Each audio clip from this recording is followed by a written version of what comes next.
Hello and welcome into the stream for everybody who is joining us over on YouTube and for everybody who has already joined us over on TikTok. Thank you so much for being here, folks. It is super good to see you all. Now, as per usual, we are going to be debating some Trump supporters on this mighty fine evening out here in Colorado. But before we hop into the debates, let's go over the breaking news of the last 24 to 48 hours. First and foremost, America has a big problem, an epidemic of gun violence that is not being addressed by the American government. In the last day, there has been 4 mass shootings. One at Howard University in D.C., where 5 people were shot and they all died. Another at Lincoln University in Pennsylvania, where 7 people were shot and 1 died. Another in North Carolina, where 13 people were shot and 2 died. And another just this morning in Houston, Texas, where 4 people were shot and 1 died. Now, the usual response from the government that we see is, well, here are my thoughts and prayers. No real change in any policy initiative to actually fix the issue, okay? But what's really concerning about these 4 mass shootings is that we haven't even gotten the thoughts and prayers from the government. So they have decided to stop, faking their sympathy, faking their care of these mass shootings, and then in all reality, doing nothing. But we're now at a point where they're not even doing that. They're not saying, here's my thoughts and prayers. They're saying nothing, and they're just completely swiping it under the rug. Folks, this is not politics. This is life or death, okay? Right? This shouldn't be a partisan disagreement. This should be a bipartisan push to stop the violence and to end the epidemic of mass shootings in this country. And all that I can do is continue to be vocal and outspoken about it, and all that you can do is to remain pissed off about it and to keep it in the minds and on the heads of our legislators and representatives. Now, some other news.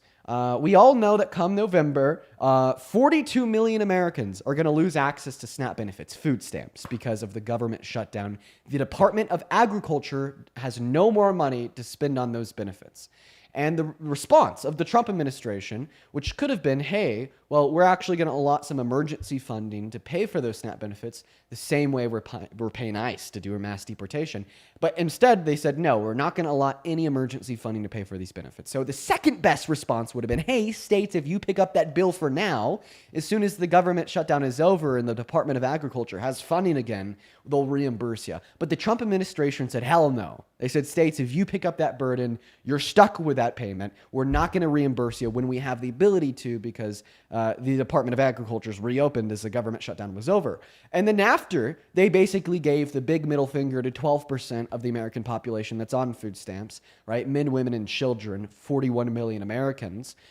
They updated the website of the Department of Agriculture just this morning to say, hey, guess what? You're not going to have any SNAP benefits in November, and you could blame the Democrats in Congress for voting for the shutdown. Are you kidding me?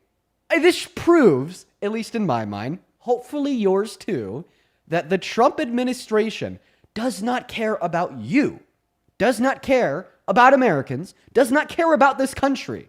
All they care about, right, is trying to make the left look bad and to make themselves look good. It's about power, it's about control, and it's about booing the enemy. It's not about fighting for a better life for the average American, okay? They would rather, fuck 42 million Americans over and deny them access to food stamps when they could do something about it, either emergency funding or a promise to reimburse the states once the shutdown is over. But instead, they want to fuck those citizens over, give them a big middle finger, say, you're not going to eat now. Your children may go without dinner, lunch, or breakfast, just so we can make the Democrats look bad to our base that believes the blatant misinformation that we spew. So there's that. That's the news of the afternoon. That one, that story right there, that one's been really pissing me off. That one's really been pissing me off, okay? And it's obviously not like the first time we've seen Trump place his own popularity, Trump place his own power, and making the Democrats look good compared to making the Democrats look bad compared to actually helping Americans. It's not like the first time we've seen that. I mean, we saw that on J6. We saw that when he shot down the bipartisan border bill, and we continue to see that today. But it pisses me off, okay? Just yet another reason why Trump is such an absolute terrible president, that no one should support. Now, I'm going to stop wasting your time. We'll go ahead and hop into the debates here. If you've never been here before, let me describe to you what we do. Over on TikTok, there's a multi-guest function where anybody and everybody can join the stream, hang out with us, have a conversation. We use that function to host debates, and I'm specifically asking for American adults that support Trump as president to join our stream over on TikTok to have a conversation with us. Maybe some other personal news.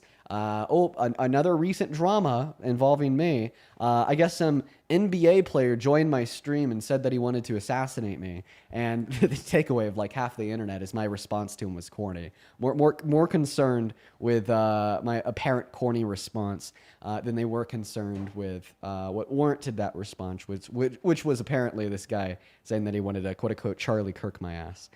Geez, the internet's a disgusting place sometimes. But let's go ahead and hop into those debates, folks. If you are watching over on TikTok, go ahead and hop in that queue. If you are an American adult that supports Trump as president, we'll happily get you up here. And before we hop into the debates, we already have a couple people to thank. First and foremost, Victoria. Thank you so much for the 100 Canadian dollars over on that YouTube stream. Thank you so much for your kindness. Victoria with $100. That is so kind of you. Let's get 1,000 Victoria W's down below in those chats. Says, hey, Dean, how are you? You know what, Victoria? I'm feeling good today. I'm feeling energized, and I'm feeling ready for some debates. How about you? Thank you so much for the love. Show some love to Queen Victoria for the 100 big ones, as well as Sorry. Thank you so much for the 10 euros over on Super Chat, who says, what are your thoughts on UK gun laws? Overall, like, for the most part, positive. I mean, I think that we see that they generate positive outcomes, right? As well as Anna, thank you so much for the $10 on PayPal. Let's go ahead and load up Anna's message. They say, these last few days have seemed rough for you. Make sure to take care of yourself. Thank you for helping make the world a greater place. Love from Sweden. Thank you so much, Anna. You're right. The last couple days have been a little bit rough. That's why I'm live a little bit later today, because I honestly spent most of the morning taking care of myself, operating at a slower pace, just taking a chill pill real quick, taking a break. But now we are going to go ahead and hop into those debates. Let's get that very first guest up of the day. Before we get that first guest in here, just one last thing here. Do not break the rules. If you find yourself in the queue, make sure it is because you are A, an American, B, at least 18 years old, and C, ready to come up here and have a debate because you are a Trump supporter. If you're breaking those rules, then you are going to be banned unfathomably quick. But let's go and get that very first guest of the day, Real Faith, connected into the stream. If you happen to be one of the 5.5 thousand people joining us on TikTok, make sure you're double tapping on that Jewish nigger, fuck you, nigger, and cunt, share nigger, out the nigger. stream with a handful of friends. I mean, he was obviously a Trump supporter, but he was spamming slurs, so, you know, kicked him. But obviously a Trump supporter. That's MAGA. That's MAGA, folks. Let's go to get that next guest loaded up in here. We got Mikey connecting. Welcome in, Mikey. Do you support Trump? Yo, how's it going? It's going all right, Mikey. Are you MAGA? To an extent, kind of. To an extent, kinda. OG, I appreciate you for that money gun on TikTok. You've talked to me before. And I've started leaning like independent, but I wanted to talk about like some of the stuff I supported, kind of like hear your side, you know? How long ago did we talk?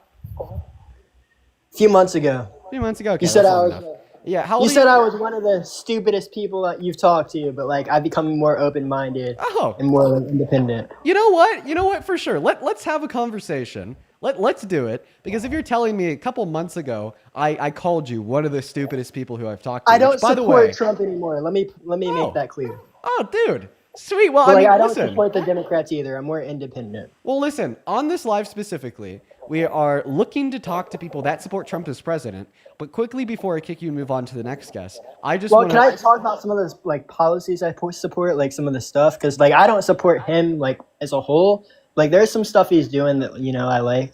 Like what? You know, I like how he's really like stopped the border crisis. But like the reason I leaned away from him was because he was putting Israel before America. So that's why I don't like him anymore. He absolutely is putting Israel before America. Argentina. Yeah, and I think that's a big problem. But I don't really support the Democrats. I'm more independent. But I think there was a big border crisis before Trump came in, and he's kind of like, I think he could be deporting more people who aren't here legally. But at the same time, you know, I think he's doing a better job on the border than like Kamala and Biden were doing.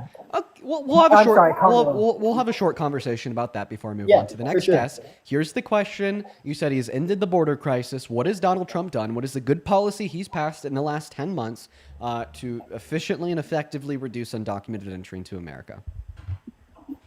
I mean, I can't name a specific policy. I don't really study policies like that, but from what I've seen, like, the numbers have gone down from people who've crossed illegally.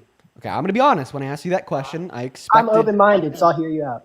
I expected your response to be that you can't name a policy that he's implemented to achieve that goal because the answer is that he hasn't.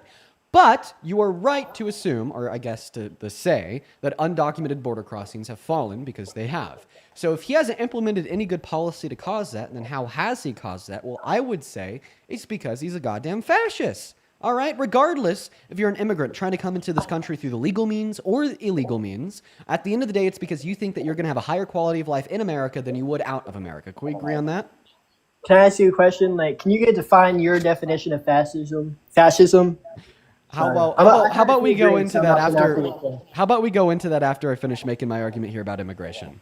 Yeah, I didn't mean to cut you off. My apologies, boss. Okay, just shorthand, fascism is like an ultra-nationalist, ultra-authoritarian government regime with like a centered focus around one person or one small body. I like to understand fascism better through like the 14 tenets, which are like typically things that we see fascist regimes do, and I think that Donald Trump fulfills all 14 of them. But before we hop into that conversation, I want to finish out here with our conversation on his immigration policy.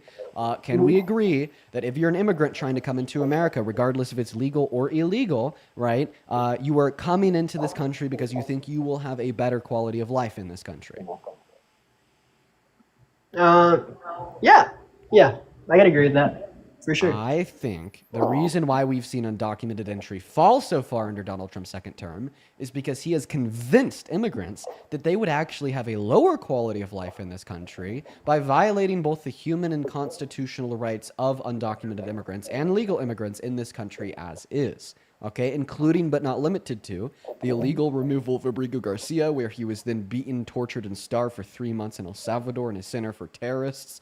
I don't know much about him, so like I can't really give an opinion on him just because like I'm not educated on that guy specifically. Well, feel free to look it up after a conversation. Or for sure. The illegal detention of Mahmoud Khalil, who was a legal green card holder for 3 months in a detention center, or the fact that we're having plainclothes mass Can I ask a question about that guy real quick? So, like, why, if he was legal, why was he detained? Mahmoud Khalil? I don't know, but he's a legal green card holder. I think that they mistaked him for an undocumented immigrant, threw him in the detention center without due process, and made national headlines. Trump has a massive ego, didn't want to back down, and they just held him there for months. Yeah. He does have a big ego, but like, let me ask you, like I said, I don't know who this guy is, but did he happen to overstay his visa by any chance? No, as far as I'm aware, Mahmoud Khalil is a legal green card holder and still is to this day. Okay. Yeah, so I don't like that. I don't like trying to put people in detention centers who are like legal here. I think everyone should come the legal way, but like I think we should make the process to come here legally a little bit easier. So right. Because right now it takes like 12 years. But yeah. Anyway, so I guess just in short, that's my theory. You shouldn't support, right, like what Donald Trump has done to reduce undocumented border entry, because the way that he's been able to cause that is by playing fascist and violating the human and constitutional rights of immigrants that are already in this country, scaring that new entry away. It's short term and it's immoral because it's harmful. I mean, I think of fascism like as complete, total control, like you're controlling everything. No one else has a say. I don't know if Trump's necessarily doing that fully, but that's like how I think of it. I think that he wants total control. And if he didn't want total control, then like maybe he wouldn't like be calling for the termination of the Constitution, such as he did in December of 2022. Can you like I said before, I'm not a Trump supporter, but can you give me an example of that, because I am open-minded, but how is he trying to terminate the Constitution? I'm not trying to like disagree with you or anything. I'm just asking. I'm trying, you know what I mean? Yeah, and then after I tell you this, I am going to move on to the next guest, because you've said it yourself a handful of times now. You're not a Trump supporter. But wait, can I give you one more tip before you kick me though? No. Like to make I've been really kind to you. I know a great way to make Trump supporters switch up. Like, this is what made me switch up personally. Why don't you tell us? But if you tell people, like Trump supporters, about like Trump putting Israel before America and kissing Netanyahu's ass, like I think that'll make a lot of people shift over. Because I used to be a huge Trump supporter. Then I like saw things for what it was with Trump putting Israel before America, paying them billions of dollars to just bomb innocent people. Like if you really spread that, I think that would make a lot of more like Trump supporters not really like him. So like that's my tip to you personally. Well, I appreciate Terrible. that. It's very kind of you. Thank you for sharing that with me. For sure. I mean, I agree. That is a really big reason not to support Trump as president. I'm going to go to respond That's to your my other main question, reason. and then I'm going to move on to the next Trump For supporter. sure. But you said, how is Donald Trump infringing on the Constitution? Day one, the 14th Amendment was infringed on by Trump when he signed an executive order into law trying to take birthright citizenship away from the children of undocumented immigrants born on American soil when they've had that right guaranteed to them since 1865. He's also attacked the First Amendment by trying to ban the burning of the American flag. Like it or not, that is free speech, per SCOTUS ruling from the 80s. He said that he's, quote unquote, taking your free speech away. He also said Can I he's ask you a now question about the First Amendment with burning a flag real quick? I am so sorry to cut Yeah. you off. But like I think it's very weird in America, like how it's legal to burn an American flag, but if you burn an Israel flag, it's against the law. Well, Like it's actually not you know? against the law to burn the Israeli flag. We have seen a push That's from what I've members of heard. Congress to try to ban that, and I agree that shouldn't be banned. But I'm going to go ahead and cut our conversation there, man. I appreciate you for coming up, Mikey. We are just looking for Trump supporters. Go ahead and hop in that queue if you are an American adult that supports Trump as president, and we will happily get you loaded up into the live, folks. What's going on? How are you doing? I'm doing all right. Are you MAGA? Hello? Yeah, can you hear me? Yeah. Do you support Trump? Yeah, I always have and I always will. I want to start this off by kind of saying that Always will. I think that you're a very smart guy, but I 100% disagree with you and I despise almost everything you say. Okay, well, let's have a conversation about that. Before we do, I need to thank three people here. Alana, thank you so much for the $3 over on PayPal. Kirani, thank you for the $1 on Venmo. And Kirani with another $5 over on Venmo. I appreciate you, Kirani and Alana, so much for the love. I'm going to go ahead and ask you a question here, sir. You said that you've always supported Trump and you always will. Well, it sounds like you Yeah. don't really have that open of a mind, which I'd recommend, trying to figure out. My first question to you, though, are you a patriot? Yeah. What do you mean by patriot? You mean You pro-America? Oh yeah, I love Okay. America. Do pro-American patriots like place the core values of this country first? Absolutely. Is a core value of this country law and order and respect to the Constitution? Absolutely. Donald Trump is a lawless, orderless president that has infringed on the Constitution 4 times in the last 8 months. The lawless and the disordernists are proved by his, pardons of the 72 violent rioters that tried to kill cops on the steps of the Capitol. He labeled them as patriots, or his 34 felonies himself, or his adjudication for grape himself. And then his attack on the Constitution is clear through some of the points I was discussing with the last guest, like attacking the 14th Amendment and trying to ban birthright citizenship for some people that have it. His attack on the Second Amendment, directing his DOJ to find a way to ban gun ownership for millions of law-abiding citizens. Even the NRA spoke out against that. His attacks on the First Amendment include saying that it's now illegal to criticize him in the media, or that he's taking your free speech away to burn the American flag, even though SCOTUS ruled that was protected under the First Amendment in the 80s. His attacks on the 22nd Amendment include saying that he's going to run for a third term, and there's very specific ways that he could get it done, even though the 22nd Amendment limits any president to 2 terms. So if you are a pro-America patriot that loves our core values like law and order and the Constitution, how could you ever support this lawless, disorderly threat to the Constitution? I think every single thing he does is looking out for the greater good, the long-term benefit of our country. Okay, so then you think him being a lawless, disorderly threat to the Constitution will benefit this country in the long term? How so? Honestly, I know that this is going to get a lot of hate, but honestly, if he was king, I wouldn't mind. I don't agree with kings, but if he was the king, I'd love it. How can you say that you're pro-Constitution and pro-monarchy in the same breath?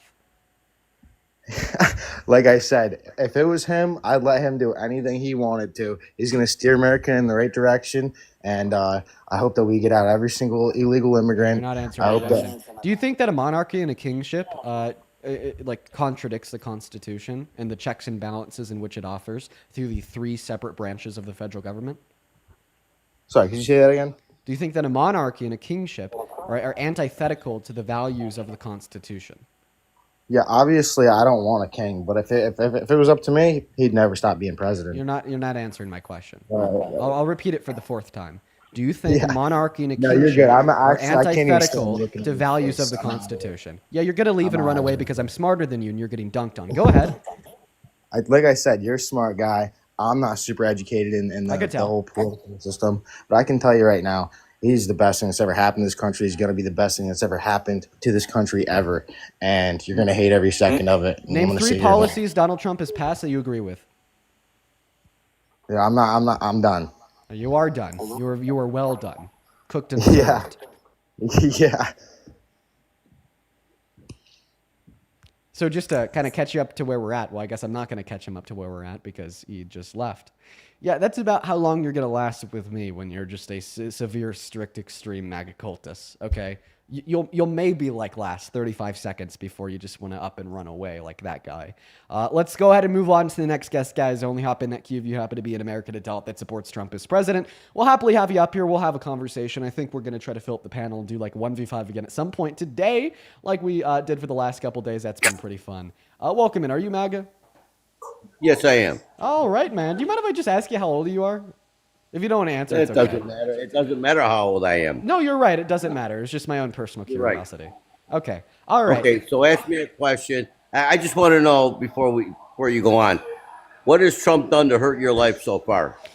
What has Trump done to hurt my life? Well, I mean, there's a lot of people in my life that are reliant on food. No, your life, not a lot of people. Your life. Well, yeah, I'm giving you a way that he's hurt my life. Okay, I'll tell you. Right? So, like, one way that he's hurt my life, for instance, is there's a lot of people in my family on food stamps and Medicaid, and seeing them like have their premiums go up or now being kicked off of food stamps because of the shutdown has caused them a lot of harm and pain, and in turn caused me a lot of harm and pain because I love and care about them so much.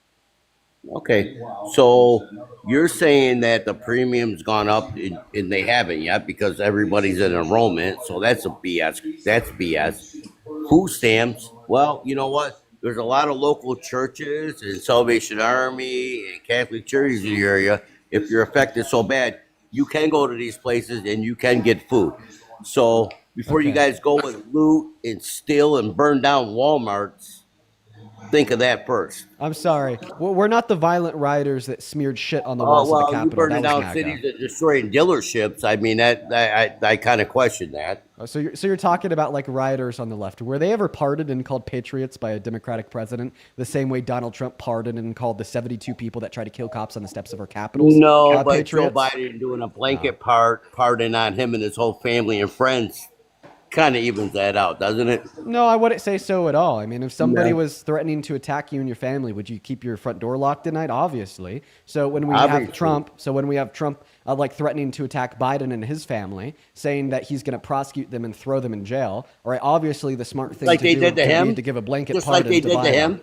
Well, the difference Just was like they did to him. see one is they baseless in a hold political on, let me attack. speak, The guy. other's with base and holding a criminal You're- accountable. You're talking over me. Let me speak. Thank you.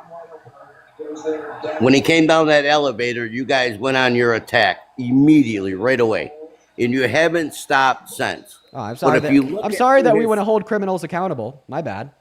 He wasn't a criminal. He's not a criminal. Do you trust Fox News?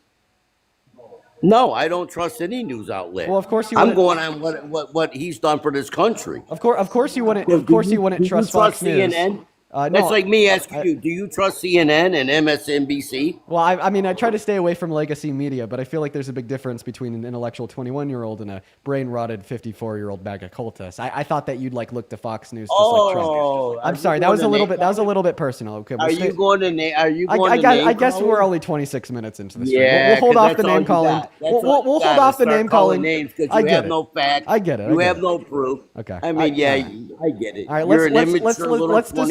24-year-old that lives in mommy's basement. No, I have and my own. I have my mommy's own comment. snap Thank you card so has much. been shut off, and now you're trying to make extra money. I get it. Okay. All right. Well, it looks like you fired right back with some personal insults yourself. So if that makes me immature, I guess it'd make you immature You got to too. fight evil with evil. Okay. Well, if I'm evil, then what does that make Trump? I'm not a sexual predator. He is. I'm not an adjudicated Neither rapist. is He he. is. Where's I'm your not the one proof that has on gone that? in Howard Stern's radio show and boasted about sexually exploiting naked children and naked women. He is. So if I'm evil, what does that make him? Well, okay, you know why they haven't released the Epstein file yet? Because it's a Democratic judge appointed by Bill Clinton who hasn't released these files yet. Gee, I wonder who's on those files. Well, if it only a had to do with Democratic judge judges, will not release it, listen. who's on these files? I don't think that it has much to do with the judge. So earlier this morning, No, Donald. it does. It does. Has a Can you let me lot finish to do with speaking? the judge. Are you serious? Can dude? you let me finish It speaking? has a lot to do with you. Can you let me Okay, finish? go ahead, finish. Thank you. Go ahead. So earlier this morning, okay, Donald Trump was caught on a mic saying, right, that he has control over Mike Johnson in Congress, the Speaker of the House of Representatives. And he even specifically called Mike Johnson his quote-unquote puppet. All right? Now, Mike Johnson, for the last month, has been getting a whole lot of flack from both Democrats and Republicans for delaying the swearing in of the 7th District of Arizona's new Congresswoman, Adelita Grahova, right, who pledged to be the final vote to finalize and force the release of the full Epstein files, right? In fact, it has gotten so bad that he's now legally, like, obstructing her swearing in, thereby giving the constituents of the 7th District of Arizona no representation, now leading to the Attorney General of the state of Arizona, which, by the way, that's a state that Trump won in the last election, to sue Congress and to sue Trump's quote-unquote puppet, self-described Mike Johnson, for delaying her swearing in. Not to mention that the White House literally called it an act of hostility against their administration to vote for the release of the Epstein files. So please tell me, sir, right, some random Democratic judge the problem, or is Trump and his White House the problem? Absolutely. You had 4 years to release these files under Joe Biden. You had a Democratic appointed judge by Clinton, and none of them ever released these files. Tell me why. Well, as soon as you could respond to the very specific set of facts I brought up about going Donald Trump. Hold on, you're going down a you're rabbit hole interrupting now. me. So hold on. You're Hold interrupting on. me. Thank you so much. As soon Okay, as you go could, ahead. as soon as you could respond to the very specific and direct set of facts that I brought up about Mike Johnson, Adelita Grahova, Trump's White House calling it an act of hostility to vote for the release of the files, and Donald Trump calling Mike Johnson his puppet, who's like delaying the swearing in of Adelita Grahova, then I will happily talk to you, right, about the Epstein files not being released under Biden. I'm not going to allow you just to pivot to Sleepy Joe to try to run away from these facts, though. So make sure that you respond to those facts though. first. You are. You're avoiding the question by coming up with some I asked you first. Democrat I asked you senator or Republican or whatever out of Arizona, when in reality Biden had 4 years to release these files. I asked you first about it. Listen, respond and then bring up Biden. You were literally incapable of staying on topic. You cannot address and hold Trump accountable for his wrongdoings. Every time I point something out bad that his White House has done, then all of a sudden it's but Biden. It's super embarrassing for you. No, it's not embarrassing. It's embarrassing that you have to dodge the question by bringing up. I'm not dodging a question. I asked you first about this. You brought up the Democratic judge, and I was like, are we sure the issue is the Democratic judge with all of these facts about the Trump administration and their visceral and obviously intentional attempt to prevent the release of the files? And then in response to that, you were like, but Biden. Okay, so just once again, I didn't dodge the judge. I just simply said, are we sure a singular judge is the problem when we now consider all of these facts about the attitudes of the Trump White House towards the release of the files in Congress? The judge has the authority to release these files. The judge and judge only. It has nothing to do with some lady in Arizona. The judge, in matter of fact, has the right to release these files. So why isn't he releasing these files? Okay. He is the voice of America. Listen. How about this? I know the judge. Okay. I'll respond head on. I know the judge that you're talking about, and I know the contents that you're talking about. So I'm just going to go ahead and take the fuel off the fire. What you're talking about is the fact that Donald Trump went to Pam Bondi, and he was like, hey man, get like these very particular files released from specifically. What's his name? Epstein's like day in court, Epstein's trial, and only release the pertinent parts of the jury discussion surrounding Epstein's day in court. And then a judge was like, I can't do that. It'd break the law. You know what? Just to take the fuel out of the fire, fuck that judge for not releasing those files. I'm going to say that judge is concealing transparency from the American people by withholding these files. Now, can you hold that same energy towards Trump's White House for calling it an act of hostility to conceal those files, to vote for the release of those files in Congress, thereby also advocating for the concealment of those files, just like that judge? No, because they'll never release those files because Oh, okay. Yeah. Wait. So then you have See, no right to criticize the judge if you won't criticize Trump's White It House. would be Since so under your damning view, to they're the doing the same Democrats thing. that it'd be embarrassing. Because You have no right. if Listen to what I'm saying follow here. history You have and no right to it- criticize that judge, right? When you can't criticize the Trump White House, when under your view, that Why judge would I and the Trump criticize White House the are doing Trump the White same House? thing. Oh, Because no, they're doing no, the no, same no, thing. no. They're advocating for the No. files to be concealed and hidden No, from I the am American not. people. I want those files released because it's going to show Trump is not on that list. It's going to show your boy Bill Clinton there with Secret Service years ago, and that's proven fact. That was leaked information. So Sleepy Joe had 4 years. Kamala. I mean, you guys would have released All right. these files to Sir. damn Donald Trump. Sir. You are talking baseless, inaccurate information right now. Let's slow it down a little bit, okay? You're No, mad let's at not that. slow Okay. down. Yes. You Can I are- speak you without are- interruption? Listen, go ahead. So you're mad at that judge because you feel like No, that- I'm not. You criticize that judge because you No, feel I like, do not. what? I thought that you said you want the files released, and then Yeah. you said that this judge wasn't releasing them. By law, he does not have to. So Okay. why would I be mad at him? Okay. He's following the law. So even you though he's a fault- Bill Clinton appointed judge. So you fault this judge, right? Because that No, judge, I didn't say that. You I hold- said this judge you- will not release the files. Okay. I didn't say Do you bad hold- or good. do you I hold just said he negative didn't. feelings He's towards that following judge? the law. Okay, are you following me? Do you hold any like negative feelings towards that judge for not releasing the files? No, I do not. He's doing his job. Okay, then why are we talking about that judge? Okay, because he's the one and only that can release those files That's right not now. true. So who can release them? The House of Representatives can force their release with a majority vote. Okay, so who holds the House majority? Republicans. The Republicans. So they're going to go over their boundary and say, okay, we're going to release these files, even though Biden and the judicial system has 4 years or whatever to release these files. Okay, you're back to the Biden. Okay, so right now, every single Democrat in Congress has pledged to vote for the release of the Epstein files, and 4 Republicans in Congress have pledged to vote for the release of the Epstein files.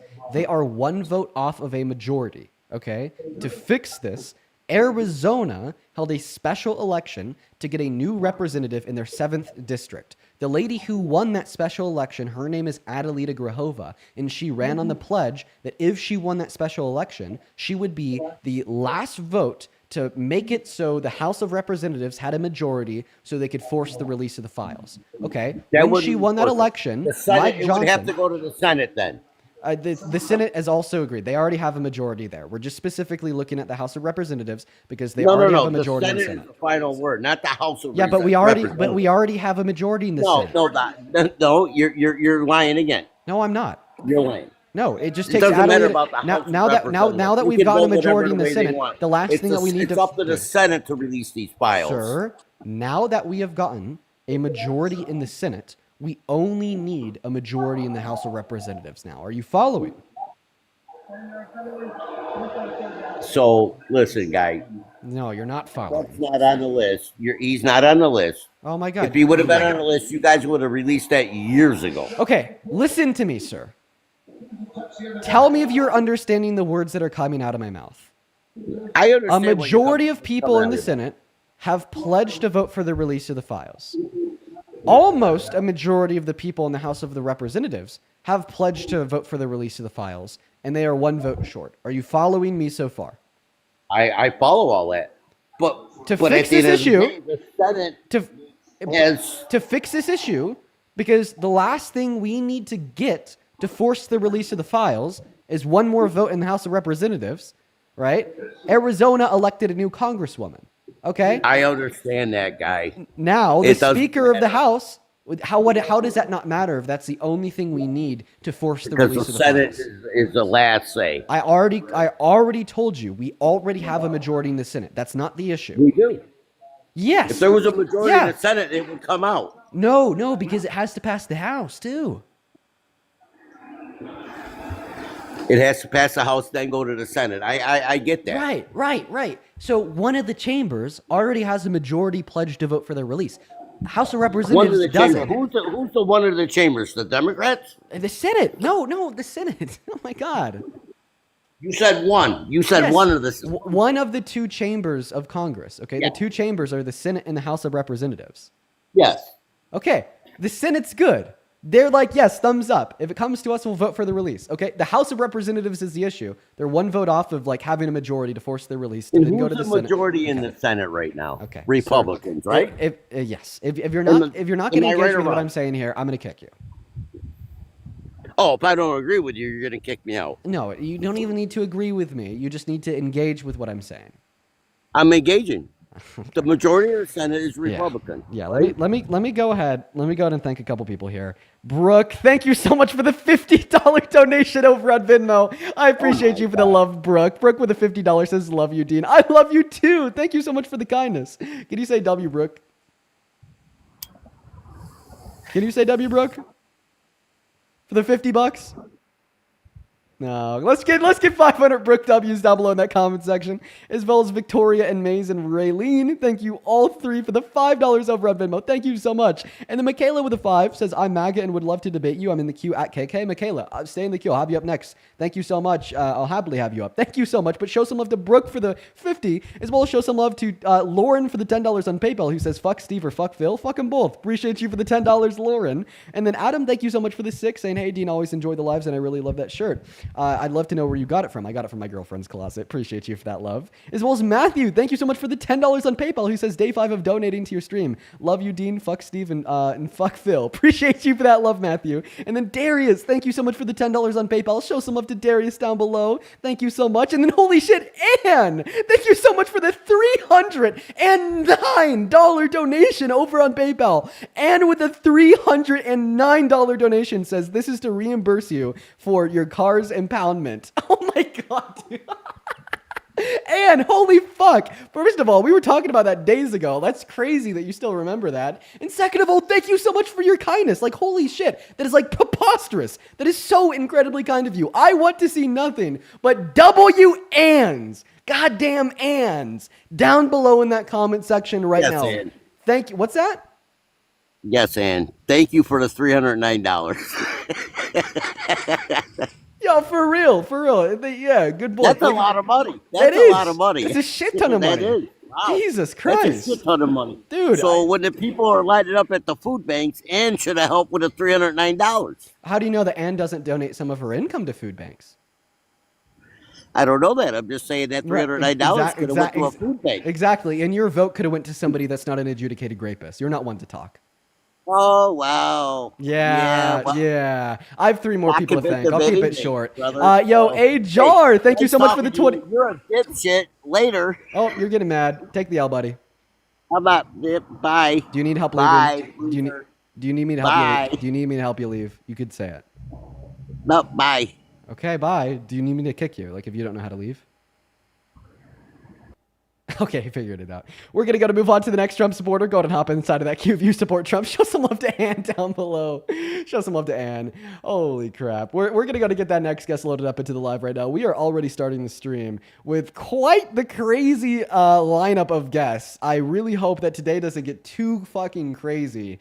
We got that next guest, Hunter, loading into the stream right now. What is up, Hunter? Do you support Trump? I'm moderate. You're a moderate? How old are you? I'm 13. Wow, Hunter. Well, listen, dude, if my one recommendation to you would be don't even worry about politics, man. You're 13. Just enjoy your life, hang out with friends, do your homework, play some video games. If I were you at 13, I wouldn't even be thinking about politics yet. You are so young. You have a lot of life in front of you. Just like hold off even thinking about politics for like another couple years. Oh, moving on to KK. Yes, thank you guys so much for reminding me in the chat. What's up? Do you support Trump? No, but please, before you kick me, give me a second. I'm so sorry, Kendra. We are just looking for MAGA, and I do have to kick you. I'm really sorry. I'm really, really, really sorry. Let's try to find Michaela right now in that chat for the 12.3 thousand people hanging out with us. If you support Trump, go ahead and hop in that queue for me, and make sure that we're double tapping on that phone screen too. I'm looking for Michaela. I'm looking for KK down below in that chat. I'm not seeing them. I'll look for another like 10 seconds here. If you are Michaela, right, you should actually let me know what your profile picture looks like, just so I like more specifically know what I'm looking for. Yeah, I'm not seeing any Michaela in the queue. I just looked through it twice. Michaela, let me know what your profile picture looks like. What's up? Do you support Trump? Hello? John, you got 5 seconds here. Banned! Moving on to the next guest. We got Ethan loading up in the box. Here we go, folks. Oh, my lordy lord. Thank you so much for the $10 on Super Chat. Sophie saying, I think that you're the only person in the world that's able to keep my attention for more than 10 minutes. I hope you're having a good day. Make sure to take care of yourself and love you, Dean. Love you too, Sophie, and that's awesome. I'm happy that the streams could keep your attention. There's some meaningful knowledge and some truth nukes being dropped, so it's worth it. As well as a jar. Thank you so much for the $20 on Super Chat. Let's get 200 jar W's. Hey, Dean, which NBA player went at you? Can you share that? Yeah, I forget his name. I'll have to look back at the video that I saw, or there's videos posted about it. There's like tweets that are blown up about it. I forget his name, but because I don't watch the NBA, but there's a bunch of people on the internet that are familiar with his name. I'd have to look back at one of those videos. It was like Jeff something. But seriously, Ajar, thank you for the $20 on YouTube Super Chat. Who says, you have the patience of a saint. Thank you for actually giving me hope for the future. I actually love your generation. You guys aren't having the bullshit, and I love it. You know, I gotta say, man, I think that, my generation is gonna turn out all right. I just saw a pretty recent poll that for young Americans, if the 2028 election were held today and it was JD Vance versus Newsom, 80% would vote Newsom, 20% would vote JD Vance. Maybe there's not as strong as of a red wave within the American youth as people on the right would like to think, right? What's going on, Cheech? Do you support Trump? Cheech isn't here. Unknown. Do you support Trump? Yes. And how old are you? 19. What year were you born in? 6/30, 2000. Okay. All right. Well, goodbye, because you cannot be 19, born in 2000. We're going to go to get that next guest up in here, guys. Just follow the goddamn rules if you want to join. Thank you so much for the motorcycle, May. That is very kind of you. Follow the rules if you join, guys. They are simple. They are very, very simple. I swear to God. What is up? Do you support Trump? Yeah. Okay. Yo, I would slap the shit out of you. You are D, breaking the rules, buddy. You were like 12, okay? Before you slap the shit out of me, finish your times tables, okay? All right, there you go. What's up? Do you support Trump, Dave? Yes, to an extent, I kind of do. Oh, are you American? No, I'm not American. No, I'm British. All right, man. Well, I mean, I guess I didn't repeat that rule, but you do got to be American if you're in that queue. I might put the rules up on screen here shortly, but just make sure that you're American, 18 plus MAGA, and ready and willing to debate if you find yourself in the guest request. What's up? Do you support Trump? Yeah. And how old are you? 18. What year were you born in? 2007.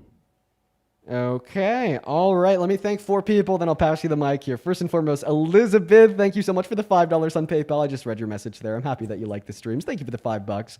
As well as Maya, thank you for the $15 over at PayPal, who says, just came to say nice shirt. Also, fuck Steve. Thank you, Maya. Show some love to Maya. And then Darius with another $10 who says, thank you for making doing dishes tolerable. Yes. Put me on the AirBuds, on the AirPods or whatever the hell, and your chores will fly by. Thank you for the love, Darius. And then Brittany, Lori, and Andreas, appreciate all 3 of you for the $5 over on Vimeo. Very much so appreciated. And then Michaela, still looking for you. Let me know what your profile picture looks like. As well as Wilson with the $5 over on Super Chat. Appreciate you guys so much for the love. Go ahead and take it away, man. Tell us why you support Trump. Cause his immigration policy. Okay, so what specific immigration policy of the Trump administrations makes you support the administration as a whole? Let's hear it. Which one? It's like if you deport the Jews and the niggers and they fuck each other. All right, we're going to move on to the next guest here, guys. We got Dean loading up in. I think it's going to be Dean versus Evil Dean. Hello, Evil Dean. Do you support Trump? I do. Okay, Evil Dean. How old are you? I am 29. Okay, all right, man. McKenna, thank you so much for the $5 over at Vimeo, saying thank you for what you do. Thank you so much, McKenna. As well as Amber, thank you so much for the $15 on PayPal, who says, Dean, if you don't mind, please remind Virginians who are listening to get out a week from Tuesday and vote Spanberger for governor. Yes, guys, go vote Spanberger for governor if you're in Virginia a week from Tuesday. All right, guys, it is so important. The lady who she is running against literally doesn't think it's discrimination to fire somebody because they're gay. All right, vote fucking Spanberger. It's not? You really are Evil Dean. What's just definitionally speaking, what's discrimination? Discrimination, being condescending, specifically because of somebody's beliefs or way of thinking or whatever. Okay. All right. So it is the unjust treatment of different categories of individuals, especially on the grounds of like ethnicity, age, sex, disability, sexual orientation, so on and so forth, right? So you're treating them differently because one of these immutable characteristics or attributes. So obviously, it would be discrimination to fire somebody from a job if they're gay, because considering that you wouldn't fire them from that same position if they weren't gay means that you're treating them differently predicated on their sexual orientation. It's very common sense and easy to conclude that yes, it is discriminatory to fire somebody from a job because of their sexual orientation. Why do you disagree? No, I don't. I was rage baiting a little bit there, but Okay, all right. We're gonna get that next guest loaded up into the box. Here we go, guys. Go ahead and hop in that queue of your MAGA. We'll happily get you loaded in. We got MAGA for life connecting to the stream. Here we go, folks. Hop inside of that queue if you happen to support Trump. If you're watching and you want to support me, you can find my Venmo, my PayPal, and the link tree in my bio. You could even attach a message. I'm trying to read off as many of them on stream as possible. I really appreciate everyone for this support. Buzz, appreciate you for that money again. What is up, Levi? Do you support Trump? Dean, I love you. Well, I really appreciate you for your kindness, but you are very obviously way too young to be on the stream, so I got to very quickly kick you. All right, folks, we're still looking for that next Trump supporter. It is proving to be a little bit difficult. A little bit difficult. Oh, appreciate that, Cooper. That is very kind of you, Cooper. Very kind. It's proving a little bit difficult. A little bit difficult indeed, quite frankly. Quite frankly. Okay, we got James, quote-unquote, the broken connecting. Okay, we got James, quote-unquote, the broken connecting. Okay, we got James, quote-unquote, the broken connecting. Okay. Hello, James. Do you support Trump? You got 5 seconds before you're banned. Wow, that's a hell of an echo. Yeah, I do support Trump. The one thing that does kind of make me sick on this app is the fact that I feel like you are the 1% because you are collecting more in one live stream than 99% of blue collar workers, and I think you should feel ashamed of that. Okay, so I should feel ashamed because people donate to me.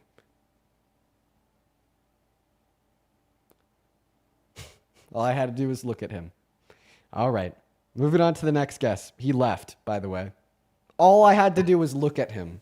I just looked at him in his eyes, and he left. Hey, what's up? Do you support Trump? Yeah. How old are you? 18. Okay, what year are you born in? 2007. All right, sounds good, man. So why do you support Trump, Ethan? You got a little bit of lag and a little bit of background noise. I don't know if I'll be able to hold this conversation with you. I'll try though. Why do you support Trump? Yeah, we'll see. I don't know. I love immigration laws. Sorry, Ethan, your connection's too bad. Feel free to re-request as soon as you get a connection that's a little bit better. I'll happily have you back up here. But I mean, that connection is too bad. Slap the shit out you, bro. Slap the shit out you. Very nice. Beat How old the are you? shit out you. Charlie Kirk, you are. Yeah. How old are you? Dean, I ain't gonna lie. Slap the shit out you. Charlie Kirk, you are. All right, I think that's a kid. What's going on, King SGK? Do you support Trump? Hello? All right, no, he's not here. We're going to move on to the next guest. We got Michelle loading up in. Kimberly, thank you so much for the $20 over on PayPal. Appreciate you so much for the love. Show some love to Kimberly down in that chat for the $20. Let's get 200 Kimberly W. Seriously, thank you so much. As well as constructive criticism for you and Parker. Small nitpick, perpetuate, and purport sometimes get used interchangeably, and it drives my ADHD brain crazy. Perfection otherwise. Well, thank you for the love, Kimberly. Show some love to Kimberly. What is up? Do you support Trump? Oh, no, I'm sorry. I did not mean to hit that. Yeah, no worries. All right, guys. So right now we have 13.6 thousand people hanging out in the stream with us here today, and we can't find one Trump supporter that's willing to come up and debate. I mean, we have a couple Trump supporters that want me dead, another couple Trump supporters that want to scream slurs, but we don't have a Trump supporter that just wants to debate. Shit. You know, if I got to say, my most compelling argument that MAGA is dead, right? My most compelling argument that it is so totally unreasonable to support Trump as president is just seriously the people that join the stream. What's going on? Do you support Trump, Gabe? Yes, I would say I do. Okay, and how old are you? I'm 20. You're 20? All right, sounds good, man. I have like 4 people to thank, and then I'll go ahead and pass you the mic, and you can tell us why you support Trump. I just want to make sure to show everyone some love. Armando, thank you so much for the $20 over on Venmo. Appreciate you for the love, bro. Armando with the 20 says, hey, Dean, You're a great dude, and I need voices like yours right now. Well, thank you so much, Armando. I did also read off the rest of your message there. I'm just going to keep it to myself. Just know that I really appreciate you, man. I'm happy that you're hanging out with us in the stream for the day, and I'm happy that the stream helps you. Let's get 200 Armando W's down below in that chat, as well as Denny with $1 on Venmo, who says, I hate you, you dirty communist bastard. Denny, here's what I'm going to do with your $1. I'm going to multiply it by 100, and then I'm going to donate it to Planned Parenthood in your name. Thank you so much for helping to pay for a woman or girl's abortion. You are awesome. W. Denny's in that chat for the 100 towards Planned Parenthood, as well as Patrick. Thank you so much for the $5 over on Venmo saying, keep up the good work, Dean. Thank you so much. And Sarah, thank you so much for the $20 on PayPal. Thank you, Sarah. Sarah says, thank you so much for helping my 18-year-old daughter realize how much young people can make a difference. You are our future, Sarah. All the love in the world to you. I bet your daughter's great, and I bet you're a great mother as well. Thank you so much for the $20. Let's get 200 Sarah W's and 200 Armando W's, as well as Alex. Thank you so much for the $10. Thank you so much for the love, Alex. And Heather, thank you so much for the $20 as well on PayPal, who says, thank you for educating people and giving all of us hope. Thank you so much, Heather. 200 Heather W's down below. And then Tony, thank you for the 5. And Maya, thank you for the $15 on PayPal, who says, W. Abigail Spanberger. Could not agree more. I really appreciate everyone so much for the love. Show some love to our donors. Gabe, go ahead and take it away. Tell us why you support Trump. So you can let me know if this isn't allowed, because this is my view right now where I'm at. I voted for Trump last election, but where I'm at right now is that I still would say I support Trump because there are some policies that I do like, but like you have said, I think he makes a lot of questionable choices and a lot of questionable decisions that I'm personally not liking. But I cannot find myself liking the Democratic Party right now because I don't feel like they have a strong enough candidate. Like, for example, the way that you are about it, you're young, you are going about it, you are trying to reach people in ways that are more modern, I would say. And like having someone who's young and passionate, I think brings people more in, and that's why I'm where I'm at. But I'm not saying either that Trump is young and passionate. Here's where I'm at, okay?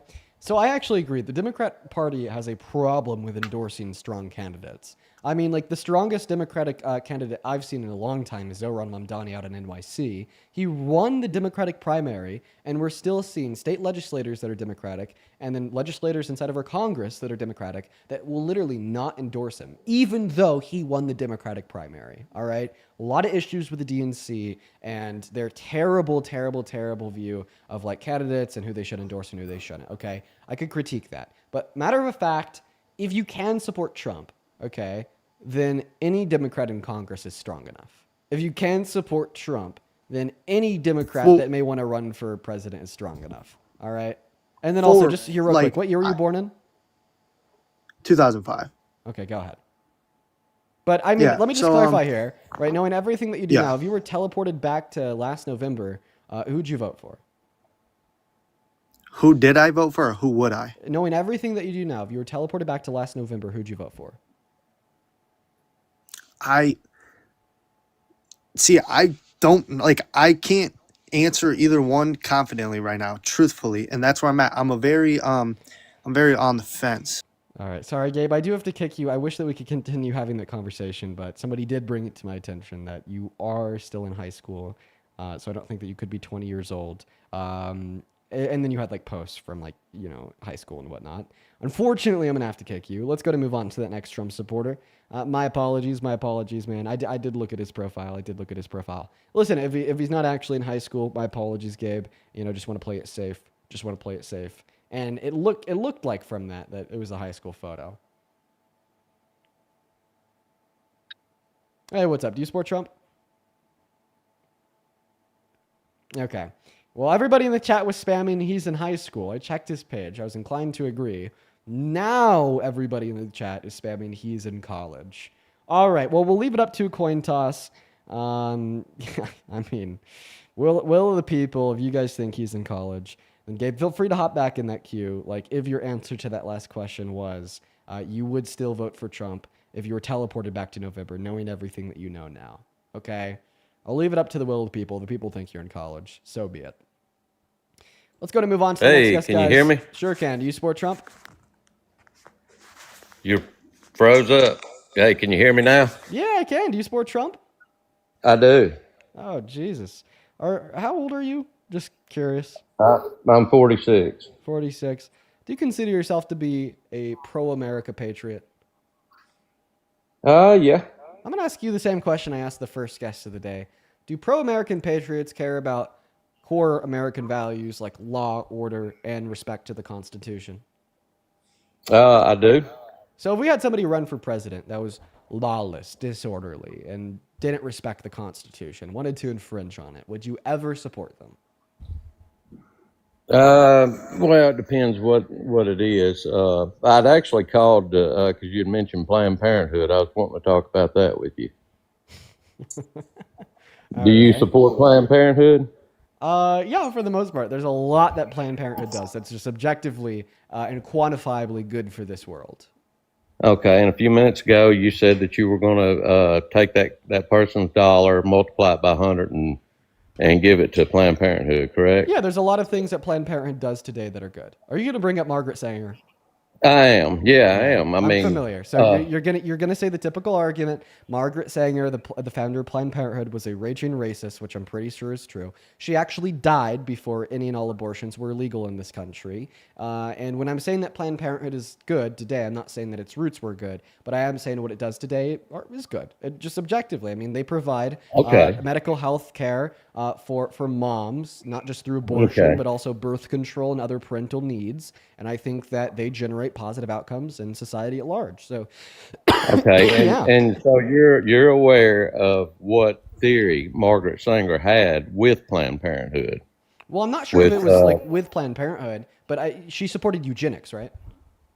Yes, and population control of the African American community.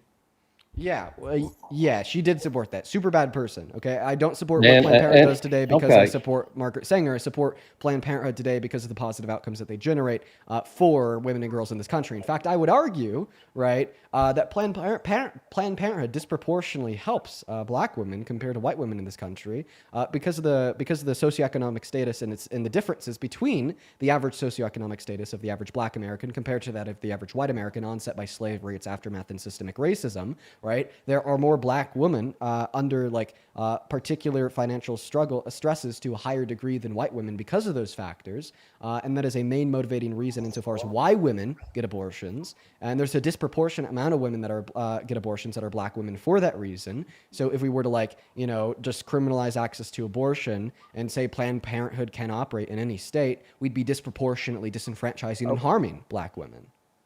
Okay, and that's where we probably disagree at. So you would agree that Margaret Sanger, her original idea with Planned Parenthood and the movement toward birth control was to keep the African American population from growing, which is towards birth control. I think that you're right. Towards abortion, I don't think that you're right because abortion wasn't legal until she was dead. Okay, so her intended consequence was to prevent the population from growing, and it's worked perfectly. What her intended consequence was for Planned Parenthood by putting the centers in the ghetto, specifically in the ghetto. Okay, I don't think it's proper to call places the ghetto or to associate black people with the ghetto. I think that's a racist. I think that's an incredibly racist stereotype. But continue. Oh. Okay, I disagree with that, but anyway, so like if you look at in Mississippi, for instance, 78% of the abortions that are performed in Mississippi are on black women. So 34% of all abortions in this country are for black women. 34 nationwide. Yeah, and I'm just going on the state right now. So Mississippi is 78% is performed on black women. Georgia, it's upwards 65% are performed on black women. Okay, so if you look over the last 30, 40 years, the African American population has just barely grown. I mean, it's gone from 12% to roughly 14% in 40 years. So whether you agree with Planned Parenthood being a racist organization or not, the same intended consequence that Margaret Sanger fought for has happened. Yeah, I think that you're virtue signaling. I don't think that you care. I could prove it. You can prove it. Yeah, the reason why a disproportionate amount of black women access and get abortions compared to white women is the reason that I already told you. And it is the fact that they struggle from financial instability to a higher degree than white women because of systemic racism, slavery, and its aftermath, leading to a lack of generational wealth, leading to lower socioeconomic standards because of less opportunity, more stigmatization within particular work fields, and like a lower like per student funding on average for the average black student in school in America compared to the average white student in school in America. Not to mention the over-policings of disproportionately black neighborhoods, so on and so forth. Okay, it leads to more financial stability amongst black women when compared to white women. And financial instability is the main reason why women access abortion. But two and two together, all of a sudden, you will come to the conclusion that a disproportionate amount of black women access abortion compared to white women because they experience financial instability to a higher extent. So are you saying that you would support, right, reparations specifically for black women to focus and hone in on this fact that they're more likely to experience financial stability, to fix that fact, so then there's not a disproportionate amount of black women accessing abortion, and we could end, right, this decades-old machine of racism killing black children, in your mind? Well, hold on before you pivot on me. Let's it's not a finish pivot. the I just want to see. conversation. I just want to make sure that you're proactively supporting solutions to the problems that you're creating in your head. And we'll discuss that. We'll discuss your pivot in just a second. It But doesn't what sound I'm like you saying do, is, right? You just want to call it racist to stigmatize women's So- health care, so then you could try to make the women feel bad, right? Blame the No. fact that a disproportionate amount of black women access abortion because of financial instability onset by systemic racism when compared to white women on the No. black women, and then make them So feel you're like not they're gonna let me doing speak. something racist compared to pointing you're out the not for racist civil systems that are in discourse. place that cause this issue to exist to begin with. so you're not really for civil discourse on the matter. You're not going to let me speak. I'm for civil discourse on the matter, but I'm also for passionate discourse on the matter. And I'm, sir, very passionate about this topic. And I am too. I think that if you go through history of Planned Parenthood and look at what Margaret Sanger was trying to do, it's been accomplished. And another Sir, you've thing already that said that, she and I've already did- responded to that. You are not willing to further the conversation because Okay, if we do, then so you'll be you proving do wrong. support Planned Parenthood. You support Margaret Sanger's theory, No, correct? I don't support eugenics, but I do support Planned Parenthood because I support women's Okay, access to but healthcare. it's the same. It's the same intended consequence that she planned so many years ago. It's exactly what she wanted has come true. Okay, so Margaret Sanger wanted women to access abortion, and she thought that she wanted women to access abortion because it'd help her in furthering her racist agenda. It's population control that has worked. The black population has barely increased So how about in this? 40 years. So how about this? I don't want to further racist agendas, but I do want to further women's rights and access to health care. And if you're saying that this is a racist agenda in the context of abortion because a disproportionate amount of black women access it, well, then let's fix the reason why that's the case and eliminate the inequities that have resulted in black women experiencing financial instability to a higher degree than white women, causing them to get more abortions. Can we agree on that? Well, and the reason that the women are accessing more by choice is the exact reason that Margaret Sanger You're formulated. not responding to what To I'm make saying, it- sir. This is supposed to be a conversation. Can you please respond to what I just said? You're not listening to the words that are coming out of my mouth. You're being dense and you are ignoring them because they're not conforming to your agenda of trying to blame women for accessing healthcare and calling them racist in the process, even when they're black, okay? Right? I'm going to need you to work with me here. I'm going to need you at the bare minimum to respond to what I'm saying. I will happily repeat it, but sir, I just need you to tell me that if I do repeat it, you'll actually listen and actually respond. Can I get that confidence from you? Yeah, go ahead. Ask the question. I don't want to further racist agendas, but I do want to advance women's rights and access to healthcare, including abortion. So if you're telling me that in furthering access to abortion, access to healthcare on behalf of women, that is furthering a racist agenda since a disproportionate amount of women that access abortion are black, and we could identify the reason why that's the case is because of the higher levels of financial instability experienced among black Americans compared to white Americans. Let's focus on what is causing that disproportionate level of financial instability, like systemic racism, slavery and its aftermath, a lack of generational wealth, over-policing of black neighborhoods, stigmatization in the workforce, a lack of opportunity, and lower per capita student funding if they're black compared to white in schools. And let's try to fix that compared to just banning women's access to abortion. So instead of, like, from your perspective, furthering a racist agenda in the process of furthering women's rights, we could actually dismantle that racist agenda and still further women's rights.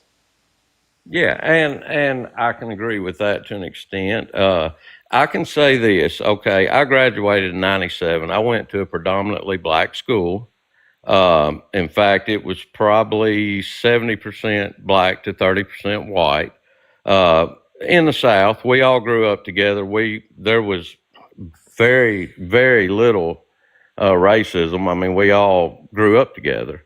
And yeah, very little racism in the South in the 90s. I don't believe you, but go ahead.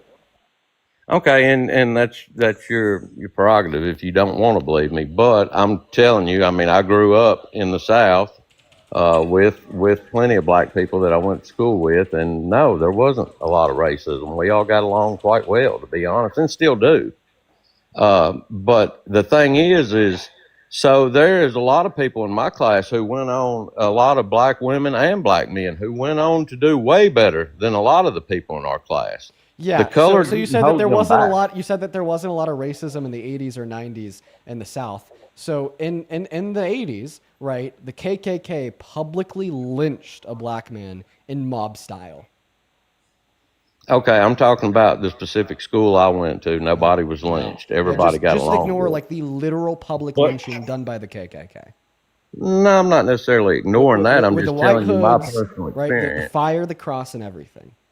So tell me this: why was there some black people that went on to do way better than the white people in our class? I mean, what you're saying is inherently racist by saying that they can't do that. So I didn't. I mean, so I think that you're strawmanning my position. My position was that there is particular systemic limiters and which would lead to less opportunity for the average black individual compared to that of the average white individual, not no opportunity for any black individual and only opportunity for white individuals. And B, you are shifting the goalpost because of instead of responding to my position to debunk your very terrible argument that's pro-banning abortion, you are instead now just asking me to help explain racism to you, which I'm happy to do, but I'm not happy to do that when it is being used as a pivot.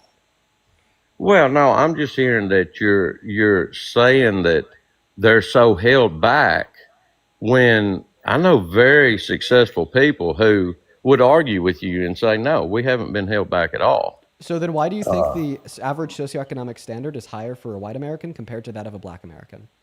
What's the cause of that? I think a lot of it's population. No, that's per capita. Okay, and I would say that there's a certain amount of disadvantage to the black community. Okay, so now you're agreeing. Thank you so much. Do you want to explain to me why 86% of the exonerations in the criminal justice system are for black Americans who only account for 14% of the population? I'm not educated. Because you'd have to say, well, that's systemic racism. Do you want to explain to me why only 5% of Fortune 500 company CEOs are black, meanwhile they account for 15% of the population at large? Oh, well, you can't, because you'd have to invoke like systemic racism there too. See, these are the facts that prove systemic racism, and you can't engage with them if you deny systemic racism. I'm sorry.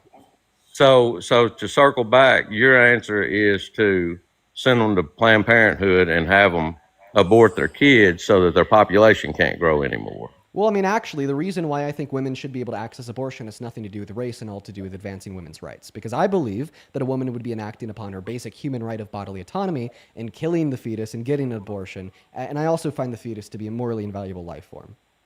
Right? But actually, I would argue here, right, that you advocating for a ban on abortion is racist, because in doing so, you are disproportionately negatively affecting black women. So you do agree that that the black population should stay stagnant, sort of like what Margaret Sanger planned when she started Planned Parenthood? Okay, I'll repeat it for the last time. I think that women should be able to access health care. So, but you're okay with the population staying stagnant in the black community? Yes or no? I mean, if that's the outcome of if that's the outcome of women accessing healthcare, then I would say like I'm still okay with women accessing healthcare. Maybe what we can do is address the reason why there's a disproportionate amount of black women accessing abortion and try to fix that So instead. you're for which we've already gone population over. control, which No, is a Nazi philosophy. I'm not a Nazi because I think women should be able to access healthcare. Well, and you're never going to be able to convince me that I'm a Nazi because I think that women have bodily autonomy. You're never going to be able to convince me that I'm a Nazi because I think that women should have a right to make decisions over their own body with their medical health professionals instead of having racist white men like Donald Trump run our country that have been calling all black people lazy since the 90s being able to make that decision for them. You're not going to be able to convince me that I'm a Nazi because I think it is wrong that every single day in America there are 60 pregnant rape victims per day denied access to abortion in 10 of our states. You're not going to be able to convince me that I'm a Nazi because women like Adriana Smith, okay, had their bodies used as literal incubators, right, for these fetuses to then have them carved out of their dead bodies while they're still connected to life support. You're not going to be able to convince me that I'm a Nazi because I hold these benevolent, true values close to my heart. All right. And honestly, dude, if anything, once again, the only person with racist ideals and beliefs here is you. Why? Because in advocating for a ban on abortion, you are disproportionately negatively disenfranchising black women. The main cause of poverty within women in this country today is motherhood. And when we look at areas with pro-life legislation compared to areas with pro-choice legislation, they have lower levels of income, they have lower qualities of life, so they have higher levels of poverty, higher levels of crime, and lower levels of employment. Okay, and all of these outcomes and more will be disproportionately experienced by black women in banning abortion since they account for a disproportionate amount of the women that are getting it while it maintains its legality. Okay? And then for the very last time here, you are thinking about this topic so one-dimensionally, it's making my head spin. You are saying disproportionate amount of women that access abortion are black, therefore disproportionate amount of fetuses that are aborted are black, therefore population control of black Americans. All right? If you are hell-bent, right, on solving this issue that you see, well, what I want you to do is focus on what is causing it. What is causing a disproportionate amount of women that are accessing abortion to be black is the higher levels of financial instability that we've already went over inside of, for the average black American compared to the average white American. Fix that issue, and then we'll no longer see a disproportionate amount of women that are accessing abortion to be black. So what I want you to do moving forward is to say what's causing this and how can we fix it. But of course, you will never do that a day in your life because in all reality, you don't care, and you're just trying to play the virtue signal card to try to find a way to advance your ironically racist and misogynistic agenda of banning abortion. So this was not a debate. It's just let's hear Dean speak, I guess, because you're not letting your guest speak. Yeah, if you can't handle the nuance, you're not in the right live. I'm not going to do the 5 words on paper with Cran. Okay, well, and to go back in history, since you say you're not a Nazi and you don't support Nazi... Yes, run away to history. Don't respond to Dean's argument. Awesome. Okay, well, you're not responding to what I said. I've responded to every single thing that you've said. So in the Nuremberg trials, when they brought the Nazi eugenists up on trial in the United States, what defense did they use to avoid the death penalty? They used the Margaret Sanger defense, the founder of Planned Parenthood, who openly supported eugenics and controlling the black population, which is still happening today, Dean. If you support that, you're supporting exactly what they said. Dude, you're just going back to saying the one fucking sentence because it's all that you know. So, I mean, I would actually, I gotta say, I would legitimately and hate selling to be it you as right healthcare. now. I would legitimately, I'd legitimately hate to be you right now because you're just getting fucking cooked. Okay, let me see if I can make this super. Not really. I'm not the one that's supporting population control. Let me make like this, a Nazi. Let me make this so fucking clear to you, you delusional old man. I'm not for population control. I'm for the advancement of women's rights. You are, because the population hasn't grown any in 40 years. Can you not get that through your fucking skull, dude? Can you not get it through your fucking skull that if you want to reduce the amount of black women that are accessing abortion, you're reducing them. You're reducing the whole population, and make it proportionate to the amount of white women that access abortion, then focus on why those black women are making that conscious will decision, which is the higher levels of financial instability experienced amongst they're told that it's health care by people like you. They're told it's health care, like by people like you. Exactly what Margaret Sanger intended is to sell it as health care. So that doesn't explain why more black women access abortion disproportionately compared to white women, because I'm not just telling black women that abortion is health care. I'm telling everybody that. Well, and possibly because by design, all the Planned Parenthoods was put in the black neighborhoods. Oh, okay. Easy access. All right. Sell it as health care. It's women's rights. Although, if you look at the consequences of what happened, yeah. So how many times are you going to repeat this? Like, this is your 5th time repeating this, dude. 5th time. 5th fucking time. Insane. So okay, how about we try a fill in the blank game to try to get through your fucking skull here? Well, right? Most women, let's try to fill in the blank game. Most women that access abortion do so for this reason. Okay, and what if you reason? support answer controlling no, answer. You can't even answer my question. Most women that access abortion do so for what reason? I guess I'm assuming financial. Would we reduce the amount of women that are accessing abortion if we were to reduce financial instability in young women and girls?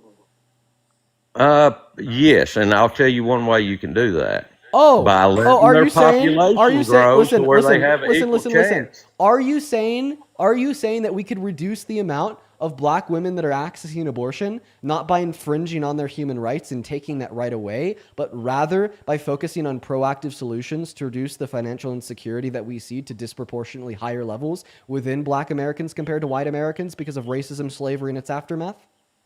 Yes or no? I don't necessarily believe it's from that. Oh, but you just said it was it. from that. You just said that we could reduce the amount of women that are accessing abortion, right? If we were to focus on fixing, right, the issue of financial instability in women and girls, right? You agreed to that already. So obviously the logical implication there would be, well, right, maybe the reason why there's a disproportionate amount of black women that are accessing abortion compared to white women is because they experience higher levels of financial instability for the reasons that I've already gone over. So if you want to fix that disproportionate statistic, instead of infringing on their human rights by banning their access to abortion, let's actually help them and focus on systems to eliminate the racist difference between the average socioeconomic standard of black Americans compared to white Americans. Or we could help their population grow to where their population is equal to the white population. What's wrong with that? I mean, instead, you would rather keep it the same, obviously. Wouldn't it like reducing the amount of black women that want to get abortions because of racist financial instability and the differences compared to that of like the average white American be like increasing the black population in this country? So, he can't answer that. He can't answer that. Welcome in, Santana. He got absolutely fucking gagged right there. He can't answer that goddamn question. Go ahead.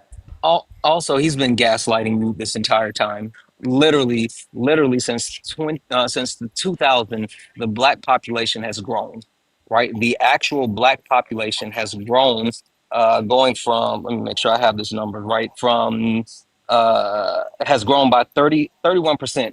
There's an additional 45.4 million black people. The multiple categories within the country have grown, including multiracial people. The category that has not stop talking. The category that has not grown is non-Hispanic white people. It's down from 63.8% to 59.3%.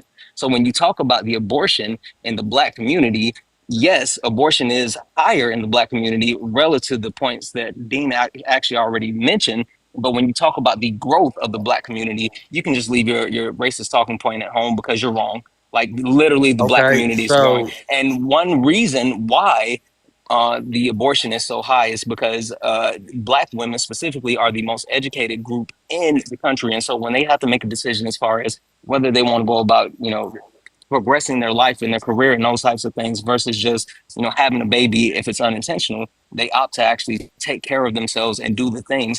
That's why they have such a higher rate of actually being pregnant and having kids at an older age. So again, and your if they're point is absolutely educated, if they're wrong. the most educated women in the United States, Dean's saying that they're not. I mean, he's saying that they're held back because of systemic racism. But yet you're saying they're the most educated women in the United States. So which is it? Are they being held back or are they the smartest people in the country?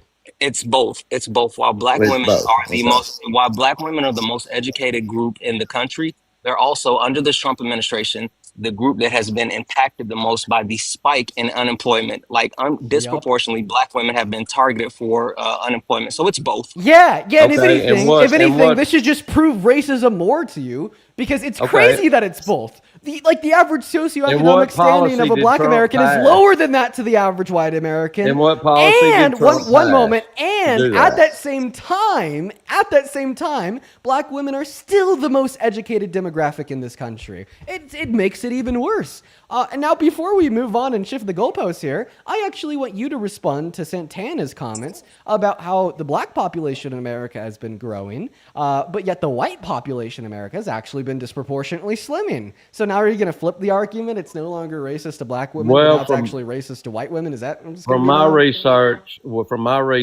the black population was roughly 13% 25 years ago. It's 14% now.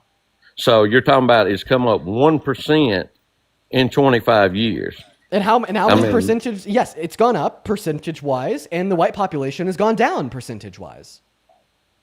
Okay, and So is now like access to abortion racist to white women since it's population control of like white individuals in America?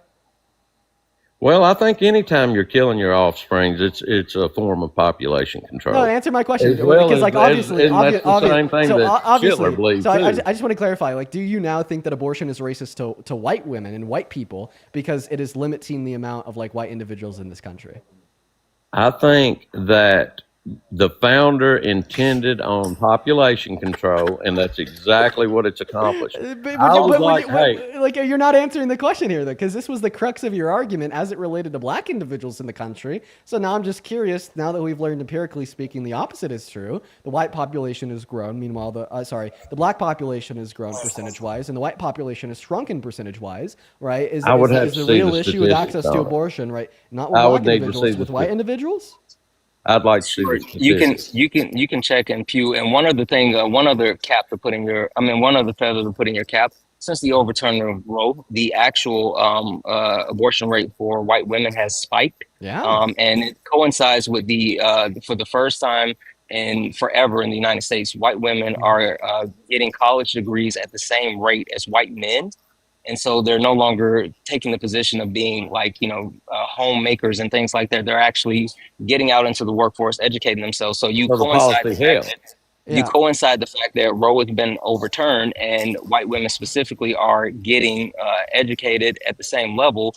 And you see that actual spike while, again, the white population continues to decrease, but the black population continues to grow. So you're agreeing that Roe being overturned was good for the population. And just one other thing here. One other thing I'd also like to point out is that when I was asking you my question, would you now say it's like racist towards like white individuals because the white population is shrunken by what? By what number?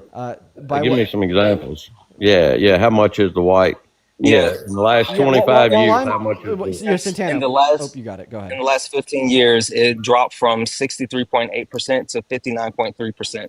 Thank you so much. Now can I finish my point? And that could be possibly because the population has changed in the last 25 years. I'd like to finish my point now. Thank you so much. I'm going to go ahead and finish my point.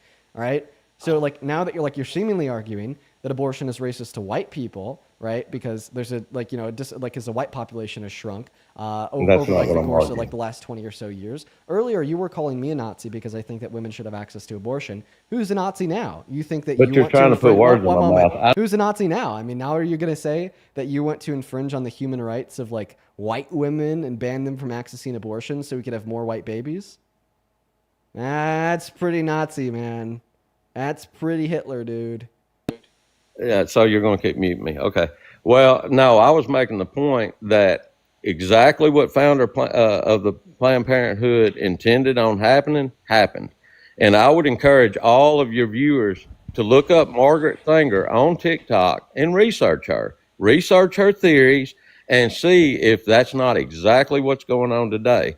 Anybody with a half a brain will research her and figure out what Planned Parenthood is about. How long was Margaret Sanger dead before they actually started to do the first abortion? Like how? That's No, no, no. irrelevant. The Answer the consequence question. is the same. Answer the question.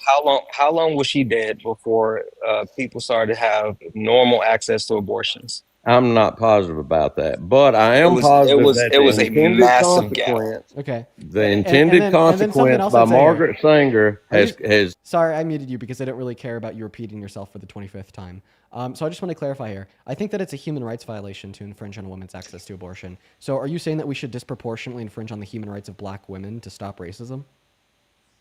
So you're saying that it's a human right to kill your offspring? Yeah, I think that And it's a I human right to disagree. access abortion. Well, I mean, I could give an Yeah, I argument for that. disagree with that. I could give an So argument for what? that. Okay. Listen, here's Then- my argument for that. I think that it's a human rights violation to infringe on somebody's bodily autonomy without any good reason. A good example of infringing on somebody's bodily autonomy without good reason would be like kidnapping. Okay, like obviously you're infringing on their human rights. And I'd say in the context of like limiting a woman's access to abortion, you're obviously infringing on like her bodily autonomy. That's just autonomy over what she can and can't do with her body. So then the question Okay, would be, do you and- have good reason to make that infringement? And obviously, because I don't think that there's any identifiable characteristics of a fetus that would make that fetus morally valuable, there'd thereby be no good reason, right, to like limit a woman's autonomy over her own body and stopping her access to abortion. Thereby, we would conclude here that it is a human rights violation. So then, once again, the question is: are you saying in order to like end racism in America, we need to disproportionately infringe on the human rights of black people? I'm saying that we should not infringe on the human rights Okay, of so then, unborn babies. so I don't think They're that humans too, so I you don't, know. I don't think that that fetus has the human right to life. Why do you think that? Because it's got its own DNA. That's not the mother's DNA. That is a separate human. Why does age determine whether it's human or not? No, not at all. It's a human. So any human that's biologically alive has the human right to life?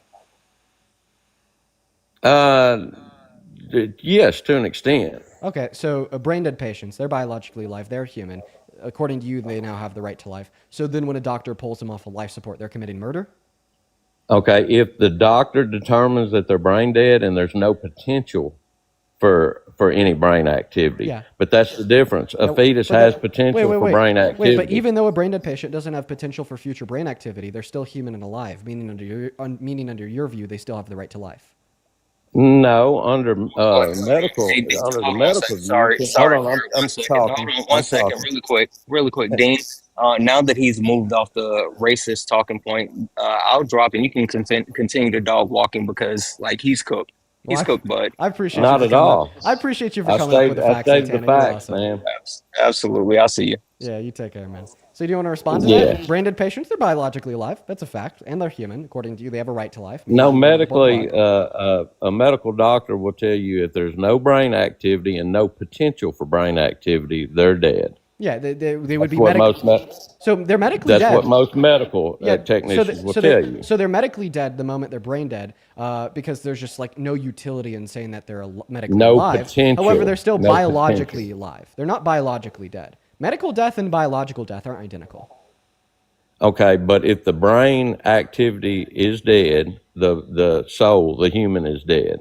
Okay, no. But So biologically speaking, that's not true. Because like I already said, medical death and biological death are two separate things. The reason why they rule Okay. medical death at like brain death is because there's no utility in treating them as if they were alive. And in fact, there's more utility in treating them as if they were dead. Like prepping for like pulling the plug, prepping for like organ transfer, preparing for the funeral, so on and so forth. That's why Okay. we consider brain dead patients to be medically dead. Okay, but once again, it only has to do with the utility of that declaration and nothing to do with if they're biologically alive or not. So biological But- death for the billionth time is completely separate and non-identical to medical death. And a But the brain dead difference patient, is although they are a medically fetus- considered dead, right, they're still biologically alive. So in fact, they are still biologically alive human beings. So in But the accordance with your difference position, is- they would have the human right to life, meaning that when you pull the plug on No. them, it's murder. And I know what you're about to say. Well, but the difference Yeah. is they don't have any future potential, and a fetus does have Exactly. future potential. You're right, sir. That is a difference, but that is an irrelevant difference to your position. No, that it's not was- irrelevant. It It's is not irrelevant irrelevant at difference. all. Listen to what I have to say here. That is an irrelevant difference, and the reason that is an irrelevant difference is because you did not say the fetus has a right to life because of its future. You said the fetus has a right to life because it's biologically alive and human now.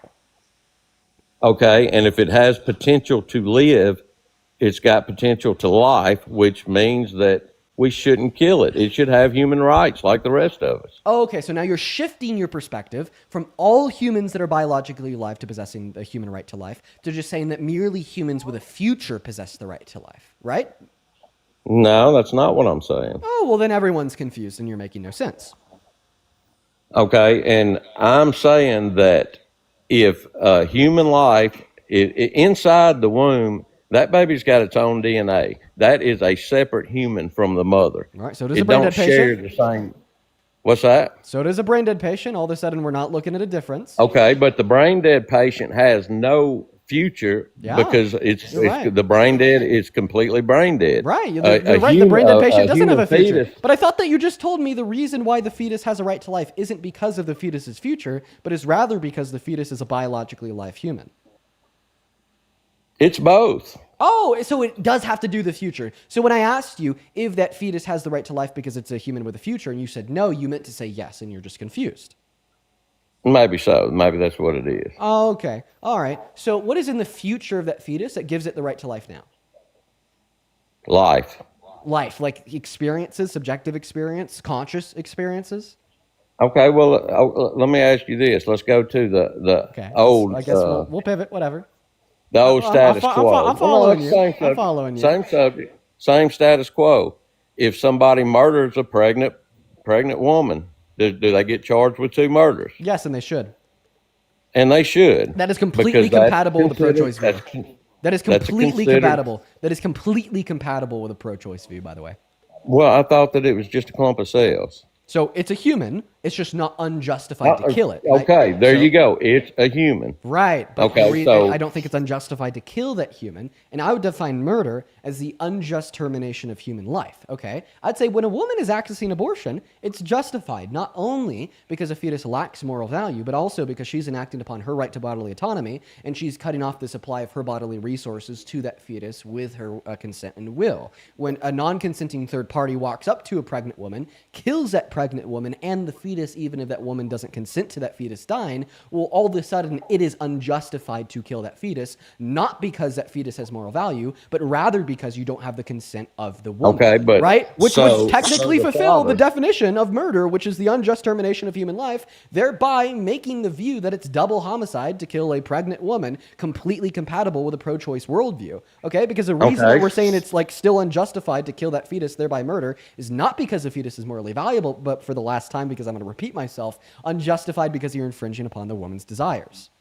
And what if the father feels like it's unjustified for the mother to kill his offspring? Oh yeah, well then that father's wrong and he could cope and cry and whine. I don't know what to tell you, man.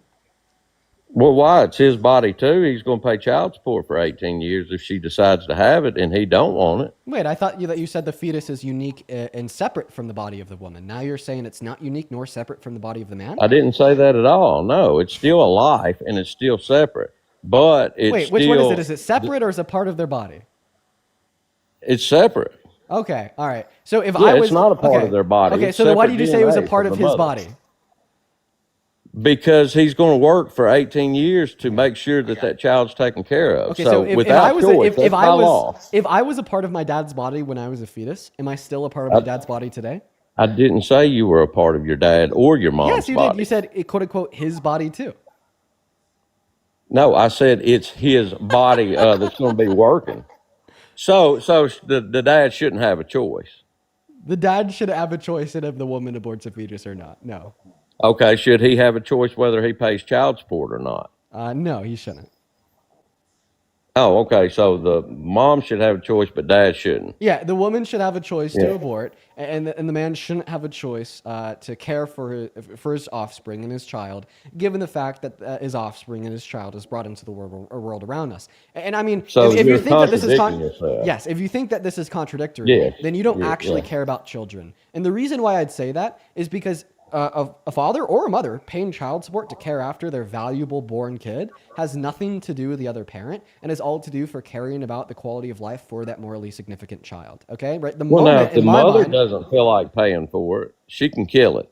But if the father doesn't feel like paying for it, the state makes him pay for it anyway. Yeah, so if the fetus dies before it's morally So you're significant, contradicting yourself. I well, mean, yeah, sure. yeah, It you're seems like a oh, contradiction if you only let me say one word. no, it is a contradiction, Well, it's not a Dean. It's not contradiction. I'll seems happily like explain you it. It's why as soon as you let me 100%. speak. Do I? I mean, it's not a contradiction. I can tell you how as soon as you let me speak, and you seem to be having an issue with that. Yeah, go ahead. Right. No, it's absolutely hilarious. I hear this all the time from the right, where they try to like reduce everything down to one dimension and yes or no's, so then they can make something that is not contradictory by ignoring the nuance. It's just a terrible perversion of reason and fact and logic, and we see it all the time. So I'll try to explain this to you, but you're just going to have to sit down, shut up, and not interrupt me so we could explore the nuance together. All right? So before like 20 through 24 weeks, the fetus doesn't possess subjective experiences nor consciousness, meaning that I don't think it's a morally significant life form. And because that fetus is domiciled in the woman's uterus and reliant on her bodily resources to live, that woman has a special right to terminate the life of that fetus by evicting it from her uterus and revoking consent from said domicile and revoking consent from said bodily resources. Now, this right is special to the woman because it's in her body and it is not in the body of the man. And this alternate version of reality where like conception and pregnancy was not unique to the woman, but rather mutually shared by the man and woman, then the man and woman would have that right as it is both of their bodies. But in this reality, shit's unfair, right? It is only growing in the body of the woman and not growing in the body of the man. So therefore, before 20 to 24 weeks, right, in my mind, a woman is doing absolutely nothing wrong by accessing elective lethal abortion. Now, after that point, that child is morally significant, and there is a duty of care and a parental obligation that would fall on both the mother and the father. After that point, if that child is born and brought into this world, right, the mother has that duty of care and so does the father. Meaning that there's absolutely nothing contradictory of saying before that duty of care exists, before that child is morally significant, a woman is doing nothing wrong by accessing abortion. Yet after that child's morally significant, after that duty of care exists, then the father absolutely does have an obligation to look after his child, rather it's raising that child or paying or like paying money to the mother if he decides to up and leave. So he shouldn't have the choice to up and leave and not take care of the kid. Right, because that duty of care exists for both parents the moment that child is morally significant. Yes. Okay, yeah, I disagree with that, but that's a good point. I mean, it's a fair point. Wait, you don't think that a It's fair. duty of care would exist for both parents to care for their child the moment Well, the I think child's it morally takes significant? both parents to make the. I think it takes both parents to make the choice. Therefore, should be both, or to make the child. So therefore, it should be both parents' choice on whether to have the child or not. Yeah, how many people did it take to build the car you drive every day? I have no clue. Right, maybe like a couple hundred to assemble it, paint it, configure it, so on and so forth. Yeah, maybe. So would you say that every single one of like those couple hundred people that were involved in the production of your vehicle have a say over your vehicle today?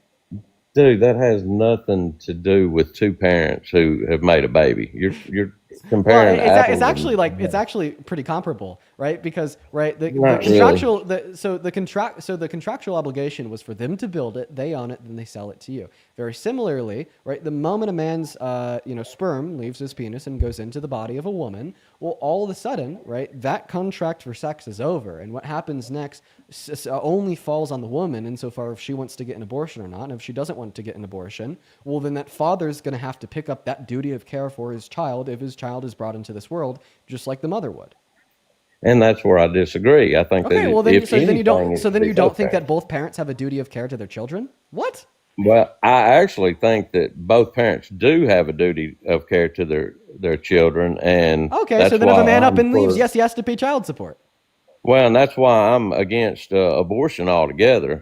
Not to mention the population control issues. Oh, the because you think that eugenics duty, because you think that that duty of care would exist from the moment of conception. But I've already given you a compelling argument to believe otherwise, right? That compelling argument to believe otherwise would be the fact is I don't think it's our DNA that makes us morally valuable. I don't think it's our species classification that makes us morally valuable. I think it's our a unique ability to subjectively interact in the world around us that makes us morally valuable. And that ability doesn't exist inside of the fetus until 20 through 24 weeks with the thymocortical connections, allowing for low levels of sentience. So it is only at that point that I believe a duty of care would exist, making that fetus morally significant, thereby, in my mind, deeming elective lethal abortions as morally wrong. Okay, and what we can do is agree to disagree on the subject. Well, what we're agreeing to But and disagree on is before I one let moment. you I just want go, to add on there. What we're agreeing to disagree on is my position that is not contradictory. My position that doesn't entail any absurdities, and my position, which is best for women's rights, best for girls, and best for children, best for everyone. And then your position, which is like riddled with a plethora not of best for the one that contradictions. gets killed. Well, I mean, It's not best for the baby that gets killed. well, actually, so the fetus that gets killed doesn't even have a well-being, as there's no like conflict of interests and or desires, meaning that you can't do anything that's best for them, as they don't have a well-being to be cared for. Right? There's That's like saying potential that for you life. like there's like things that you can do that are like best for a rock. There's things that you could do that are like best for a blade of grass. There's things I could do that is like best for this cup. Obviously, it's nonsensical and seemingly gibberish to say those things because a rock, this cup, a blade of grass, they don't possess a well-being. Right? And I think that very similarly, a fetus lacks a well-being, meaning that you can't do what's best for it.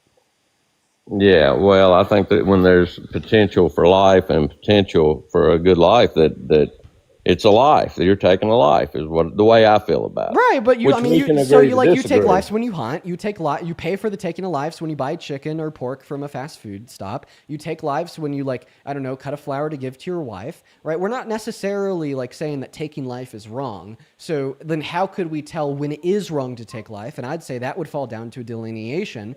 Well, is this life significant in the sense? Does it have a conscious experience? Can it interact with the world around itself? Right? Can it operate at a higher level of rationale? And all those things would be true of like humans, particularly humans like you and me. And I believe that subjective experience and the ability to deploy those subjective experiences through a mind would start at like 20 through 24 weeks. It's really not complicated when you just spend like more of a second thinking about it. And the reason why there's still so many like shitty pro-life men is because like you don't have like any like emotional attachment to like abortion. You don't have any emotional attachment to pregnancy, since you're not the one that has ever or will ever experience it. Man, And you think that's very not like true. one-dimensionally How many about the kids subject do you here. have? You just say taking life therefore wrong, and it's just completely And that's not gibberish. true. How many That's kids not do I true. have? How I have many- 0 how- kids. Okay, so you've never experienced pregnancy with your child. Yeah, I've never been pregnant. I'm a Yeah, man, and never I have a child have, because I'm and not a man, father. it's special. It's special. So I when you shouldn't be able to see talk your- about the subject because I don't have kids. Therefore, you shouldn't be able to talk about the subject because you don't have a uterus. Damn, you walked straight into that one, man. No, it's nothing to do with the uterus. Oh, okay. It's Well, to then my do lack with of the kids has baby. nothing to do with it. Then my lack It's of to kids do has with nothing the to do with it. human. Then my lack of kids And- has nothing to do with it. Don't try to play that fucking card, sir. Well, you're saying that a man don't have the experience of being pregnant when That's right. You to an don't. extent they do. You don't. No, you don't. Absolutely, you don't. Okay. Well, we'll just agree to disagree. But No, I come will on. say Come on. this. No, listen. This is like the shittiest claim ever. Okay, imagine that you have never eaten avocado toast in your life. Okay, you've never eaten avocado toast, but you have a wife, and your wife's favorite food is avocado toast. Could we say here, just because your wife has experienced eating avocado toast, that even though you have never experienced eating avocado toast, that you understand the experience of eating avocado toast? Yeah, avocado toast is a lot different from We wouldn't experiencing be your able child. to say there that you have experienced eating avocado toast just because your wife has. So therefore, Yeah, why would we she's- be able to say she's that definitely you got have more of an experienced experience pregnancy with it. just Yeah. because your wife has?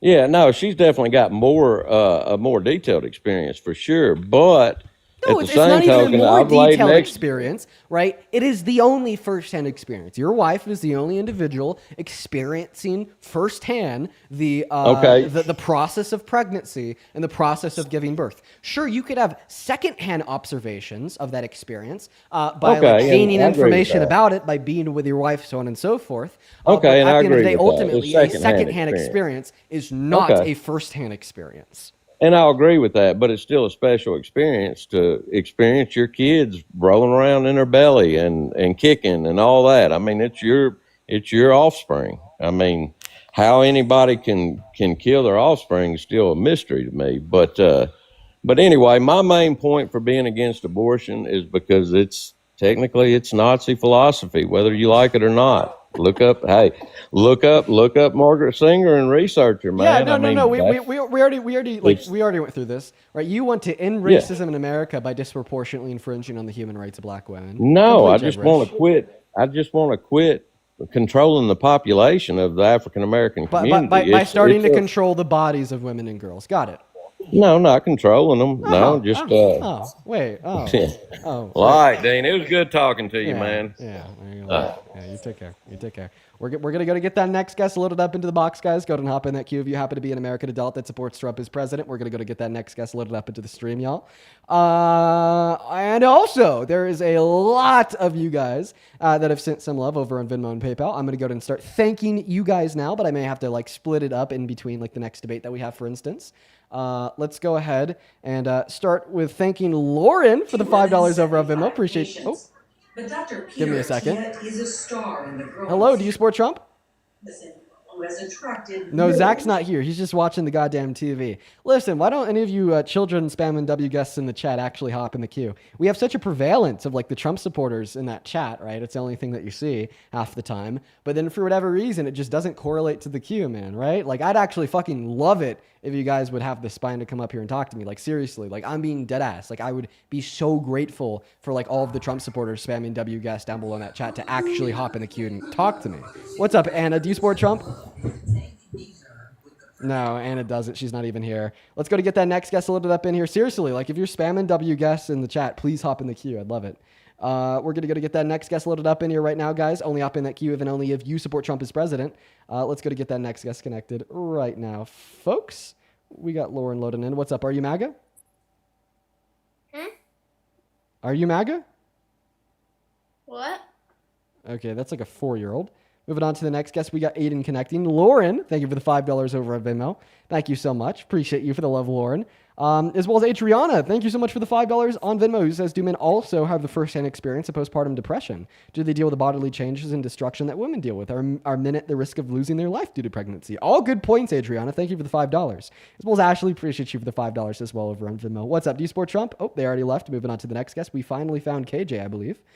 Allison, thank you so much for the $25 over at Venmo. Let's get 250 Allison W's down below in that chat for the $25. Thank you so much for your kindness. Allison says WD-40 was invented to prevent rust on nuclear missiles. If I use it for a squeaky hinge today, does that mean that I really endorse nuclear weapons? Good fucking counter argument, Allison. I wish I would have saw that earlier. Fucking awesome. Show some love to Allison down below. What's up, KJ? Do you support Trump? Yes, sir. Have you been up here before? You kicked me yesterday, like before I got to talk. Okay, and how old are you? 22. Okay, could you go into a place with less background noise? I could turn my fan off. Perfect. While you're doing that, Maze, thank you so much for the $6 and the 66 Yeah, and nigger.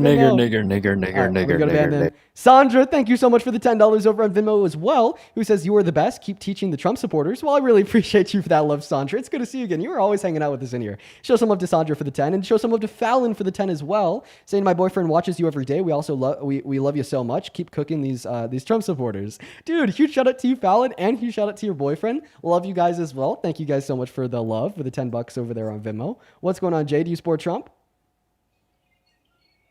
No, Jay's not here. It's a child. Dude, I'm telling you, listen, we get all the people spamming W guests in the queue in the chat, but then it just doesn't correlate to the queue. The only people we get in the queue are like children, unless the people spamming W guests in the comment section are also children. What's up? Do you support Trump? Yes, I do. And yes, I'm a child. Don't kick me yet. Dude, I'm telling you, dude. I think that we're experiencing a MAGA extinction, and the only demographic of people keeping this guy kicking with electoral power like 14-year-old white boys. What's up, Aiden? Are you a 14-year-old white boy? I am not a 14-year-old white boy. How old are you? I'm 17. Moving on to the next guest, guys. We're gonna get that next guest, Thomas, loaded up into the box. Oh, that one was fucking funny. Okay. I would also like to thank. What's up? Before I thank the next person, Thomas. What's up? Do you No, yeah, Trump? you can go, dude. How old are you? I'm 20. I was born in 2005. You support Trump?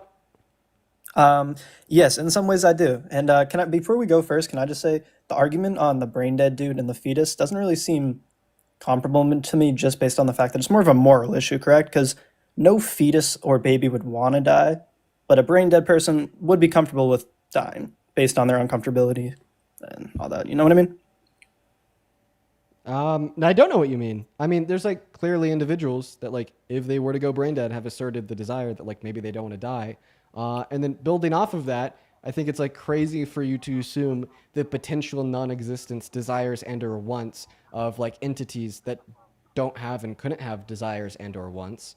You know, that's like Yeah, saying no, that's like saying if like this steak that I'm about to cook for dinner, you know, if this steak was hypothetically conscious, would it want me to cook it for dinner? Like probably not, right? Does that therefore yeah. mean Okay, that so it's but wrong for me to cook the before steak for before I dinner? do my counter argument, I'm No, just no, gonna say listen to that. one. Listen to that. Like, Okay, have you, okay, yep, have you yep, my ever bad. seen Go. that movie of like the conscious of like the conscious like things in like grocery stores? It's called like Sausage Party or something like that. Sausage Party, yeah, dude. Right. Yes. So like hypothetically, right, if the bun's in the grocery store, if the patties in the grocery store, if the lettuce in the grocery store, just suddenly all had a mind, we're all conscious, would they want to die? Probably not. Therefore, is it wrong for me to cook a burger and like cut some lettuce to put on top of it? Okay, okay. Before I continue, yes, I'm just gonna say this first. Your vernacular better than mine. Your political knowledge, yes, better than mine. You're definitely a better debater too. I have no experience with debating, but I feel like that's a bad argument, right? Because you're comparing hypothetical foods to a real situation that No, people go through all the time. it's not a real situation. It is not a real situation to assume that a fetus has desires. That is a hypothetical. Just as hypothetical as Sausage Party. Oh, I was referring to the brain dead people that a lot of people That's would also want to pass away. that's Okay, also that's okay. also not No, a real that's true. situation because brain dead people are brain dead. They can't assert like desires. They don't have a mind. They can't say that they want this or they don't want this because they're literally brain dead. Once again, just as much of a hypothetical as Yep. Sausage Party. Okay. I want to go back to the original topic too. We can talk about Trump because you guys did go off topic for a while there. It's about like, oh, that's like Planned Parenthood and all that. Yeah. We could talk about that. Let me finish thanking some people here. Thank you so much, Sasha. That is SHASTA. Thank you for the $25 over on Venmo. Sasha says, "Damn, Dean, you don't have to cook him so hard. Lol, bro is well done at this point. Much love to you. Much love to you as well, Sasha. Appreciate you for the $25. Show some love to Sasha down below. I would also like to thank Donica for the $7 on Venmo, who says, did you catch the Colorado versus Utah game yesterday? No, I didn't, unfortunately. As well as Nova, thank you for the $10 on Venmo, who says, hey, Dean, it's my birthday. 26 on the 26th, and you've taught me so much. Name is Lewis. Happy fucking birthday, Lewis. Dude, I want to see everybody watching on TikTok, everybody watching on YouTube. Show some love to Lewis for their birthday down below in that chat. As well as Samantha, thank you for the $5 over on Venmo. I'll try to bring you up. And Nicholas, thank you so much for the $5 on Venmo. And I just read your message there. Thank you so much for your kindness. As well as Matthew and Monique with the $5 over on Venmo as well. Thank you guys so much. I'd also like to thank Matthew with the $15 on PayPal, who says, where is Phil? Who the hell knows? Appreciate you for the $15, so Matthew. And let's get 500 Kimberly W's in that chat for the $50 on PayPal. Holy fuck, Kimberly. That is so incredibly kind of you. Kimberly, I just read your message there. If you want to share that argument with me, you can find my email in the link tree in my bio. Please do. I really appreciate you for the $50, and I'll keep my eye out for an email from Kimberly. As well as Herb, thank you for the $5 on PayPal. Bernie with a 4, Nicole with a 2, and Alexander with a 5. As well as F, thank you so much for the $10 over on PayPal. Appreciate you so much for the love, F. Kaylin with a 5, Lynn with a 5, and Tanya, thank you so much for the $25 on PayPal. Let's get 250 Tanya W's. Tanya says, thank you so much for the love once again. Tanya says, you are quite articulate and well-spoken. Keep spreading knowledge and truth about the head Cheeto in charge. There we go. We're all cut up over on Venmo and PayPal. I seriously really do appreciate everyone for all the love over there. As well as Zach, that is ZAK. Thank you so much for the $20 on Super Chat. Let's get 200 Zach W's. Good to see you again, my friend. Zach says, by the same logic, anybody who drives a Volkswagen is a Nazi, since the person that started the organization was a Nazi as well. Yeah, good point. And then Unreality, thank you for the 20 Australian dollars over on Super Chat. Show some love to Unreality. Thank you so much for the love. Who says, as somebody who's given birth, it's not an experience I wish on my greatest enemy. It's painful and traumatic. I needed stitches and it took weeks to recover. My body will never really be the same again. Yeah, Unreality, it is crazy that like so many women go through birth and it's like a normal thing. Just like considering like how absolutely insane it is, right? On like the body, the mental state, the mind, of women. It's just fucking nuts. But listen, man, go ahead and take it away. Tell us why you support Trump as president. I appreciate everyone so much for the love. If you want to support me, you can find my Venmo and my PayPal in the link tree in my TikTok and in the pin message over on that YouTube stream. Okay, so like I said, first of all, I am 20 years old, so I'm relatively new to politics. I wasn't very into it when I was much younger. I do not support Donald Trump as a person based on like his past. I do think he's uncomfortably weird around women. Definitely somewhat misogynistic, but I really do think from what I've seen, he is better than all the other Democratic candidates I've seen. Like, okay. So first comment, it's not just uncomfortably weird around women. he's predatory and dangerous around women. And then second of all, besides E. Jean Carroll, is that her name? Correct. I want to be correct. yeah, besides the woman he raped. Yeah. That is her name. He was held civilly liable, correct? Yes. And what is the difference between that and actually being convicted? One's in a civil court, one's in a criminal court. One determines criminal responsibility and throws people in jail. The other determines financial responsibility and leads to lawsuits. Okay, thank you. Yeah, one operates off a jury of 9, one operates off a jury of 12, one operates off a standard of evidence beyond a reasonable shadow of a doubt. The other operates on the standard of evidence, preponderance of evidence more likely than not. Those are the differences. All right, and I've heard the arguments from a lot of the right here saying that there's not enough evidence on the case, but I'm not going to start with that because I haven't done enough research on that specific topic to really give my opinion on that. Okay. But besides him being uncomfortable around women, from what I've seen, yeah, I take issue with that language. Like, rape isn't just uncomfortable. Rape is violent. Rape is no, yeah. But I'm not talking about that case. Obviously, that is obviously way past anything. We're both on the same topic with that. And hold on, one more thing. Yeah. If you actually support Trump and you're coming in here spamming the N-word, that is not just a bad look for the party itself. It's a bad look for you, your parents, and basically everyone else. That's just pathetic. And I honestly, Dean, I don't think a lot of them are Trump supporters. I think they're mostly kids who I'm hearing saying this. They do all sound pretty young, but yeah, you can go. Yep. Pretty much everyone who come on the internet and spam slurs loves Trump. Do you mind if I ask you a question? Yeah, no, Dean, I'm here just to go. So, if you knew that the outcome of that civil court that held Trump liable for raping E. Jean Carroll was accurate and true and correct, would you still support Trump as president?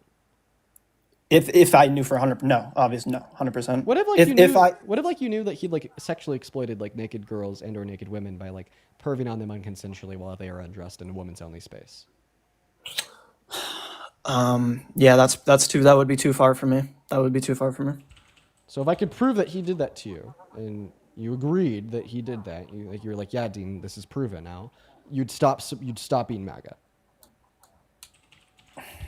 Yeah, I would, but the thing is, I'm not trying to say that your sources aren't reliable, but I feel like I would need to do my own research here on that. Because I got such a reliable source. But Dean, you are literally you're like the left's boy right now. So I don't know if I could just trust your sources alone because you have an agenda. I think you're going to be able to trust my source. Do you want to know what my source is? Okay.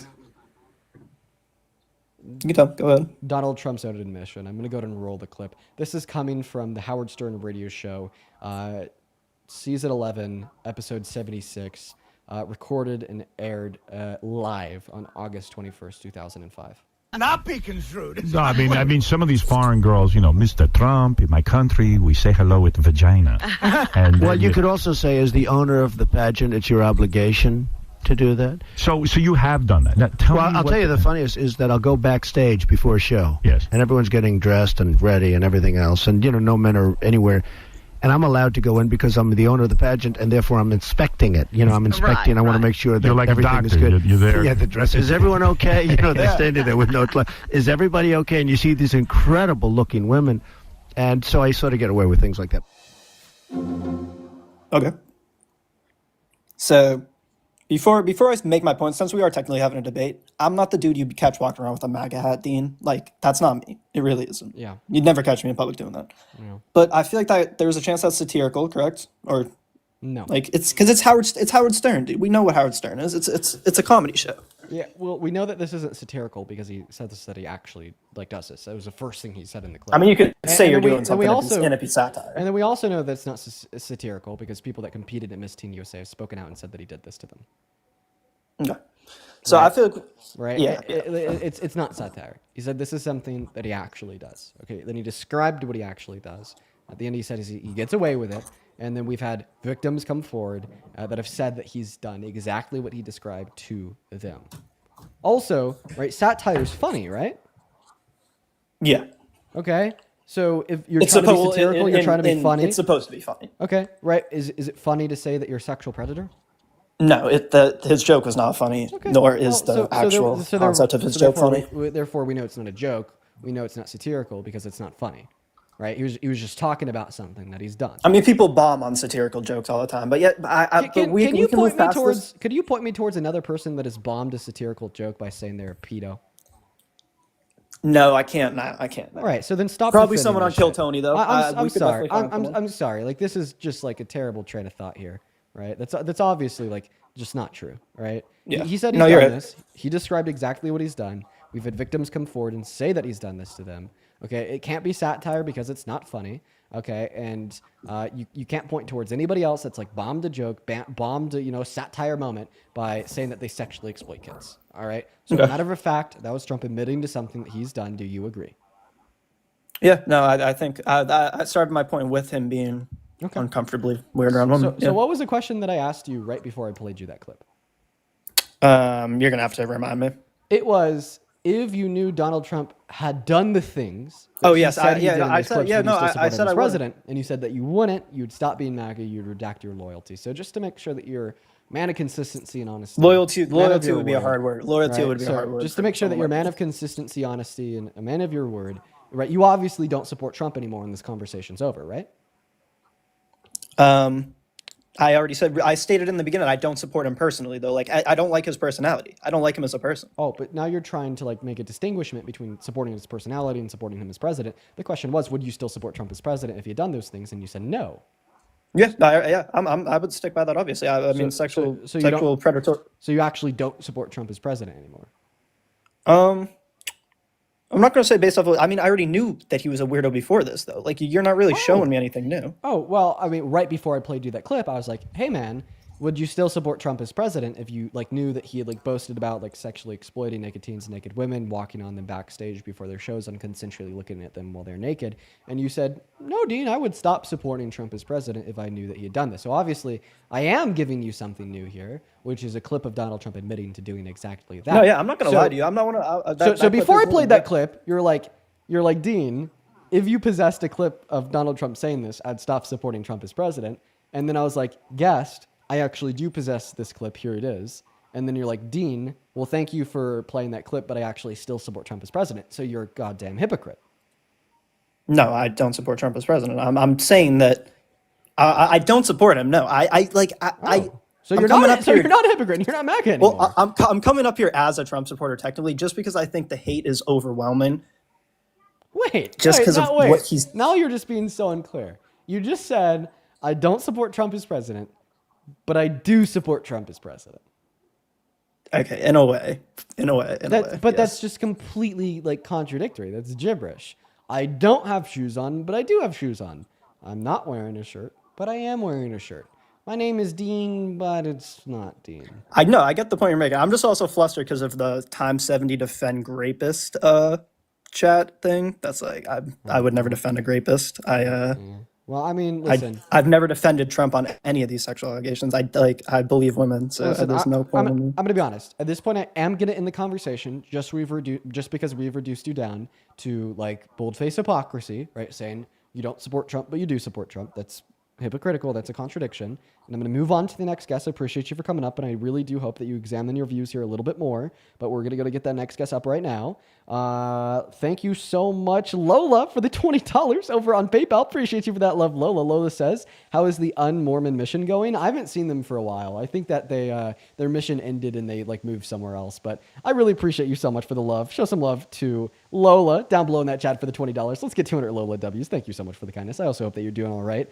I'd also like to thank Clifford for the $5 and A3 Studio. Thank you so much for the $80 donation over on PayPal. Holy shit, A3 Studio. That is so much. I'm so sorry. I do not deserve that. $80. God damn. A3 Studio, the $80 says, you are amazing. I'm glad I found you and have been loving your content and your roastings. Well, I really appreciate you so much for the 80 big ones, A3 Studio. I want to see 1,000 A Studio W's in both the live chat on TikTok and the live chat over on YouTube. Guys, thank you so much for the love. Show some fucking love to A3 Studios, as well as Morpo. Thank you so much for the 5, and Alex with the 1, as well as Izzy. Thank you for the $10 on Venmo. Let's get 100 Izzy W's, who says, I am always on all of your lives. Well, I appreciate you for that love, Izzy. And then Patsy, thank you so much for the $25, who says, keep on doing what you do. Thank you, Patsy. All the love in the world to you. Let's get 250 Patsy W's. Thank you so much, as well as Taylor. Appreciate you for the 5. Thank you guys so much for your kindness. Seriously. What is going on? Collier. How do I pronounce her name? Collier. Collier. Okay. And how old are you? 18. What year were you born in? Of 6. Yeah, I don't believe you. Moving on to the next guest, guys. Only hop in that queue if you are an American adult that supports Trump as president. We'll happily get you loaded up into the stream. We'll have a fantastic conversation, quite frankly. Irvine, thank you so much for the 10 pounds over on Super Chat. Irvine didn't leave a message, only the love. Appreciate you so much, Irvine. If you're watching right now and you want to support me and you want to support what we do here, you can find my Venmo and my PayPal in the link tree in my bio on TikTok, and it can be found in the pin message over on Super Chat. In the pin message in the chat over on YouTube. At this point, we are going to go to get that next Trump supporter loaded up into the stream. Only join the queue if you are MAGA, please. But let's go to get that next guest loaded up right now. What's up? Are you Hello? MAGA? Yep. How old are you? 40. Okay. All right. And why do you support the worst president, Mr. Trump? I'll give you a second. Sorry about that. I'm trying to move somewhere quiet. So why do you support the worst president of your 40 years of life? Well, not 40. We won't go there.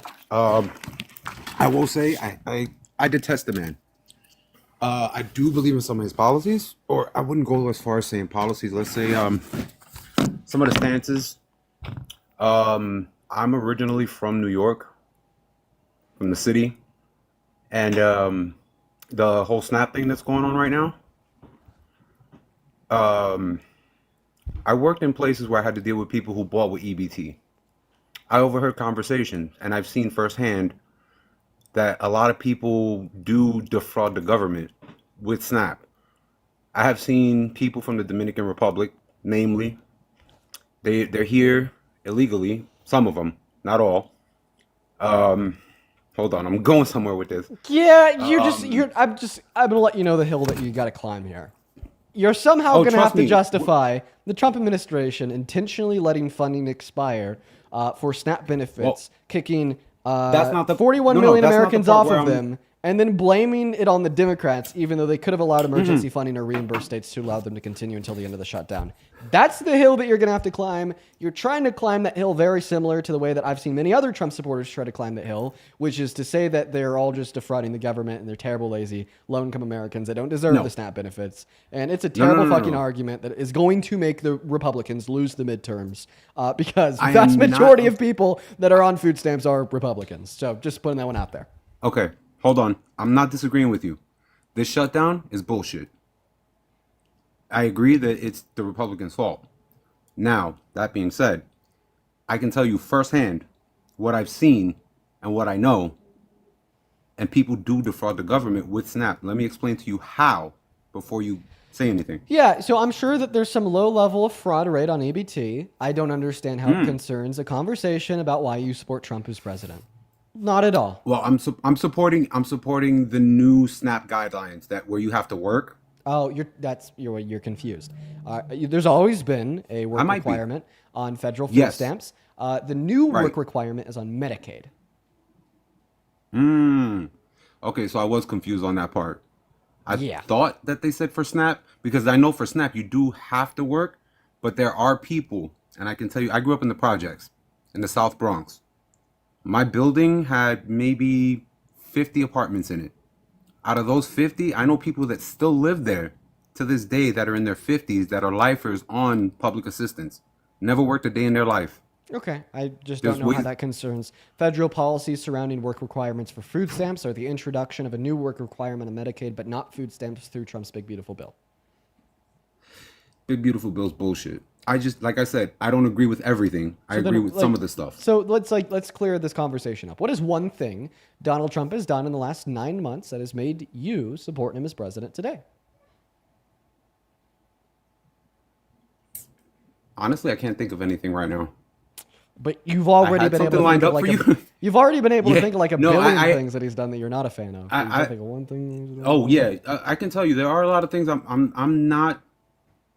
My stance is a little weird because I don't necessarily go left or right. Mm-hmm. How about we give you some help? Kyle, what's up? Do you support Trump? Yeah, man. Yeah, can you name like one specific thing that Donald Trump has done in the last like 10 months that has made you support him? Oh man, well he put together the whole chip factory, something that Biden and Harris tried to do, but then got thwarted from doing, and then Trump achieved that. So there is something. Yeah. So that was actually the funding for the chip factory in Idaho. That was from the Chips and Science bill passed by Biden, not because of anything Trump's done. Hate to be the one to break it to you. Do you need another second? Oh, go ahead. Wasn't that passed under the Trump administration, the final act of it? No, the Chips and Science Act was one of the first acts under the Biden-Harris administration in 2022. We need a third person. Both of you continue to try to think of one thing that Donald Trump has done in the last 10 months that makes you a fan of him. We'll go ahead and get a third Trump supporter up on the panel just so we can help. Because, we'll get it. Hey, but he's also, hold on. Okay. He's also, states with high error rates like the state of Virginia has an error rate of 11.86%, which means that... For what? Individuals that are on EBT.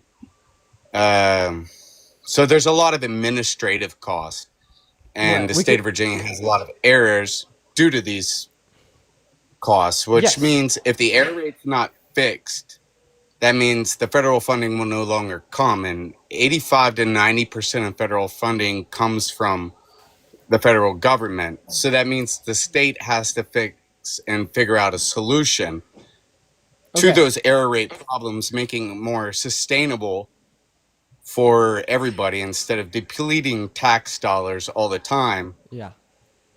So first and foremost, you said that 85% of federal funding comes from the federal government. No, 100% of federal funding comes from the federal government.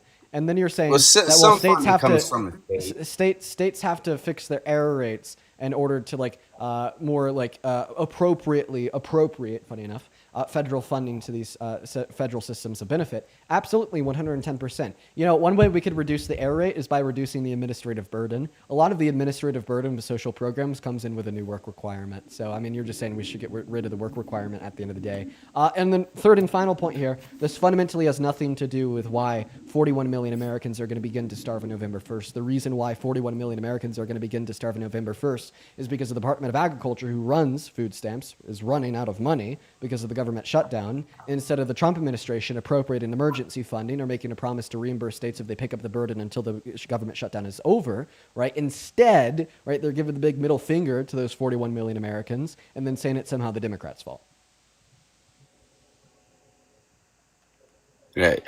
Yeah. Do we need a third Trump supporter? I could bring up a third Trump supporter if you guys would like. You brought up a whole take your there's time. Little branches digest that it. come off of everything you just said. Digest it. Caden, what's up? Do you support Trump? I goddamn love Trump. Okay, you're a troll. Bye, Caden. Okay. What the fuck was that? No. Feel free to start responding whenever, but I am going to try to find a third Trump supporter. Just come up here. Feel free to respond to that, though. Wait, you said a lot, so it's hard to. All right, we'll just try to go from the beginning. Of if states, that does mean that there would be new work requirements, which there has to be. You have a large amount of people living on these social benefits, such as myself. I live on food stamps. I also live on $600 a month thanks to taxpayers. Okay, so you're getting personally screwed by Trump. I would be so you're personally getting screwed by Trump. I don't know what your religious beliefs are, but there's a passage in there, 2 Thessalonians 3:10, that says, "A man who is unwilling to work shall not eat." So I am willing to work, and I think that's what he's trying to bring out in us, is trying to bring out the ones that can work. Oh my God. But there's not jobs for all of us. I have a question. Does that make sense? So the 500 people that Jesus fed during the Sermon on the Mount with bread and fish, were they working? Yeah. There was a work requirement on the bread and fish at the Sermon on the Mount? No, of course not, man. But again, that's the church's responsibility. There's over 400,000 and then for all of the Christian Catholic food banks worldwide, because they follow the Bible, is there a work requirement on all the Christian and Catholic food banks worldwide? Is there a work requirement for Christian and Catholic food banks? No, most of it's a donation. Oh, fuck. So I don't know if the church really agrees with these work requirements on food, man. What do you mean? Most of their food comes from donations or monies from their congregants. Right, and then they're given to to make people donations. and they're given to Yeah, people that you need know. the food, and they'll even give food to people that need it, even if that person's not working. Yeah, but they only give them a percentage while they collect $100,000 a year salaries.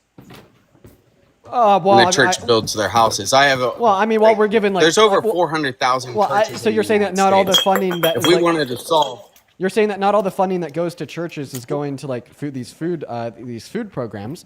Not all the money that's going to the federal government goes to food programs. The average American taxpayer like pays $36 in taxes per year for food stamps. Meanwhile, they pay over $700 per year in corporate subsidies and billionaire bailouts. So what should the solution be as we're tearing apart soybean fields and corn fields to put in solar fields? What are we supposed to do? Well, I don't even know what you're We talking have about. to figure out other ways to work. This is a very vague question. What are we supposed to do? I don't even know what you're talking about at this point. How about we just That means- ground ourselves all right. in reality? Why do you support Trump even though you are personally getting fucked over by him? Okay, at this point now, it is Donald Trump's fault that starting on November 1st, right, less than a week from today, you are not going to have access to your food stamp benefits. That is Trump's fault. How could you possibly still support him come November when you are personally It's going to be impacted turkey so much? season and deer season. Magic 8 Ball, please respond directly to the question I asked you. We got 3.5 years left of this guy, and if his goal is to collapse our government or to collapse our dollar to create a digital currency, then he's doing what he has to do. And obviously the Democrats and Republicans are in cahoots with it because they're both in the Epstein. Yeah, I'm kicking him. He started talking about crypto and Epstein when I was asking him why he still supports Trump, even though Trump is personally fucking him over so much. Ace, I'm going to move on from you as well, man. I appreciate you for coming up. Thank you so much, man. Yo, Riley, thank you so much for the $20 over on Super Chat. While we're looking for that next Trump supporter, go ahead and show some love to Riley down below. That is REILLY. Appreciate you so much for that kindness. Riley with the $20 says, why don't you ask these people if they would vote for another Republican candidate if they were neck and neck with Trump in primaries? That would probably weed out a lot of the people who like his policies but hate his character. Yeah, sure. I mean, I could see some like use in asking that question. That's a good one. Appreciate you for the love, Riley. Thank you for the $20. Show some love to Riley down I just love you so much. All right, I appreciate I you so have much to for that leave, love, but I Buzz. love you so much. Yeah, you take care, man. Moving on to the next Trump supporter, guys. I would love to get like a panel going here of like 5 Trump supporters. Let's see if we could do it. But seriously, show some love to Riley down below, as well as show some love to Izzy for the $10 over on Venmo, saying, I'm always on all of your lives. Actually, I thanked you earlier, Izzy. Thank you so much once again. I'd also like to thank, let's see here, Cicely. Thank you so much for the $5 on PayPal. And happy birthday, Brecken, if you're watching. Happy birthday to you. I'd also like to thank Morgan for the $10 over on Venmo, who says, and then Jesus said unto the hungry, my taxes better not be buying this bread and fish, right? I appreciate you for the $10, as well as Jennifer. Appreciate you for the 10, who says, I would love for you to ask MAGA how they can support the president, but not the man who is president. It always entails some contradiction. And then Antony and Paige, I appreciate you guys for the $5 and the $1. What's going on, Bam? Do you support Trump? Yes, I do. Okay, and how old are you? I'm 18, Okay, what year were you born in? 2007. Okay. You know what, Bam? How about we try to do like a 1v multiple people? Could I get you like a panel of like multiple people? Is that fine? Sure. Okay, all right, let's do that.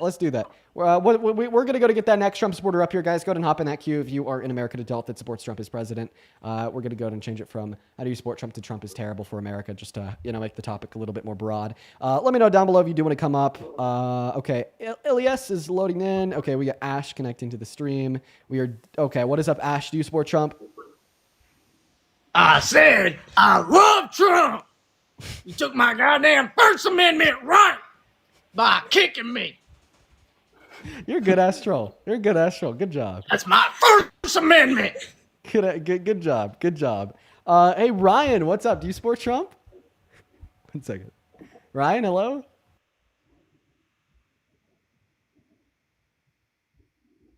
Okay, Ryan's not here. We're going to go ahead and get that next guest loaded up in here. So we got Bam in here right now. We're looking for multiple. Just, for no reason at all, can we get random a W girlfriend in the chat right now? Can we get a W girlfriend in the chat? Thank you. Love you. What's going on, Sav Paz? Do you support Trump? Sav Paz is not here. You know what? Listen, while we're looking for, another Trump supporter here, Bam, why do you think it is the case that we have like 12,000 people watching the stream, but it's just like literally impossible to find a single person that supports Trump to come up here and have a combo? Probably because your audience mostly doesn't support Trump. Yeah, well, I mean, mostly, yeah. If we assume the majority of the people in this live are not MAGA, that'd still leave like 6,000 people that are. You know what I mean? Emily, what's up? Do you support Trump?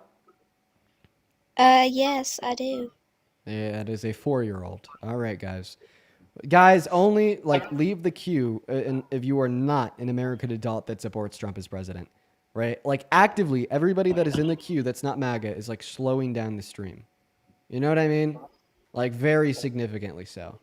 All right, moving on. We're going to try to get somebody else up, guys. Just looking for Trump supporters. I wish that this was easier than it is, right? Like, this is just insane. This is seriously insane. What's up, 007? Are you MAGA? Yeah. As a child. Low quality, are you MAGA? No, I don't want him. Base Noah, are you MAGA? Yeah. You are. How old are you? Fuck you. Okay. All right. Well, Noah left. Bam, do you see what we're dealing with here? Yeah, it's tough. Yeah. Yeah, no, it is. It is tough. It is very, very, very tough. Bam. Well, we'll try again. I want to try to get a panel thrown together. I'm really trying my hardest out here, man. We're going to go to get Maya loaded up. Guys, go ahead and just let me know if you're MAGA down below in that queue and you want to come up. What's going on, Draco? Are you MAGA? You say what? Are you MAGA? I'm 19, Of but course I'm I am. by MAGA. You don't know what you mean by MAGA? So that means, are you a Trump supporter? Oh yeah, I'm a Trump supporter all the way. You know me. Okay, you're a troll. Levi, are you a Trump supporter? Levi? Hey, Dean. Yeah, of course I am. Okay, what year were you born in? Yes, sir. Yeah, can you hear me, Dean?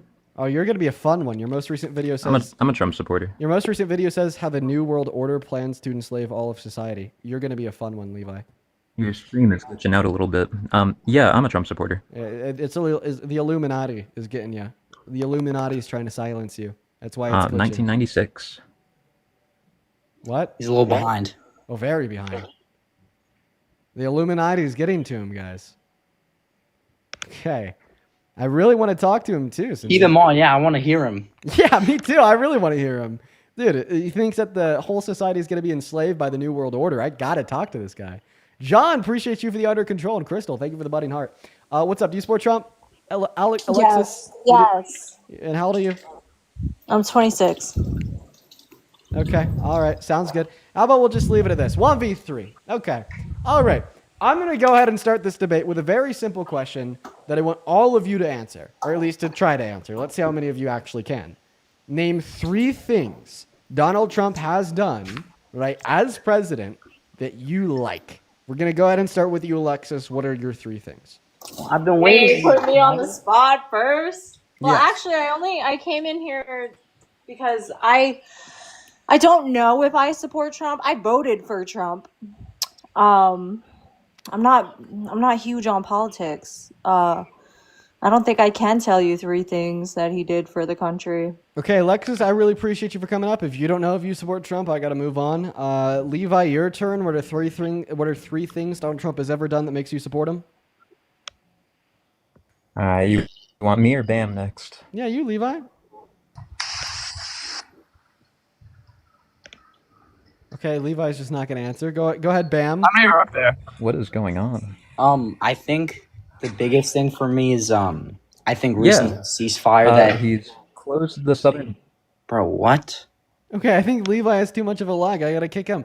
Bam, I just spent 15 minutes trying to find one Trump supporter outside of yourself to join the panel, and I'm left empty fucking handed. Yeah. So I guess it's just going to be a 1v1, okay? I guess it's just going to be a 1v1 because no other Trump supporter in the goddamn world wants to come up here right now. Take it away. Tell us why you support Trump. I think the ceasefire in Israel and Gaza, I think that's like the biggest thing for me. And I know that it wasn't 100% just Trump. It's not just him, but just like his entire organization, his entire just everything that's been happening. I think it's such good like improvement since what has been happening for the past like 2 years. Yeah, guess what? That ceasefire was violated less than a day in. It's just gone down in history as the 8th ceasefire that was enacted and violated by Israel in the last. I mean, but it hasn't been. It's still not back up to what it was before. I understand that ceasefire is no longer in effect. Okay, Israel's already recut off trade, food, and water routes into Gaza. They're already killing innocent Palestinians once again. 2 days in, we had 12 innocent Palestinians die. Right, Palestinians are back to starving. Do you support Palestine or do you support Israel? I support Palestine. Can I like talk to you about that? Because I think like for me, I don't really understand the side for people who say I support Palestine. Just like, I mean, I understand the baseline, which is like it's a genocide. I'll tell you super quickly, but I want like to stay on Trump, okay? But I'll tell you super quickly because it's important. I support Palestine because I have common sense. Okay, there has been, like, I don't even know the official toll anymore. Like 60,000, 70,000 innocent Palestinians, men, women, and children that have been murdered, fucking slaughtered by Israel. Okay, I mean, you could go on Google and find like videos of hospitals being bombed. It's a war with where patients dying. And then when like the humanitarian workers go into that bombed hospital to find anybody that's still alive, they just bomb them again, then kill the humanitarian workers. Okay, every single Al Jazeera journalist on the Gaza Strip is now fucking dead. Israel admitted to specifically targeting the journalists. You could find literal videos of 5-year-old girls dying because they were in school and then Israel bombed the school and then it become inflamed. Okay, 85% of the hospitals are gone. The schools are gone. The churches are gone. The mosques are gone. Hamas the public infrastructure is gone.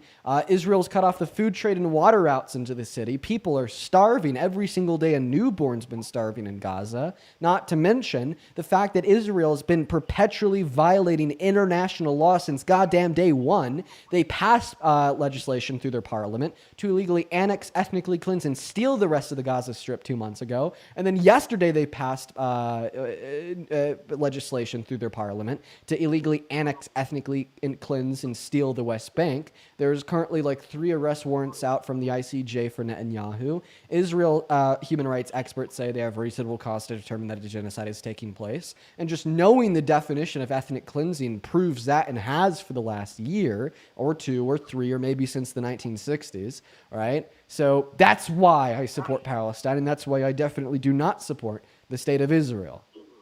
So my response to that, first of all, is during October 7th, when 1,000 Israelis were slaughtered and killed in cold blood, half as many people that were killed in 9/11 directly from another country, of course you're going to have Israel declare war. And I don't agree with everything that Netanyahu did. I think that he's done terrible things. But I think if you try to think of an example where a similar thing happened to the U.S. and you think about what would happen what the U.S. would do if something similar happened where 1,000 people were killed, like it's just that country would not, if a country did something to the U.S., that country would be completely destroyed right now. And I think that the reason that people just seem to forget about that and seem to like forget that it's a war and that it's of course Israel is winning and is killing lots of people, but it's not a one-sided thing. Thousands of Israelis have died. Even more have died now. And additionally, Hamas has killed their own people. You could see, like you were talking about videos. You can pull up videos yourself. During the ceasefire, when they stopped bombing, Hamas came out of their holes underneath hospitals and mosques and started killing their own people because they seemingly helped Israel. And I think that it just shows, like, why would you be against Israel when you can be against Hamas that's killing civilians? Yeah, right now you're trying to make the deaths of innocent newborns negotiable. Right now you're arguing there were deaths of innocent 5-year-old girls. You're making the deaths of right now innocent Israelis. Go ahead, interrupt me. Okay. No, you can. No, interrupt me. You have something to say. Get it off your chest. I mean, no, you can go. It's fine. Sorry. That's what I thought.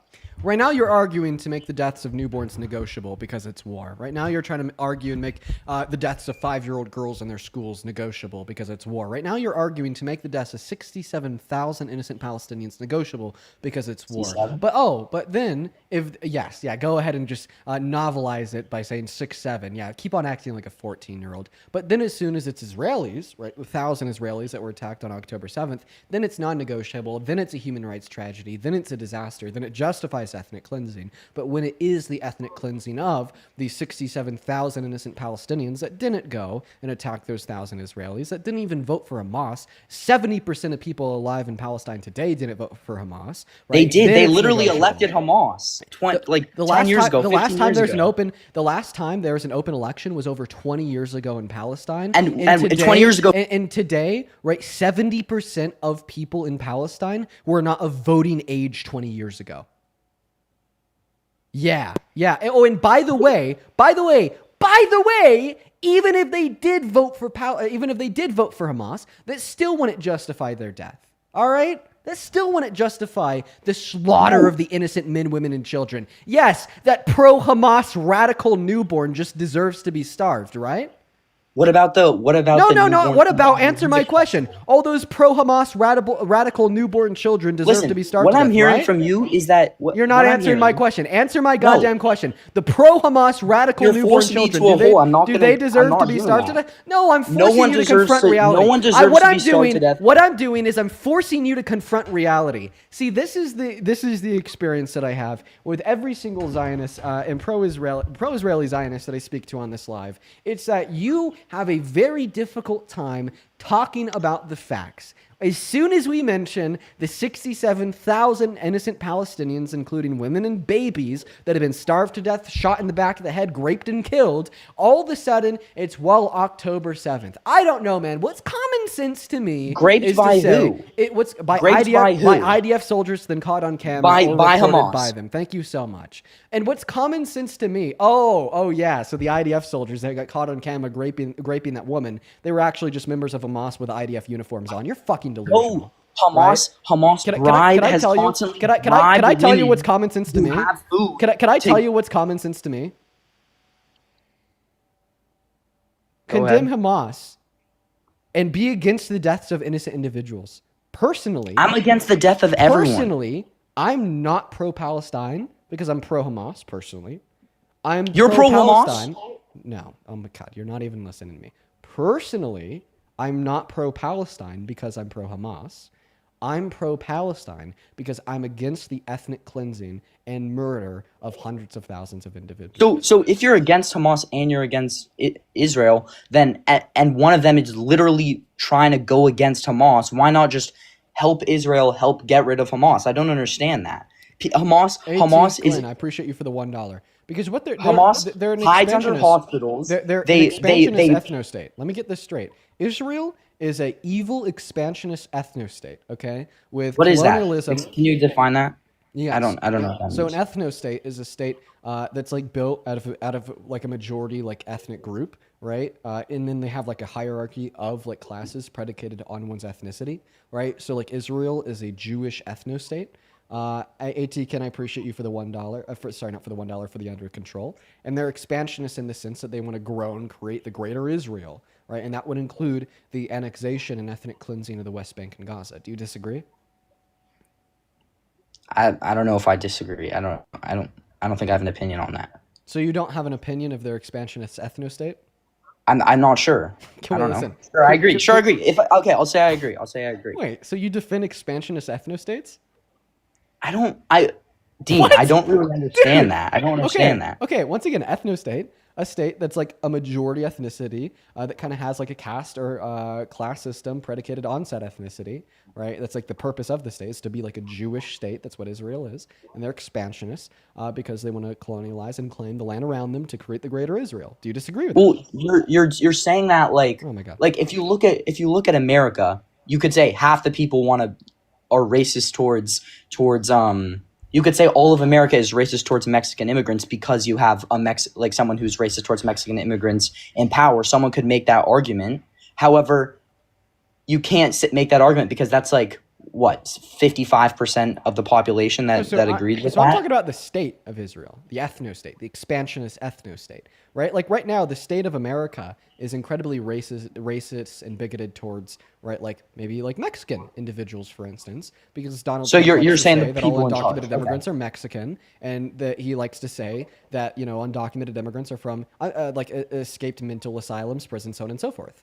And I'm not just talking about the people in charge. I'm talking about the state as a whole, right? I think that the state as a whole is an issue. You're pivoting. Anyone can legally be a citizen of Israel. You're pivoting because I asked you a very specific question, and you're now and Do I? you're I mean, now not answering. So I'll ask it again.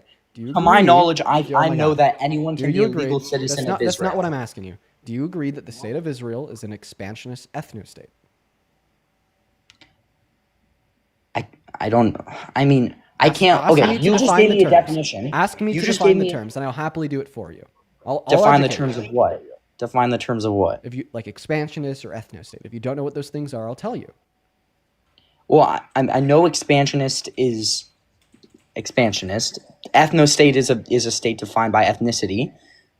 But that the reason it's not a state defined by ethnicity is because anyone can legally be a citizen of Israel. You don't have to be Jewish. You don't get legal advantages by being Jewish. Anyone could be a citizen of Israel. Of course, there's things you have to do, but anyone can be. Okay, so even Israel doesn't deny that they're an ethno-state. So why do you? Well, you're saying ethno-state in this negative connotation. You're saying the that. pro. Wait, all can the, you let me respond to that? all like the pro-Israel like senators and congressmen and women, they don't deny that Israel's an ethno-state. Israel doesn't deny that they're an ethno-state. Israelis don't deny that they're an ethno-state. Can I respond? I'll respond to that. Israel's an I'll respond to that. Well, my response to that is you're saying ethno-state in this negative connotation where only people of a certain ethnicity can be a citizen of this state. But I'm not 100% sure like quote unquote ethno-state, but I know for a fact that of course Israeli is the Jewish state. And I also know for a fact that you don't have to be Jewish to be a citizen of that state. That's just, and I agree with that. I think there's no harm. You can have a state that is majority Jewish, and anyone of any religion can be a member of it. I don't understand. I mean, my base point is that I think during October 7th, did you know that the Constitution, the constitutional law of Israel, explicitly declares that, quote unquote, the right to national self-determination in the state of Israel is unique to the Jewish people? No. No, you didn't. I didn't know that. Did you know that before you just Googled it just now? Like, what? I was looking up the specific wording so I could give you a quote. I didn't know. I didn't know that looking for very specific information to make sure that every word that comes out of my mouth is accurate is wrong. I mean, wait, can you tell me? Okay. So we're getting caught up on this part on if it's an ethno-state. So once again, Israel says they're an ethno-state, right? Okay. We say that they're an ethno-state, even the pro-Israeli congressmen and women. So I don't want to say for a fact that constitutional law says they're an ethno-state. So can we agree they're an ethno-state? Sure. Okay. I don't know. Can we agree that they're expansionists? I mean, I think that's difficult because... No, that's the easiest part. I mean, they passed... I get in the recent... They passed legislation that violates international law to annex the West Bank and Gaza. They passed it. Yes. Okay, so tell me... So can we agree that they're... If you can't agree on this, I'm going to kick you, right? Because we're here to talk about Trump. All right, instead kick I'm educating you about Israel. But if you're going to reject the education on Israel and you're going to reject a conversation about Trump, then I'm going to move on. Okay. So either engage in the conversation about Israel or engage in a conversation with me about Trump. But if you're refusing to do either, then I'm going to kick you and move on. I got to go anyway. So it's good talking to you. Thank you. So you don't want to agree that Israel's expansionist? You beat me. Okay. I lost. Right. We're going to move on to the next guest, guys. Only hop in that queue if you are an American adult that supports Trump as president. We're going to move on to the next guest. There's no excuse for ethnic cleansing. There's no excuse for perpetual violations of international law. There's no excuses for 2 to 5 warrants out from the ICJ. There's no excuses for 67,000 dead innocent Palestinian men, women, and children. And there is absolutely no excuses for using an attack to justify the explicit colonialization, displacement, ethnic cleansing, and genocide of millions of innocent individuals. So there's my thoughts. Common sense. That's why I said when I first started to speak that it's a very common sense view to be against the state of Israel. Very, very common sense. And by the way, it's becoming a uni-party agreement. 71% of Democrats at or under the age of 50 are against the state of Israel. 50% of Republicans at or under the age of 50 are against the state of Israel, because the wrongdoings of the state of Israel are incredibly clear and they are transparent about them. All right. We are watching an ethnic cleansing broadcasted live on Twitter, live on the internet, live on Google Images, live on your Instagram feed, live everywhere. And it is changing the minds of so many individuals. Common fucking sense. Common sense dictates that ethnic cleansing is wrong. All right, move on to the next guest. What is up, Ethan? Do you support Trump? Yo, I'm not from America. Okay, unfortunately, do you have to be from America if you're going to come up, guys? Make sure that if you are in that queue that you are explicitly an American adult that supports Trump as president. We're going to go to get that next Trump supporter loaded up in here right now. What's going on, Clayton? Are you MAGA? Yeah. Okay, how old are you? I'm 19. Okay, can you please disconnect me from any Bluetooth device? I got you. Sav Paz, what's up? Do you support Trump? I used to support him a lot, but now... Perfect. Clayton, do you support Trump? You already said yes. Can I hear you better now? Can you? Yeah. How old are you? I'm 19. Perfect. Before I pass you the mic to tell us why you support Trump, I'm going to go and thank a handful of people. Juliana, thank you so much for the $10 over on Venmo. Let's get 100 Juliana W's, who says, my mom just lost her job of 7 years due to federal cuts. Please keep spreading awareness. I'm really sorry to hear that, Juliana. Give my wishes to your mother. That's insane. And I hope that she gets her job back at some point in the future. I'm really sorry to hear that. Thank you for the $10. As well as Darlene. Thank you so much for the $15 over on Venmo. Darlene, I did just read your message there. I can bring you up if you're MAGA. Let me know if you're MAGA. Appreciate you so much for the $15, Darlene. As well as Shauna. Thank you for the $5 over on Venmo. Mary with a 5, Samuel with a 5, and Paige with a 5. Thank you guys so much, as well as I just read y'all's messages. Thank you guys so much for the kindness. If you're watching and you want to support me, guys, you can find my Venmo and my PayPal in the link tree in my bio over on TikTok. You could also find it in the pinned message of that YouTube stream. I get 100% of the proceeds over there compared to around 30% on TikTok and on YouTube. And you can even attach a message that I could read off on live. I really appreciate everyone so much for all the love and support. Clayton, you said that you're MAGA. Let me ask you a good question. Do you think that Donald Trump is good for low-income Americans? I mean, I would say I'm not sure. I'm not like an expert on every specific topic of Trump. I'm sure you could probably do maybe much better than that. Do you think that Donald Trump is good for law and order? I mean, I would say so, yeah, generally. Okay, if Donald Trump is good for law and order, then why did he pardon 72 violent offenders that, spread their own shit on the walls of the Capitol and then turned around and assaulted cops? Yeah, I mean, I can't defend that. I'm not like a... Right. I mean, I thought you were asking me why I support Trump, not nitpick, because you're just more educated on every area of Trump, and I don't condone everything he does. Obviously, okay. I don't think his character is well good at all. I guess we'll just ask you, why do you support Trump? Well, as a Christian, I would say he's more favorable to pro-life policy. Okay, all right. Yeah, I don't think that Christians should support pro-life policy. You think that you think that the Bible could actually support pro-choice? Well, I just think it's absolutely incoherent to attempt to apply the moral virtues described in the Bible to run a criminal justice system.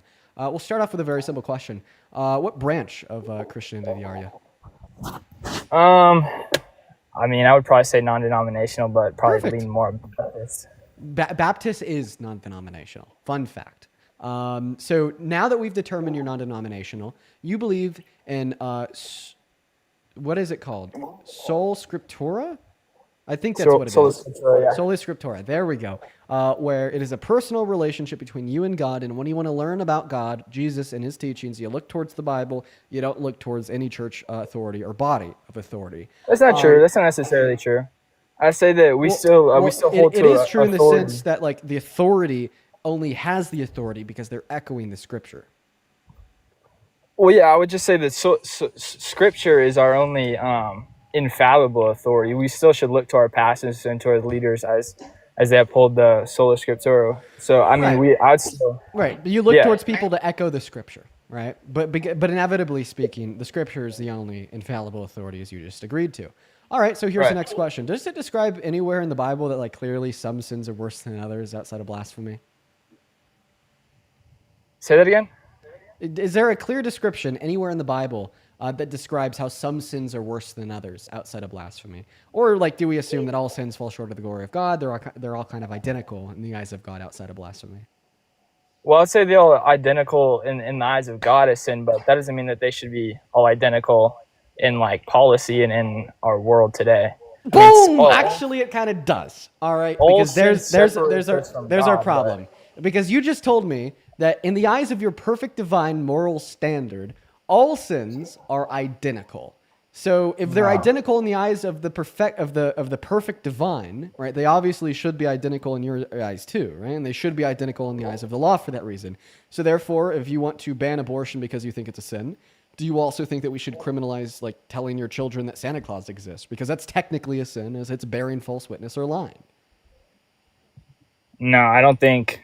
I think all sin separates us from God, but I don't. So you're treating these two identical sins non-identically. Isn't that a contradiction? I don't think so. I think, How could you treat two identical things non-identically without yielding a contradiction?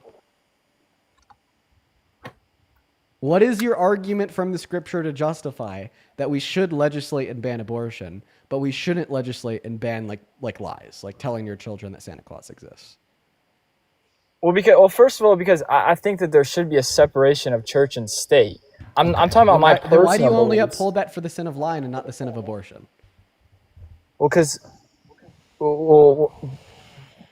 you say, but this is talking about personal beliefs now. Like, why would I do that? It doesn't really matter. Oh, okay. So your personal belief that abortion should be banned isn't rooted within the moral virtues described in the Bible. So you have a secular argument to justify its wrongness.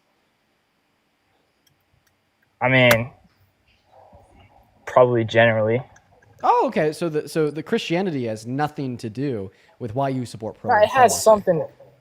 It has something to do with it. Well, again, we're back to that same contradiction of you treating identical sins non-identically and upholding that we should have a separation between the church and the state as it would relate to like legislating on some sins, like telling your children that Santa Claus exists, but then we shouldn't have a separation between the church and the state when it comes to legislating on other sins, like a woman or a girl accessing abortion.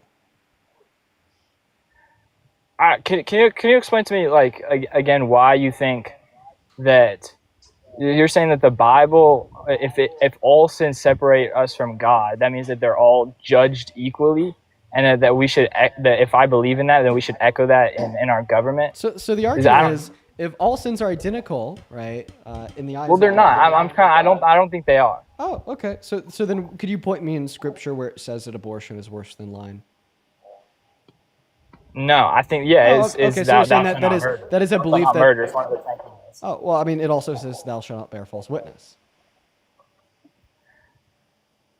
Yeah, but it's encompassing all sins. Just because they're all next to each other doesn't mean that they're equal. Or they should be equal in like. So then, what is the argument from the Scripture to justify that the sin of abortion is worse than the sin of lying? Or is that an argument that's not coming from the Scripture, an argument that's not coming from your God, an argument that's merely coming from you and your emotions, which you then try to superimpose onto your Scripture, superimpose onto your God? So then when you want to infringe upon a woman's access to healthcare, right, you could shift blame to an immortal being that merely exists in the context of your own mind. It's a lot of big words there. I mean... So you think that if you are a Christian, then you have to, then if you were to be intellectually honest with your religion, then you have to treat all sins equally in civil law, or that's what you should push for? Well, I'm saying it's just incoherent to apply the Bible to a criminal justice system because obviously we shouldn't treat all sins equally. We shouldn't throw somebody in jail just as long as for murder as like for like lying to a cop or something. Therefore, the conclusion is we should not run a criminal justice system off of the Bible. And instead, we should run the criminal justice system based upon some secular standards, secular reasoning. This is a really strong argument. He went on pause. I don't know what he's doing. What's that? Where in the Bible do you see that the Bible treats that the Bible says that you should treat all sin equally in like a civil, like like a law sense? Oh, well, we're talking about the moral wrongness of these things. And in Romans, we read that all sins fall short of the glory of God. And in the totality of the scripture, we read that there's no clear description that one sin is worse than any other. Just because it doesn't say it like dot cross an I in scripture doesn't mean that they should be treated all same in public law. I don't understand that. So then what is your justification coming from your religion that they should be treated differently in accordance with your religion? Because, I mean, I don't know. It's like murder is worse than lying. Okay. Like according to your scripture? I couldn't point you to a specific passage. Honestly, the only thing I could give you is because you're going to be only pointing towards your own intuitions. But then who's to say I would say the Holy Spirit. Who's to say that your own intuitions are any more reliable than my intuitions that say abortion's not wrong at all? Because I'm led by the Spirit. Oh, and how do you know that I'm not? Because you don't believe in God. Oh, okay. So like a pro-choice Christian that says abortion's not wrong at all, how would you be able to determine their intuitions are less reliable than your own? I would say that you're not a Christian if you believe in pro-choice. You don't have the Holy Spirit. Okay, so then you just say that they're not a Christian if they believe in the pro-choice view. Yeah, I don't think it's possible for the Holy Spirit to live inside you and to condone murder. Okay. All right. So then you're just saying that your intuitions are reliable because your intuitions are reliable. Not because yes. Wait. If the Holy Spirit, wait. So if you condone abortion in any sense ever, then you're not Christian. The Holy Spirit doesn't lie within you. Well, I'm sorry. Our flesh. So did you know that in accordance with this view that God's not Christian? No, our flesh can still contradict the Spirit. No, listen. No, if you think that allowing abortion means that you're not Christian, then Jesus isn't Christian. God's not Christian because He explicitly allows and condones abortion in Numbers 5. Yeah, I think you could go into like a really specific argument, but I think if let's go ahead and we'll just go ahead and read it. So in Numbers 5, it literally describes that if your wife cheats on you, right, well then you are to go to a priest and you are to get given this liquid, which will force a miscarriage amongst the fetus within the woman's womb that is conceived through the wife cheating on the husband. So you just said if you think that abortion is permissible in any circumstance, then you're not Christian. Well, I mean, you just said that A, the Bible is infallible, since the Bible teaches things that aren't truly Christian, and B, that God's not Christian, because God is the one that is giving this moral judgment. Could you quote that scripture, please? Yeah, for sure. It's a little bit lengthy, but let's go ahead and do it. All right. If a man's wife goes astray and is unfaithful to him, so that another man has sexual relations with her, and this is hidden from her husband and her impurity is undetected, if feelings of jealousy come over the husband and he suspects his wife and she is impure, or if he is jealous and suspects her even though she is not impure, then he is to take his wife to the priest. He must also take an offering of the 10th of an ephah of barley flour on her behalf. He must not pour olive oil on it or put incense on it, because it is a grain offering for jealousy, a reminder offering to draw attention to wrongdoing. The priest shall bring her and have her stand before the Lord. Then he shall take some holy water in a clay jar and put some dust from the tabernacle floor into the water. After the priest has had the woman stand before the Lord, he shall loosen her hair and place her hands in the remainder offering, the grain offering for jealousy, while he himself holds the bitter water that brings a curse. Then the priest shall put the woman under oath and say to her, quote unquote, if no other man has had sexual relations with you and you've not gone astray and have become impure while married to your husband, may this bitter water bring about you a curse not to harm you. But if you have gone astray while married to your husband and you have made yourself impure by having sexual relations with a man other than your husband, here the priest is to put the woman under this curse. May the Lord cause you to become a curse among you and your people when he makes your womb miscarry and your abdomen swell. May this water that brings a curse enter your body so that your abdomen swells or your womb miscarries. I mean, yeah, I would just have to go deeper into the scripture there. I don't know if that's is like symbolizing like a curse that would happen after marriage or like miscarriage. I don't know how those were very specific. Those were very specific. Okay, if your wife cheats on you and she gets pregnant, you take your wife to a priest, and the priest gives her quote unquote bitter waters that makes her miscarry. That's an abortion. Yeah, I mean, even I don't understand. Like, is every translation translate that word to miscarry? Yep. Are you sure about that? Yes. Because I don't know if that would be true, and I don't. Yes. And also that is like Old Testament law, so it doesn't like apply to like today. Oh, okay. So abortion was okay back then, but it's not now. Aren't the wait? Aren't the 10 Commandments in the Old Testament? Yeah, I mean, there's some law that applies today. Oh, so the 10 Commandments don't apply today? There's different types of law. Yeah, there's different types of law. Okay. So you'd say that God's moral commandment changes. So like one day he's like abortion is chill. The other day he's like abortion's not chill. Well, I know that. Yeah. That because God does something, it is good. But like why? Yeah. What do you believe in if you don't believe in God? Like how do you believe? This is a huge fucking pivot. Okay, we're gonna stay on topic. No, I know. That if you think abortion is permissible in every circumstance, in any circumstance ever, then you're not Christian.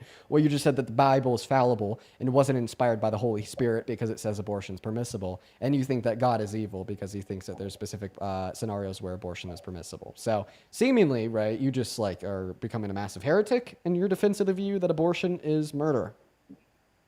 I mean, there's literally like 2 billion Christians on the planet, and there's been scholar after scholar after scholar after scholar. I think if the Bible actually condemned abortion... There's actually many Christian scholars that reject abortion as murder because of the assignment of non-personhood to fetuses in the Old Testament. By the way, a lot of Christian scholars don't think that fetuses are persons in accordance with the Christian text. But now what you're trying to do is you're trying to do a vague appeal to the argument of a scholar because you realize that your argument doesn't hold any water.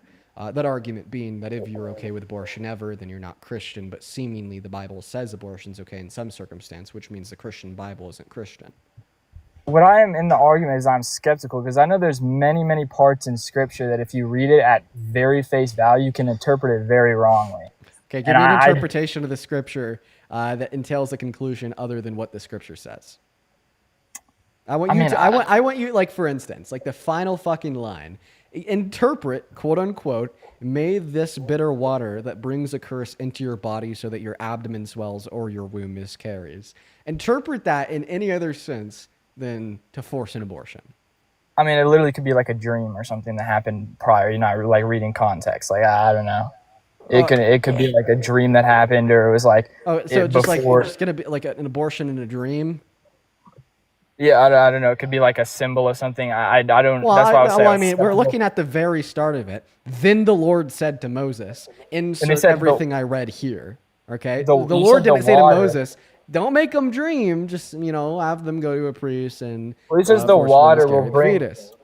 The water will bring like a curse and a miscarriage. Like a curse could sound like reasonable, like that would happen, and then maybe the kid would grow up in somewhere. Like I don't know.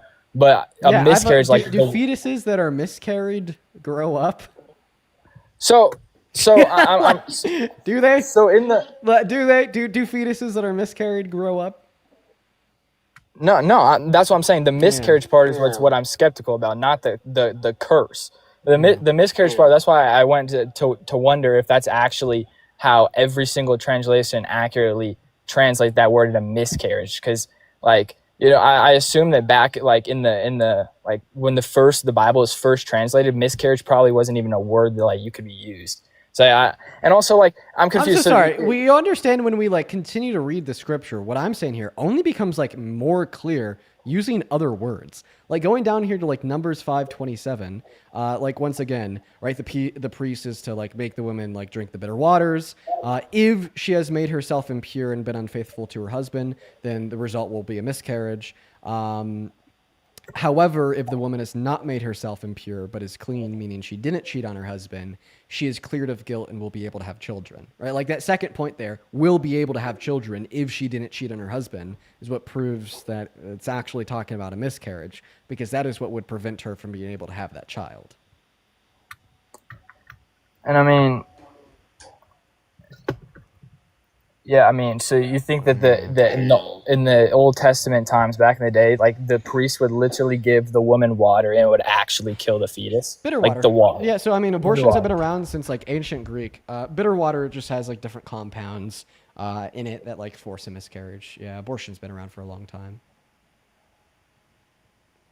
So Camp, thank you so much for the $20 over on Super Chat, who says you can be a good Christian or a Trump supporter, but you can't be both. No, I actually agree with you. We should talk about that next. You're a bad Christian for supporting Trump, and I believe that. Well, Let's get 200 Camp really W's don't. as well as let's get 100 DKWs, who says, were there pregnant women in Sodom and Gomorrah? You're right, DK. There were. I mean, there had to have been, right? Just numbers, statistics. God fucking didn't just kill the fetus. He killed them too. No, that's a good point. Yeah, I guess God has done abortions before, right? As well as Laura, thank you so much for the $10 over on Venmo for quote unquote putting up with the MAGA mentality. And Christopher, thank you so much for the $15 over on Venmo, who says, I am MAGA. Bring me up on the stream, Christopher Hartley. Okay, I'll keep an eye out for you. Thank you for the $15. Putting your money in the right places. Better in my wallet than yours. I'm just fucking with you. Thank you for the $3 over on PayPal, and Cassidy with a 1. So, I mean, do you have any like counter objection or argument against this position, or should we just move on to my position, that is you are a bad Christian because you support Trump? I mean, I don't support the like morally like wrong. Like I don't. Trump has a terrible character. Like I'm not gonna lie, he doesn't have a good character. Like what he's done in the past is. Yeah, devil has full hold of him, right? Raping women, sexually exploiting little girls. So you voted for somebody that the devil really has a firm grip on? Yeah, no, all those actions are abhorrent. But if I were to like vote for a Democrat instead, and they were to get elected, and they were to put in pro-life policies, or like you're not pro-choice, that you're not allowed to ban abortion in any of the states, then I think that would be worse, because it would result in my position a lot more death. So I'm not. Well, I mean, actually, since Roe v. Wade was overturned for the first time in 32 years, the annual amount of abortions in this country has only gone up. So actually, voting for Trump and supporting him is worse because it's made the amount of abortions go up. Yeah, it's sad, but at least it leaves the opportunity for future ban. But like for right now, right? Like you caused, right? Like a significantly higher level of abortion in this country. By the way, I don't know what caused that, right? The amount of abortions per year in America was going down from the moment Roe v. Wade was signed into law until the moment it was overturned. Every single year that number was lower. The moment it was overturned, boom, started shooting up every single year. I think it like made like women that were pregnant feel like a sense of urgency. Maybe if like they were living in like a blue state where it was legal, it's like shit, like now it can be illegal. So if I'm gonna get this abortion, I need to do it now, instead of like, well, if I'm gonna get an abortion, I could just kind of do it whenever I want because I have that right and it's federally protected. Maybe that's a hypothesis. I don't know. But regardless of what the explanation is, it is a fact that for the first time in 32 years after Roe v. Wade was overturned, the annual amount of abortions in America started going up. Yeah, I mean, that's sad. I don't know how I could have like predicted that. So it's like I can't. Yeah, it seems like a terrible strategy to save lives, right? Well, it was a great strategy that didn't work very well, but I mean, you think it would have been a better strategy, like just to hypothetically think that if I were to vote for that and it were to, like, I mean, you could always revoke your support now, right? Now that we know it's a terrible strategy, these are the outcomes. Do you still support Trump? No, because like, what? I would hope that it would more ban would be in the future. So why would I like revoke my support now? Yeah, because Donald Trump is an anti-Christian lunatic that has been held civilly liable for raping a woman, sexually exploited children, was best friends with Epstein, sending him letters depicting the naked bodies of women. Oh, and his policy, I'm going to get there, not to mention his economic policy is incredibly anti-Christian. He's now taken food stamps away from 41 million Americans, 12% of the population, and said that he's not going to give it any emergent... What's that? Socialism is anti-Christian. What? Okay, yeah. So when Jesus was given his speech, the Sermon on the Mount, he said, "Well, I mean, listen, guys, I would give you the bread and fish, but you got to pay more in taxes first." Yeah, it's a one-time experience, not giving bread and food every Right. day. Exactly. No, absolutely. No, completely. 110%. Republican Jesus is a real thing. Oh, but guess what? It's socialism for poor people that's bad. But socialism for the corporations is awesome. Like the average American taxpayer pays $36 per year in taxes to fund food stamps. Do you know how much they pay for corporate bailouts and subsidies for billionaires? Do you know how much they pay out of the $700. Oh, by the way, you don't even know what fucking socialism is. No. No, 1 second. I'm getting the quadruple fucking dunk on you. All right, now that I've shown you that Republican Jesus is a goddamn myth, and that I've shown that you support this sense of socialism, quote unquote, for the ultra wealthy and the corporations, now I'm going to triple dunk on you here. What's socialism? Go ahead and define that word. Socialism? Yeah. I mean, it depends what kind of socialism you're talking about. Full socialism, like communism, or like democratic socialism? So socialism and communism are totally different. What's socialism? It's the workers owning the means of production. Oh, so when we give poor people food stamps, the workers own the means of production? What? No, that's okay. So then why did you say that food stamps were socialist? What? There's different forms of socialism. There's another definition of socialism. Okay. No, So what's the other definition of socialism? It's taking taxpayer dollars and spending it in areas that they don't support. So it's taking taxpayers' dollars and spending it where? On things that they don't like want. Like it's like. I don't understand. Wait. I don't want my taxpayer dollars to go to fund like missiles being dropped on Palestine. Therefore, could I say that Donald Trump giving Israel money to drop missiles on Palestine is socialist? I'm saying you completely incoherent definition. Try again. What's socialism? It is the workers owning the means of production. That is what socialism is. Okay. Well, then why did you say it was socialist to give low-income Americans food stamps? Because it's like there's different forms of socialism. Okay, so then what's the definition of the form of socialism that makes it socialist to give low-income Americans food stamps? It's taking unreasonable. I mean, I don't know. I don't know the definition. I could give you like a practical thing that happens with socialism. Of course, you don't know the definition because you're just spewing shit out of your ass. When you don't like something, you just call it socialist. You call it communist. You call it Muslim. Okay, right? You just have these words that you use to apply to things that you don't like, so you don't have to engage in like reasonable discourse surrounding the facts of that thing. You just throw these keywords on it, then turn your blind eye and shake your fist in the air angrily. I'm not a dictionary. I don't know what the definition of social, like the actual like so Oxford then don't just definition. be calling random shit socialist to try to I know what stigmatize socialism it to a looks populace like of this in country that thinks they don't like socialism because I of know the what Red Scare in socialism the looks 70s. like in practice. I know what socialism looks like in practice. I don't know the definition of it. Okay, so what does socialism look like in practice? It looks like taking too much taxes, taking too much taxes to get to bring in more federal income, and then the government spending that federal income in areas that like in any area that they choose, and not necessarily your like what you want. Okay, and you think that they're doing that with food stamps? Well, food stamps is a form of that. Okay, so therefore you think that they're doing that with everything, okay?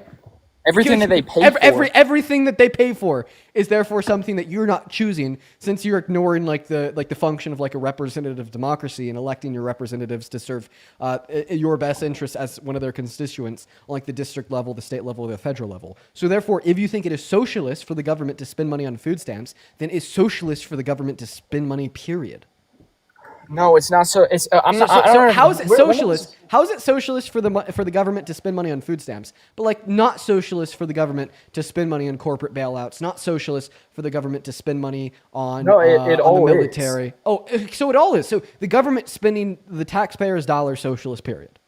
So in all reality, right, what you're saying here isn't necessarily that you don't support the government spending money on food stamps. It's that you don't support the government spending money, period. Well, No, Donald Trump true. has already spent $5 trillion over the course of the last 10 months. He passed a big, beautiful bill that was the most expensive bill in American history. And the price of his policy compared to the projected price of Kamala Harris's was night and day, literally comparing $10 to $15 trillion to $48 trillion.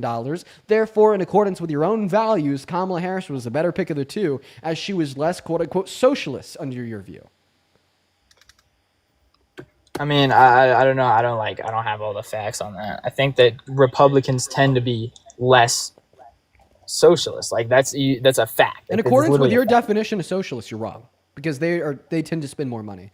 Donald Trump in his first term, he spent $8.4 trillion. Biden and Harris in their term, $4.6 trillion. More money than it's Donald Trump so far in his second term, $5 trillion, and we're only 10 months in. If they spend more money than it's due to just like them spending more money, like based off like loans and stuff, not based off of taxpayer dollars. Like, they're not. We're talking about new debt signed into law that's covered by the taxpayer. Yes. Yeah. Okay. So in a broader, like, I guess if you keep going down, like, sure, but. No, all of a sudden. But I mean, Republicans are more socialist than Democrats, right? Yes, they are. No, they're not. What? I don't even know what the hell you're saying, bro. What are we doing? You think that Republicans are more socialist than Democrats? Yeah, in accordance with what your definition of socialism is. I mean, like, your definition of socialism is just bullshit. But yes, in accordance with how you defined it, absolutely. How did I define it? I don't even know how I defined it. I'm not. Government spending money. No, I mean, yeah, that. How do you define it? How do you define it then? Workers owning the means of production. Yeah, that's what I said. Okay, then how are food stamps socialists? Well, because food stamps have nothing to do with the workers owning the means of production. And it's a practical application to social. So where are we applying the workers owning the means of production in EBT? Where are we applying that? Where can we see that practical application? It's democratic socialism. What's democratic socialism? It's high taxes. High taxes. Okay. Well, then you'd say that like bailouts for corporations are more democratically socialist under your view than food stamps, since food stamps cost the average taxpayer $36 and corporate bailouts cost the average taxpayer $700. Yeah, I mean, I'm not against food stamps. Well, what I don't understand. I'm fine with democratic socialism, like at a very small scale. If they take 10%, 20% of our income, even though I think that's too much. I don't understand, like, when it gets higher than that, it's wrong. It's theft. Right, but just like, by the way, democratic socialism is not just high taxes. Where are you getting these definitions from? Telegram, Facebook, practical in the. Democratic socialism is the high taxes is what is the means of how you get democratic socialism. Like, so it's a means of how you get it. So it's not what it is. I mean, I'm just critiquing everything that you're saying so far, right? You've refuted that that's how you define democratic socialism, because the definition of democratic socialism won't be how you get democratic socialism. It just would be. How do you define it, bro? I'm not an Oxford dictionary. How would you define it? I take it to be like an economy that is managed by the people and includes like a variety of methods, such as like worker-owned cooperatives, decentralized planning, and like maybe like some state ownership of key industries. Yeah, and that'd be my loose understanding of it, which probably isn't that good of an understanding of it, but significantly better than yours. Yeah, that's what it is. I'm not debating it, but that is anti-Christian. How so? Because it's theft. You take people's money and you spend it on all the stuff. That so you just think that taxation is anti-Christian? It is. I mean, not. Oh my god! Oh my god! High taxation is. I mean, 10% is fine. Wait. Listen. Even low taxation is still like theft under your view. It's just like a lower level of theft. No, it's not theft if you do it equally to everybody. Okay, what does it mean to equally tax everyone? Oh, wait, so if people voted for democratic socialism, then it wouldn't be anti-Christian? Well, not everybody would vote for it. Okay, but if they did? I mean, if they did vote for it, then it would be anti-biblical for them to vote for it, so it would still be anti-Christian. Wait, what's like anti-Bible about supporting that system? It's theft. Wait, so you're saying that you could consent to yourself being like stolen from? Then it's not theft. Yeah, I mean, okay, but you're basically saying if everyone agreed, right, to pay like this amount of taxes to support a system that is democratically socialist, well, then at that point it wouldn't be theft since everyone is consenting to it. Yeah, I mean, I guess that just would never happen, so I don't know what the point of bringing that up Okay, is. I have a question. Does everybody in America agree to every single place where tax dollars are spent? No. So then according to you, everywhere tax dollars are spent would include some level of theft, quote unquote? I mean, not every dollar, because there's some dollars that go to places that everyone supports. Like what?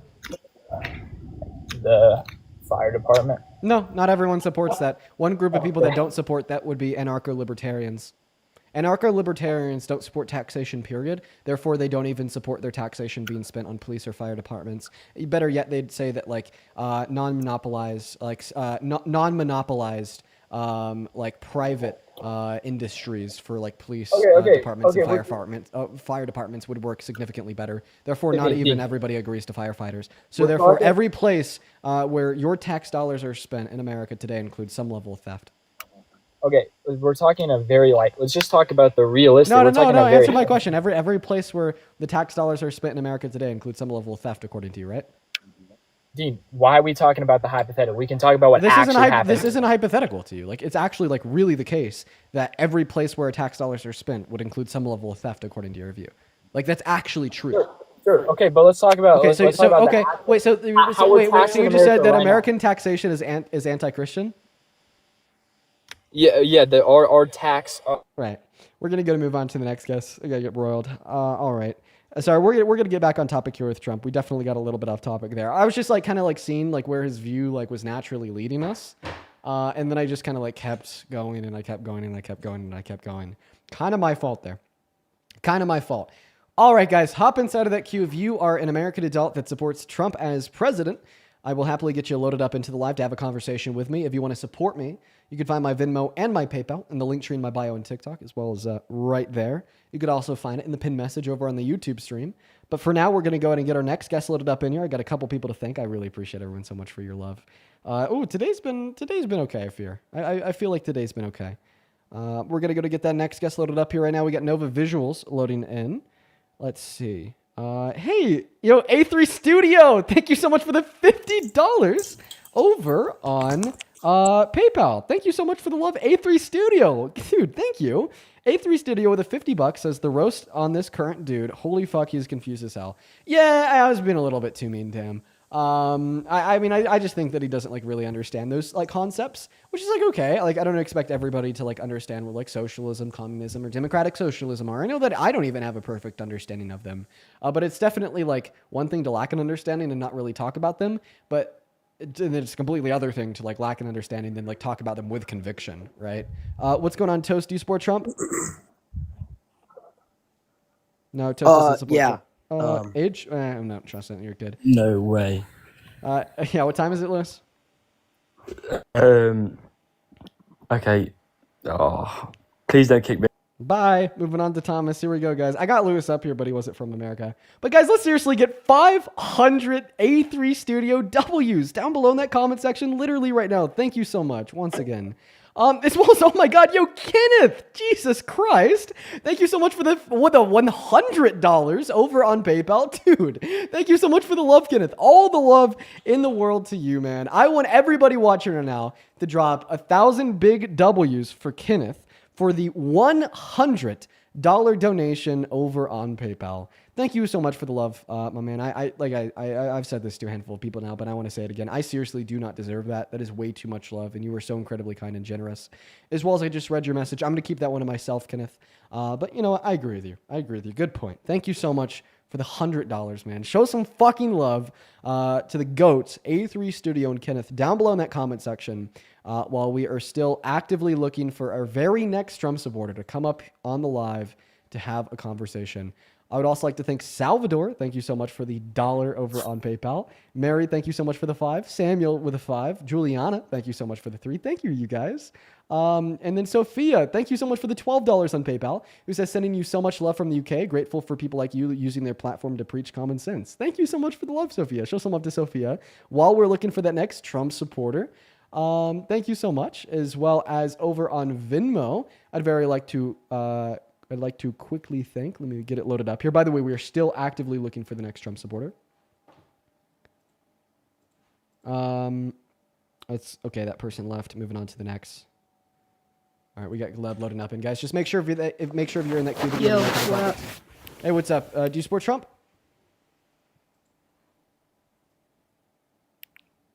Are you MAGA? Oh yeah, I support Trump. And how old are you? I turned 13 like 7 months ago. Oh, you know what? You gotta be 18 to be on this live. But before I kick you, I'm gonna make you one big recommendation. Don't get political when you're too young. You're 13. Enjoy your life. Hang out with your friends. Okay, play some video games. Do your homework. Don't be focused on politics. All right, I'm telling you, right? If you just stop focusing on politics and you just focus on trying to have fun in your youth, okay, building a good future, focusing on homework, so on and so forth, right? You will not regret it when you are my age, okay? Just wait until you're a little bit older to get involved in those things. But you have a good rest of your day. Young man, we are going to go ahead and move on to the next guest here. All right. Be a kid. Be a kid. Let's go to get that next Trump supporter loaded up into the box right now, everyone. I'm actually very against younger let's go to get that next like Trump supporter loaded up into the box right now, everyone. Oh, echo? Oh, the echo's gone. Hey, what's up? Do you support Trump? I don't. I just wanted to say I really appreciate you and I love everything you do. Thank you so much, Mandy. That's very kind of you. Shout out to you. I'm going to finish what I was just saying right there. I'm actually very against young children being involved in politics. I'm very against it. I think that young children like that don't focus on politics. I mean, I know that. Oh, you're a nice guy. Hey, what's up, Nick? Do you support Trump? Hello? Hello? Hey, do you support Trump?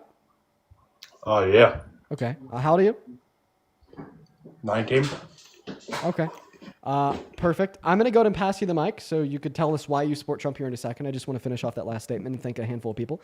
Very against younger children being politically active. I understand that politics can, unfortunately, influence the lives of younger children, but I feel like it's the burden of the parent, not of the child, to fight that cause. I'd also like to thank Thumb. Thank you so much for the $25 over on PayPal. Thank you so much for the love, Thumb. Thumb with the $25 says Baja Blast Fund. Bro, I fucking love these things, man. This is keeping me going. Dude, I'm energized. I love it. Thank you so much for the kindness, my man. It's good to see you. Let's get 250 Thumb W's down below in that comment section. Let's also get 100 Shannon W's for the $10, who says, for being amazingly patient, trying to educate so many hateful and willfully ignorant people. I appreciate you for that love, Shannon. As well as Anthony. Thank you so much for the $20 over on Venmo, who says, you are the GOAT. Your words to respectfully debate. All right, MAGA hurry every up, day. dude. I don't got all day. Okay.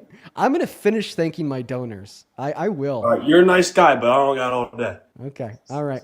I'm gonna pick up exactly where You're a good I left kid. off. It's fine. I'm gonna pick You're a up good kid. exactly I get where it. I left off, and I'm not going to hurry up. In fact, I'm going to read them at the same exact pace I was before you made that very, very snarky comment. I understand your attention span is short because it has been absolutely fucking destroyed. I mean, you look like the type. You're a good kid. I get it. Because your attention span has been absolutely destroyed by 15 No, minutes. there's no. I'm just saying you're a good kid. Yeah. You're a nice guy. Okay. I'm going to finish thanking Anthony now. Anthony with the $20 Says, your words to respectfully debate MAGA every day will help me this holiday season when family will inevitably try to bring up how quote-unquote great Trump is and other tough subjects to talk about. Thank you. Listen, man, you're going to kill it on Thanksgiving, Anthony. Appreciate you for the $20. Then another one here. Thank you so much, Brooke, for the $30 over on Venmo. Appreciate you for that love, Brooke. Brooke says MAGAs can't be Christian. I'd say there's definitely a lot of contradictions there to be a good Christian, 110%. But listen, I appreciate you so much for the $30, Brooke. Let's get 300 Brooke W's. Thank you so much for the love. And then Shelby, thank you so much for the 10. Taylor with a 5. Jameson with a 5. And then Taylor with a 5. Caleb with a 1, Cassidy with a 1, and then Laura, thank you so much for the $10, who says, putting up with the MAGA mentality. Appreciate you so much for the love. And we've actually just had a handful of other donations come through. Rachel, thank you so much for the $5 over on PayPal. Thank you so much. Jacqueline, thank you for the $10 on PayPal, who says, thank you for taking time out of your day to educate these hateful people. Appreciate you for that love, Jacqueline. Leanne, thank you so much for the $20 over on Venmo. Let's get 200 Leanne W's. Leanne with the $20 says, here's $20 just to make you spend time reading it out. Are you in like so a donation generator? Just to make this dude wait because the world doesn't revolve around him? No, I'm just reading off the donations that people are sending to me. Thank you so much for the $20. So like, do you Leanne. use like a website for that, or just making up names, or? Oh no, these are real donations that the viewers are sending in. Oh, you're a good kid, dude. You're a nice guy. You're a weird guy. Really weird guy. Well, Kayla, thank you for the $3 over on Venmo as well. All right, you're a good kid. It's fine. You're a weird guy. All right, we are all caught up at this point. If you want to support me over on Venmo or PayPal, you can actually find them right there alongside the bio over on TikTok and the pinned message on YouTube. You're a good kid. Okay, Anthony. Why do you support Trump? First off, he's a great guy. No, he's not. He's a rapist. He's got a pair of balls, right? I like that. He gets shit done. Did he get the new trade deal with Canada done? Did he get the new trade deal with China done? Did he get the release of the Epstein files done? Did he get the wall done? Did he get the infrastructure bill done? Did he get All right, the first off, you're a good kid, so chill out. This guy's fucking We weird. don't need to. What do you mean? Why am I weird? Because you're a good kid? Stop calling me a good You're a kid. nice guy. It's fine. Look, not everybody's an asshole. You're a nice guy. How about this? That's all. How about Look, this? Thank you. I appreciate You're you. a nice guy. That's all. I appreciate you for your kindness. Now you could stop repeating it. Just debate me. Okay, you can chill out. It's fine. I'm just saying. Well, I But heard. you got to think he's the greatest president probably ever. Okay, so name one policy that he's passed that makes him better than the guy that freed the slaves. He's freeing America from poverty. I mean, So because of his administration, 41 million And the low-income woke Americans left, are going to get right? So- going to get kicked off of food stamps. The purchasing power of over half of America is going to go down because of the big beautiful bill, and then his tariffs are going to be serving as a regressive tax that disproportionately impacts. wait, restart. Your bio says class of 2027. You're in high school, huh? No. So is that when College. you're graduating from college? Yeah. Well, actually, Do I sound like I'm in high school? well, You're a nice guy, but that I don't could want to be. insult That- you. That would You're a line good up. kid, but I don't want to insult you. That would line up with college. It could be. Yeah. Like you're graduating. I mean, at do you hear my 21. voice? Do I sound like a high school student? So what are you graduating at 21? No. I mean, that's possible. Yep. I don't know, guys. Chat. What do we want to do here? Because like it's Well, possible. if you're afraid that to class debate of me, you can 2020 just say it. How about this? What It's university fine. do you go to? You're a nice guy. What university do you go to? Arkansas. Okay. And how many are you working on a bachelor's? Yes. Yeah. Why do you have to have somebody whisper that in your ear? What? I heard somebody in the background go, yes. I think you're tripping balls, buddy. Why did somebody have to tell you that you're working on a bachelor's? Can I just You're talk? hearing shit, Can I just talk to your handler? You guys think I'm younger than 19? Like, who think you actually gonna listen to my voice and say this is a kid Listen, younger than 19 we're years gonna old? we're gonna prove it with one question. Approximately, how many credit hours do you need per year to be on track for a 4-year degree? Credit hours? I need 12 credits per semester right now. I heard the guy in the background say 12. What are you even talking about? You have somebody in the background. I can hear him. Okay, but I was the one that said 12 credits. He hasn't said a word. He's just listening. No, he went. Look, you're a good kid. He went- It's he went- fine. I understand. You're a nice guy. What is your major in? My major? Business. So what is it? What is a business major called? Business administration. That's my major. Is that what the person whispered? Oh my, bro. Do you want to talk to him? Yes. You're a good kid. You want me Yes, to get the phone to him? yes, I do. I do You're a want to nice talk guy, to him. dude. Hey, what's up, buddy? So now we're talking to the handler directly. Now you don't have to whisper in his ear The anymore. handler? Yeah. Oh, God. Yeah, you know, you're like talking about like, oh, Biden's the puppet of the projecting. elite. Yeah, he's I mean, that guy's the puppet of you. You're a good kid, dude. You are a good kid. That's nice. Okay, how old are you? You want to ask me about my college degree? How old are you? I'm 21. Yeah. Okay, what year were you born in? 1942. Oh, you guys sold it. You guys sold it. You fucking sold it. Oh, I had a hunch. I had a hunch. They sold the bag. They sold the bag. They sold the bag. Moving on to the next guess. Moving on. Here we go. All right. Let's go to get that next guest loaded up into the box. Oh, he's a good kid. Good kid. You know, just was lying. Just good kid, though. Good kid. We're going to go to get Danny up on the left. That guy was a good kid. All right, here we go, guys. Everyone just give us a minute to get that next Trump supporter loaded up in here. Joshua, thank you for the 10 cents. Saying, Dean, what is your opinion on chicken tenders with ranch? I don't like ranch, but I do like chicken tenders. Trinity, thank you for the $5 on Venmo. Hello, do you support Trump? God bless you, everybody. What's that? Are you MAGA? Danny? You're a good kid. Just got to move on to the next guest. You take care. Good kid. Good kid. Moving on. Here we go, guys. Hop inside of that queue if you happen to be MAGA. We'll happily get you loaded up in here. Here we go, guys. All right, we got Kylie loading up. Just, guys, make sure if we are in the rules that you are MAGA. If you come up here and you're not MAGA, you're going to get a ban. All right. Welcome in, Kylie. Are you MAGA? I am not, and I will willingly leave if you want me to, but there are some of these topics that I would love to like debate on somebody with. Well, yeah, unfortunately right now, I'm just kind of doing 1v1s, but Kylie, I appreciate you so much for coming up and thank you for being here. And I hope that you have a good rest of your day. We're going to go get that next Trump supporter loaded up in here. You know what? Actually, I want to ask this question. Is there a woman watching the live that supports Trump as president? Okay. All day. All of yesterday. All of the day before that. We've only been talking to men. All right. Hey, Colin, fish emoji, eagle emoji, American flag emoji. Don't be saying me in the chat. Come on. What are we doing? What the fuck? All right, we're gonna, okay. What I want, if you are a MAGA woman, say me in that chat. All right, say me, dude. Colin, you're not a woman, okay? All right, Colin, stop saying that. Colin fish emoji, Catholic with cross in bio. Stop saying that, Colin. All right, guys, let's see. Looking for one MAGA woman to come up here and debate us. Let me know in the chat if that's you. Okay, I think we found one. Woo! I think we found a MAGA woman. Hello.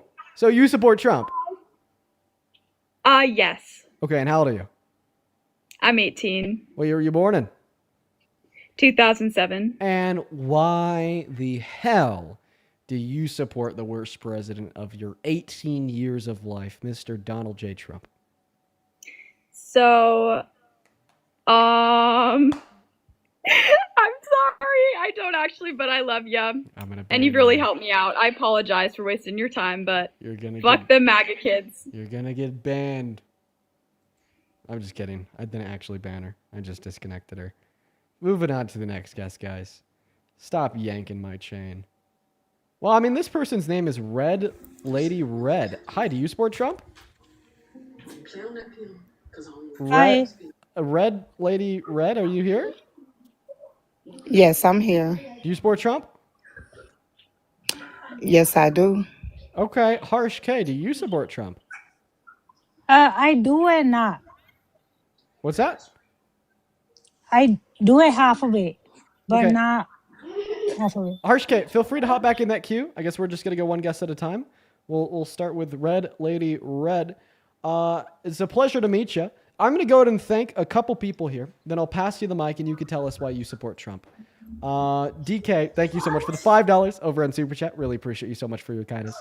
As well as Mia, thank you for the $5 over on Venmo. Sophie with the $2. Both of Mia and Sophie say, you're a good kid. You're a nice guy. Appreciate you guys for the love. As well as Isabella, thank you so much for the 5. Trinity and Sam, appreciate you guys for the 5. And Shannon, thank you for the 5. You guys are awesome. As well as back over on PayPal, I'd very, very quickly like to thank, let's see here, Charmaine with the $3, Javier with the $5, and Kevin with the $5. Appreciate you guys so much. Go ahead and take it away, Red Lady Red. Why do you support Trump? Because I didn't like the direction in which the Democrats was leading this country into. Okay, so what direction But are we mostly heading in now because that's he's- better? You said what directions that we're headed into? Yeah, now that's better. Oh, you said that's better. Well, for one, our kids don't have to be subjected to live in delusion with people who want the world to live in delusions with them, nor do they have to be forced to think something's wrong with them because they might wake up and feel a little bit different. If I had to guess, are you anti-trans and that's why you support Trump? Are you talking about? That's the thing. Why do y'all? I'm not. people? I don't. I could care less about what a person want to do in their individual lives. That part I don't have a problem with. If a person want to be trans or whatever they want to identify as, that's them. What do that have to do with me? Why should it be forced on me? I'm not forcing. I'm not forcing my life choices on you. Ma'am, are you saying that Joe Biden was trying to force you into being trans? No, I didn't say Yeah, that. what the fuck I'm are you saying talking meaning they're trying to, just like you see how you just called me anti-trans because I said what I didn't want my children to be forced or things forced on me. See, that's what I mean by that. You can't sit here and try to call me something because I don't agree with your lifestyle, because I'm not calling you anything. But if you want to live in a delusion, I shouldn't be forced to have to live in that delusion with you. Okay. Well, Nor am I willing to be called a cis woman when I'm a biological woman. Oh no, man. I'm gonna be honest. I'm not the makeup. I'm the real thing. I'm gonna be honest with you. Okay. The only party that says men are women, right, are the right. Okay. How did the right treat Michelle Obama? She's a man. She's a man. She's a man. How is the right treating the wife of President Macron in France? She's a man. She's a man. She's a man. Okay? Right? So when it comes to trans individuals, trans women are women, trans men are men. Okay? It's not saying that men are women. It's saying that women are women. And the only party that says men are women would be the right, with the 2 examples that I just gave you and many, many more. That's not no example. An example of trans is if I could physically look at you and you look like a man in a dress, and then you get offended because I call you a man because you physically look like one to me. How can you be offended because you are a man in a dress? Okay. All right. Well, now seemingly like you're shifting the goalposts away from are trans women women, are trans men men, into if you misgender, Trans women if you are accidentally, men. Okay. All right. A trans woman is a can man. I speak? Can I speak? Okay. Go ahead. I completely disagree with you. We just have to be very careful about this debate because it gets flagged by TikTok TOS. The last time I allowed this debate to unfold, I got banned, okay? And I lost access to my multi-guests for 3 days. Let's see if there's a workaround way that we could have this conversation. I'm sure that there's a couple. First, are you Christian? No. Okay, that workaround way is dead. Second, do you think that trans women should be able to go into women's private spaces? No. And okay, all right. So do you think that a cis man like me should be able to go into a woman's private space?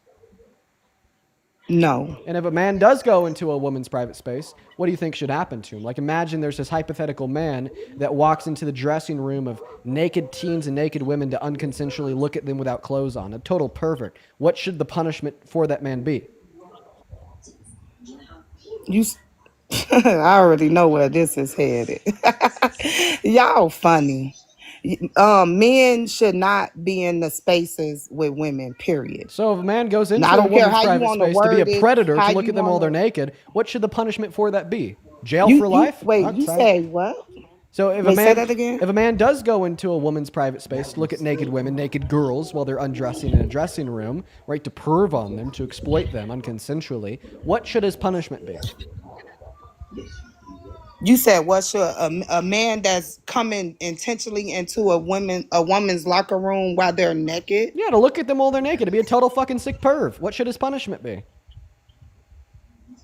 The same as any punishment if you been creepy. Should he go to jail?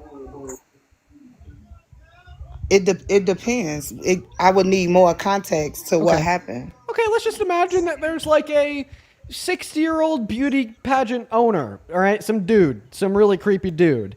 And while he's owning these beauty pageants, he's abusing his position of power as the owner of the beauty pageant. And like, imagine that they then walk back into the dressing rooms of these naked teens, literally minors, and naked women, like naked. And then he looks at them unconsensually. Was they naked, or that's the narrative? No, it's was just they it's naked, just or is that the hypothetical. narrative that y'all want us to play? I'm just giving you some hypothetical context. So if a man did this, abused that position No, of that's power, not hypothetical. it is hypothetical. You trying to make it.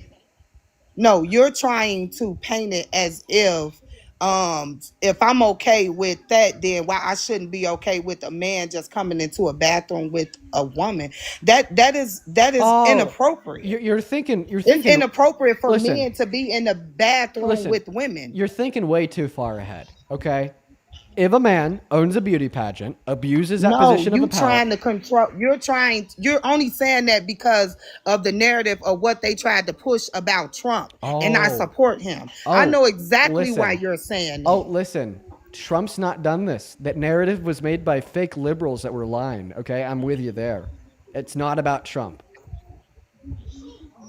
Okay? That is where you was going with no. that. Like, come listen on, to my be words. For real. This isn't about be for Trump. real. Trump okay, so hasn't I have done a question this. to you. Do you have any kids? I'll let you ask your question after you answer mine. Okay, what's the question? All right, remember, nothing to do with Trump. Okay, Trump hasn't done this. The liberals, they try to fake this narrative. Quite frankly, fucking delusional, dude. God, I mean, just get a load of the liberals, right? But listen, hypothetically, if some random guy, not Trump, because he's a good guy, a very good guy, not Trump, were to like own a beauty pageant and were to like walk backstage and look at the naked women, look at the naked girls unconsensually. If a man is being a pervert and he's coming in on women and he know that they is naked, yes, something should be done to him. Would you ever? Can we move along? Okay, now that you've answered that question, something should be done. He should face the consequences, punishment for his actions. Hypothetically, if a man did that, would you ever support them as president? Hypothetically. I'm gonna still I'm going to support Trump no matter how you try to spin the narrative because So hypothetically, I'm not brainwashed. If you knew for a fact, hypothetically, this isn't the real world, just a mere hypothetical question. If you knew for a fact that Donald Trump had like sexually exploited naked teens and or naked women by walking into their dressing rooms and looking at them when they had no clothes on, would you still support him as president? If you knew that for a fact in this hypothetical fairy tale world. I don't know that for a fact, so show me so I can see. No, well, this isn't the real world. It's hypothetical. I'm saying in another version of reality where you did know this for a fact, where he'd actually done this, would you still support him as president?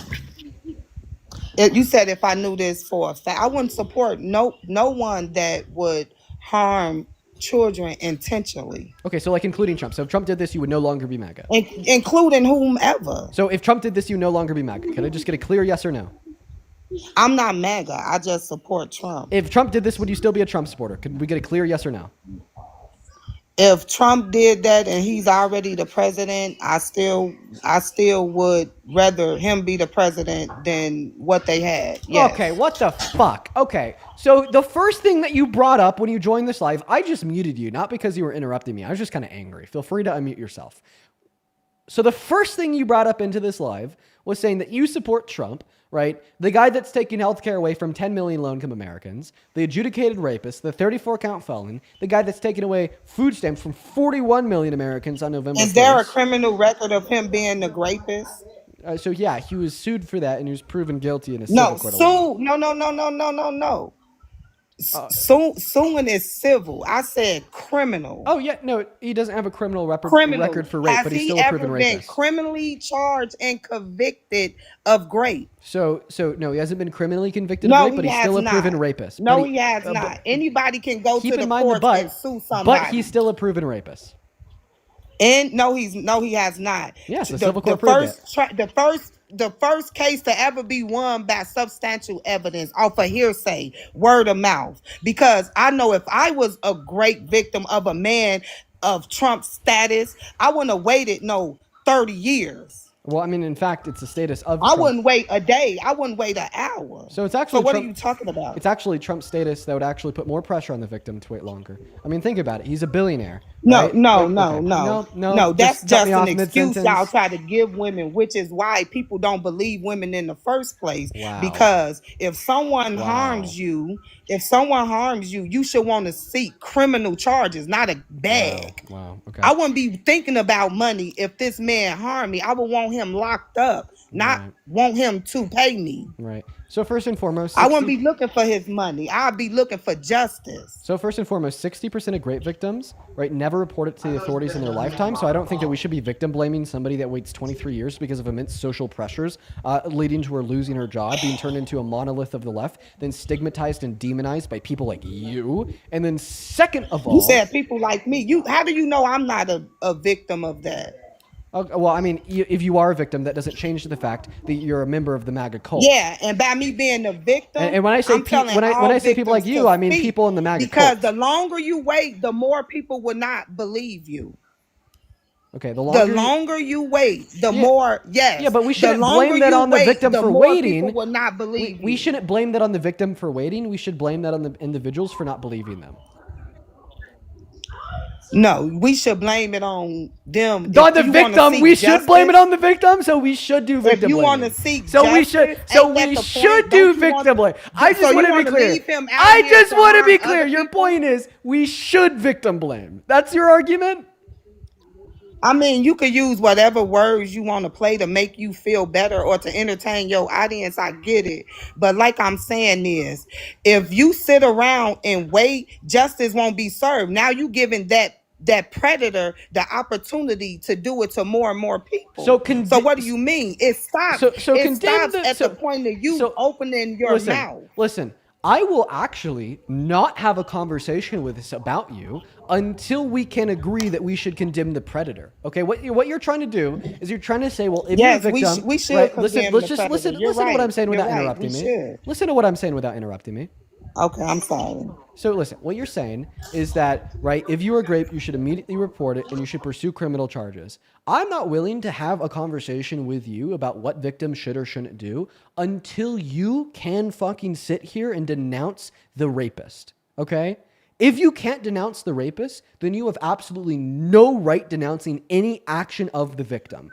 Because any action of the victim following that occurrence, waiting a year, waiting 23, ultimately is minuscule and uncomparable to the harm onset by the rape in the first place. And if you're unwilling to condemn that rape, then you're a goddamn hypocrite for condemning any action of the victim following that, such as waiting 23 I'm years. not. Look, host. I'm not condemning the person that is getting harmed. What I'm saying is, if that person wants justice, right? Because if I don't tell what you did to me, then that give you an opportunity to do it to someone else. So at some point, one of us has to have the courage enough to stop it. Okay. To stop and speak up. So here's no your matter argument. the consequences. What you're trying because to that's do, the only way they're going to be stopped. So what you're trying to do is you're trying to demonize E. Jean Carroll. You're attempting to paint her as a bad person by saying, well, E. Jean Carroll allowed for potentially No, that's what you're painting her as. I'm just stating my opinion. Okay, well, I feel that they should report it immediately. Let me know when I can finish. That's my opinion of it. I'm not questioning her at all. I'm just questioning why was she, if he did that to her, why would she not speak up sooner and allow him to be able to do it to somebody else if that is true? You will want to seek for justice so that they can go to jail. Yeah. So there's many reasons why victims will not immediately report a rape. The most predominant reason would be the negative social repercussions that they'd experience given that they would report the rape. Okay, like for instance, when you accuse somebody that is very powerful, right, and has a lot of control over where you live, such as Donald Trump did in New York City, well then all of a sudden your questioning of your job will be on the line. Your questioning of your status with your friends will be on the line. Your questioning if you will be socially ostracized and outcasted because of the immense amount of victim blaming in your community, right? And because you are perceiving those potential negative repercussions of reporting your rape. Has me telling the victim to report. Has that demonizing them. Okay. Let me know when I could finish. The point is to stop the rapist, right? Listen. The only way to stop a rapist is to speak up. Okay. I will happily finish speaking when you stop interrupting me.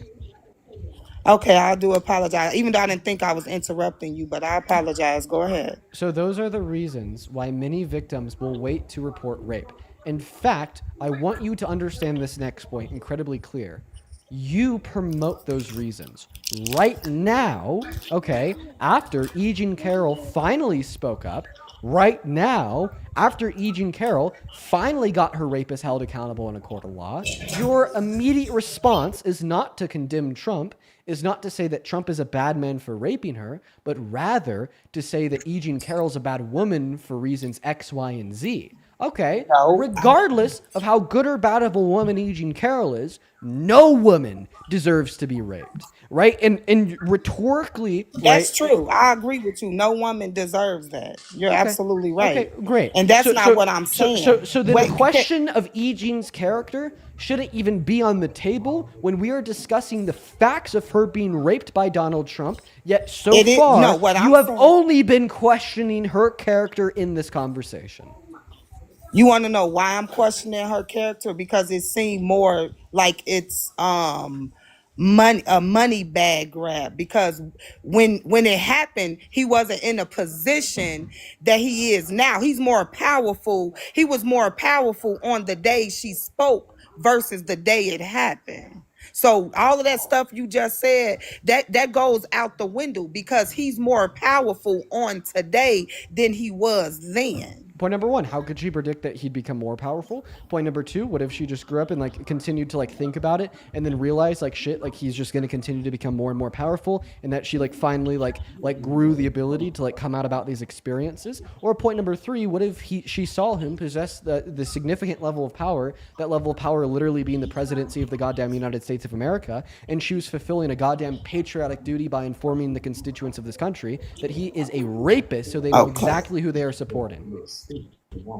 Right. So if she wanted the country to know that he was a rapist, why didn't she report it so that he can be legally charged as a rapist? She did. Because right? She did report it. No, she did report it. Yeah, she did. 2019.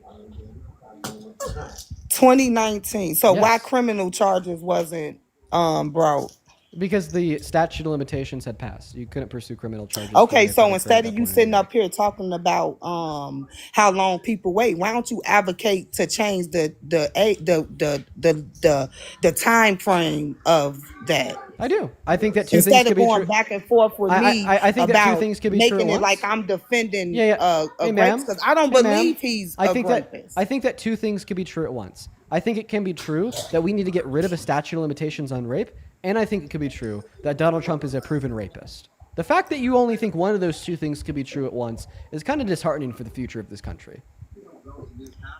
That's your opinion, and you can have your opinion, but your opinion is not going to sway what I'm saying. It's the opinion of a unanimous jury of 9. I don't care. Okay. That's the thing. You don't care that it's an opinion of the court. Exactly. Because you don't care about the facts. I get it. You're just an anti-intellectualist. You said, what is the facts? What facts did they have? Her word? Thank you so much for the galaxy. Oh, I'll happily go over the facts with you. Well, they didn't just have her word. They had testimony from 9 other individuals that aligned with her word, and therapist notes from the 90s where she indicated she was raped by Trump, and a cohesiveness between her testimony, the testimony of 9 others, and the testimony found within the therapist notes. Not to mention that she tried to submit her dress that she claimed she was raped in that had Donald Trump's DNA on it to the court to be tested, to prove it was his DNA, to further give material evidence that her claim was true. And then when she submitted it to the court, the judge then turned around and asked Donald Trump to submit his evidence to be tested. One moment, to be tested against the DNA on the dress. And then Donald Trump was like, no, I'm actually not going to submit my DNA, even though if I was actually innocent, this would exonerate me and prove my innocence, thereby indicating, well, we maybe even have more reason to believe his guilt. Not to mention the inconsistencies within his own testimony, such as saying that he never met her in his life, which then E. Jean Carroll and her legal representation responded to with a picture of them together. And another inconsistency in his testimony when he said you never raped her because she wasn't his type, but then he confused a picture of his ex-wife for a picture of E. Jean Carroll in her deposition.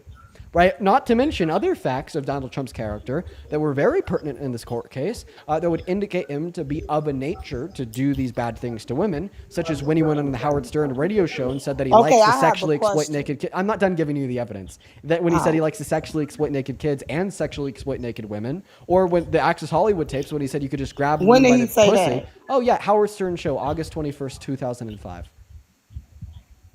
You said on whose show he said what? Howard Stern show, he said that he likes to sexually exploit kids and women. He said that? Well, yeah. I never heard him say that, so I won't speak on that. But as a person that use logic, if she got all of this evidence 23 years later, who sits around and hold on to all of this stuff and wait for a man to get powerful, and right before he won for presidency claimed that he did all of this? Who walks around with their victimizers come on a dress and save it? Victims of rape. She should have been taking that to the police department. Victims of rape. You said who does that? I mean, victims of rape. And this is why victims of rape do that. When it's true victims, I'm sorry, I'm not going to let you glaze over that point because I want to acknowledge that. You just said over what point? Over the point. You asked the question, well, who hangs on to evidence of rape for 23 years? Victims of rape does that? Victims of rape do that. That's who does that. Victims do people that. Trying to get a bag do that as well. Oh, so then you're saying that she actually had evidence of the rape that she hung on to. So then you're saying that he's a rapist. Thank you. No, what I'm saying wait, is... No, yeah. Oh, yeah. Do you see how that works against... I mean, that shit don't work with me. I get your point, and I know you're trying to entertain your guests. I get that. No, but this has nothing to do about the entertainment of my guests. This is about trying to get people... Ma'am, there's nothing commonsensical about denying the unanimous ruling of a jury of 9 based upon the preponderance evidence that I just suggested to you, money. The lies in Donald Trump's own testimony, as well as the concerning facts of Donald Trump's character, ranging from the Howard Stern interview to the Access Hollywood tapes. And you're saying that it's all for money because it was in a civil court. So all of the victims of rape on behest of church fathers that were also processed in civil courts in New York at that same time, was that all for money too? I'm talking about a woman that holds on to that much evidence. Yeah. By the way, in that civil court, you only get the money if the jury does what? Agrees with you. And in order for the jury to agree with you, right? You Anybody can go sue. I can go sue right now. I can go make up a whole story and go F the man and hold his sperm too, and then come back and say he raped me for a bag. Wait, so you but think I wait long enough, so I can't bring criminal charges. Wait. So you think that anybody could just go to civil court and prove rape that never happened? You said, dude, she took it to civil court at a time where they was trying to lock Trump up to prevent him from becoming the president. Yeah. So she took it to the court at a time when he was running for re-election. How does this prove that she wasn't actually raped? And how do it prove that she actually was? Yeah, because the court ruled it. Unanimous jury of 9 for the last time. That don't mean that. The court didn't rule. So the rulings of courts. So the rulings. So the rulings. So the rulings of court. The money. So they did prove that she was raped. Money. Because they proved that she was raped and defamed. They granted her the money. Because they proved that she was raped and defamed. That's why they gave her the money. No, if he was proved of raping her, why he didn't go to jail? Because it was a civil court. They determined financial responsibility, not criminal responsibility. Can't go to jail for a civil case. She didn't take it to criminal court because as I told you 10 minutes. No, because as I told you 10 minutes ago, the statute of limitations ran out. Hey, actually, can you name the reason? But my thing is, she could have got it before that was up, considering that she had all that evidence. Right. So you're right. Why would you seek? You're right. She could have pursued criminal charges in 1996. Yes, and why didn't she? Oh, well, now we're right back to the victim blaming. Okay, right? the motivations and reasons why she didn't pursue criminal charges are irrelevant to the preponderance of evidence suggested inside of that civil court proceeding that proved Donald Trump raped her. But once again, for the very last time, the reasons why she didn't pursue criminal charges was because of the impact that she would have suffered based upon the allegation that she would have made against Trump. Like, in fact, you cannot deny that her accusing and proving that Donald Trump raped her in a court is going to lead to bad outcomes for her. Like, right now, you are generating bad outcomes for Eugene Carroll by defaming her character, slandering her name, questioning her character, turning her into a monolith, dehumanizing her. Oh, that's exactly what you're trying to do to your audience to me. Actually, sir. No, it's what you're doing to yourself. I don't care. Sorry, I don't I'm not care. the one Look, calling you a shitty person. You're the one admitting to be a shitty person because instead of advocating for a better and brighter future for everybody in America, you'd rather support the rapist that's now taking food stamps away from 41 million Americans, healthcare away from 10 million Americans, and reduce the purchasing power of 156 million Americans so far in just this life. complaining about people on food stamps. What's that? Talking about what they buying with their money. They need to get up and get a job. Like, y'all be so contradicting. The shit be funny. Just like you trying to sit here and tell me this is why real victims Can get you overlooked.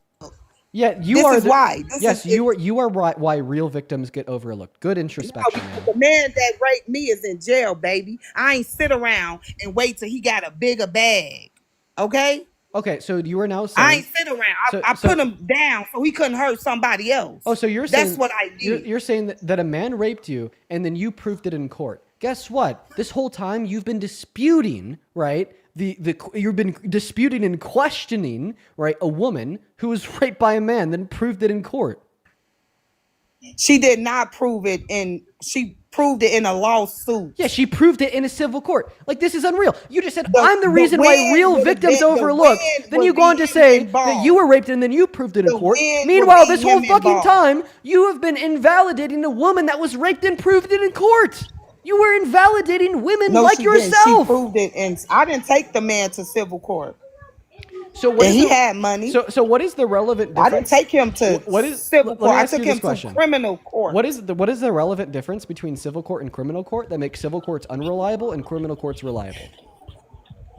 No, a criminal court meaning you want to seek justice for what happened, so it can't happen. But that's not a relevant difference that makes civil courts unreliable, right? Like, when I'm asking you, I'm asking you, what is the relevant difference between something being proven in a civil court and something being proven in a criminal court that makes the outcome from the civil court unreliable and the outcome from the criminal court reliable? You want to know what would have been the difference? He would have had to register himself. The whole world would have known that he was that and for real. It wouldn't have gave no. But that's not a difference. That's not a question of the difference in the standard of evidence that the courts are upholding. But that's not a question of the ruling from the jury. That's a question of what happens after we get the ruling from the jury. I'm very specifically asking you why you don't believe the jury of civil courts, but you will believe the jury of criminal courts. Okay? Because having to register as a sex offender or not is not a question of that. Plus, there's go to jail. Wait. Plus, there's no motivation of the jury to get money to rule guilt for Trump in a civil court. The jury doesn't see that money, yet it's the jury who ruled his guilt. Oh wow, that's a good point. I'm gonna start running. Oh, but she's not the one that ruled his guilt. The jury was. Definitely got paid for sitting on that trial. They don't work for free. Oh, okay. The same way juries get some level of compensation in criminal courts, right? So therefore, criminal courts are unreliable too. I mean, you could try to twist it how you want to twist and that jury would have got paid if they ruled that he was innocent. Also, would that jury have gotten compensated if they ruled he was innocent? They still would have got paid, yes. Yeah, okay. So then that didn't give them any reason to rule his guilt, rooted within wanting money. So then why did the jury rule his guilt? Why did the jury rule his guilt if he was innocent? Just explain to me why. I'm a woman, right? Explain to me why the jury ruled his guilt if he was innocent. Because sympathy. When you hear things, yes. When you hear things like that, your first initial thing is to go with empathy. Okay, it's not. Juries are instructed to look at the evidence. Empathy. If I say I can make a lie up right now and get empathy because of the severity of the thing. So, okay, Okay? you're just It's saying not hard. that anybody can make anything up and go to court for it, and because the jury will have empathy, Yes, we the have jury seen will it. agree with them. We have seen it throughout American history over and over So and you're over. saying, We you're ain't saying finna all talk live about all the jurors. people that done got So you're hung saying, and lynched so you're off saying, of lies so you're saying, of white women. Yeah, let's talk about it. Was Donald Trump White women, every major disaster in America that occurred to black men was behind the face of a white woman lying. Was Donald Trump a black man or a White billionaire women lie white all man? the time. They're groomed up to seek men with money. Was Donald Trump a black man or a billionaire white man?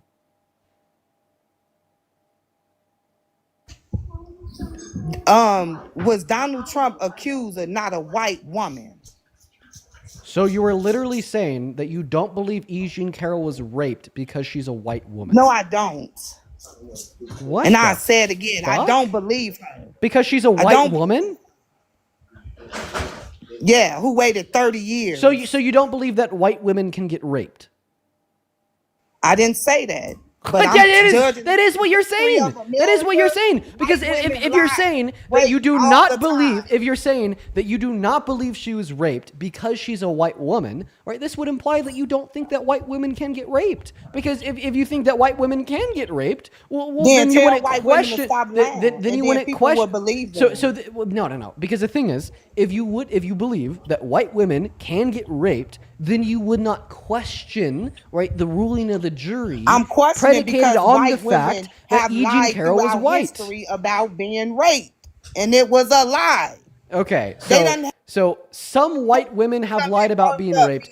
Therefore, hey, I have a really good question for you. I have a very good question for you. Let me know when I have your attention. Go ahead. Have rich white men lied throughout history about not raping white women? I don't know. I ain't concerned about because see, your argument is, well, white women throughout history have lied about being raped, therefore E. Jean Carroll was lying too. I'd hedge a bet that more I'd hedge a bet that more rich white, just listen to what I have to say here. I'd hedge a bet that more rich white men have lied about not raping women than there has been white women that have lied about being raped. Men are the number one of that. So we could agree. So then I could just say that I believe Donald Trump is a rapist because he's a white man and other white men have raped women and lied about not raping them. And that's actually now, right, a more reliable hypothesis than your argument as a whole, since it is an evidently like common sense fact that more rich white men have lied about not raping a woman that they did rape than there has been white women that have lied about not being raped, about being raped when I they don't weren't know raped. about them statistics. You would have to show me for that. I would have to go research that, or you would have to show me, because I don't know the statistics of white men lying about not. Well, let's think about it this way. We know that 95% of rapists never see a day in jail, and we know that around 6 to 7% of accusals are false. So what does that tell us? If 93 through 95% of accusals are accurate, and only 5% of accusals land men in jail, this tells us that there's significantly more rapists that say they're not rapists than there are non-victims that say they're victims. Why this day? Why? I guess we got to. I guess I just got a violation. So I guess our conversation. Yeah, you gotta. Dude, the shit that you're saying on the live was literally so fucking disgusting, right? That like now the live stream is limited to 18 plus for the next 10 minutes because you're gross as shit. Sandra, appreciate you for the $5 on Venmo, who says she's a dumbass kicker from a white woman that was raped. Really sorry to hear that happened to you, Sandra. And I'm just sorry that you had to fucking hear that, okay? Listen, for all listen, for every single rape victim watching this live, I'm sorry that you had to hear that shit, all right?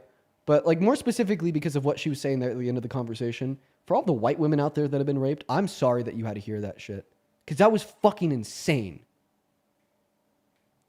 Amberly, thank you so much for the $20 over on Venmo. I appreciate you for that love, Amberly. Let's go ahead and load up Amberly's message here. That was literally insane. That was like literally fucking insane. That was nuts. Oh my god. Let's see. Amberly with the $20 says, why can't I read Amberly's message? Here, 1 second. Let me go ahead and load up Venmo and PayPal over my computer. I want to be able to read out y'all's messages. In the meantime, while I'm doing that, Ebony, that is EBONIE, thank you so much for the $20 over on YouTube Super Chat. I literally can't read half of your message, Ebony, but I'll read the part of it I can. Ebony with the $20 says, she uses no logic. She is disgusting. I hope that she doesn't have kids to protect. Thank you for what you do. Well, I really appreciate you so much for the $20, Ebony. That is so incredibly kind of you. Thank you so much for the love. As well as Zach, thank you so much for the $20 over on Super Chat as well, who says, this is perhaps the most morally reprehensible person I've ever heard. Truly disgusting. I mean, I'd place her up here with the mom and the daughter, and then Steve. Yeah.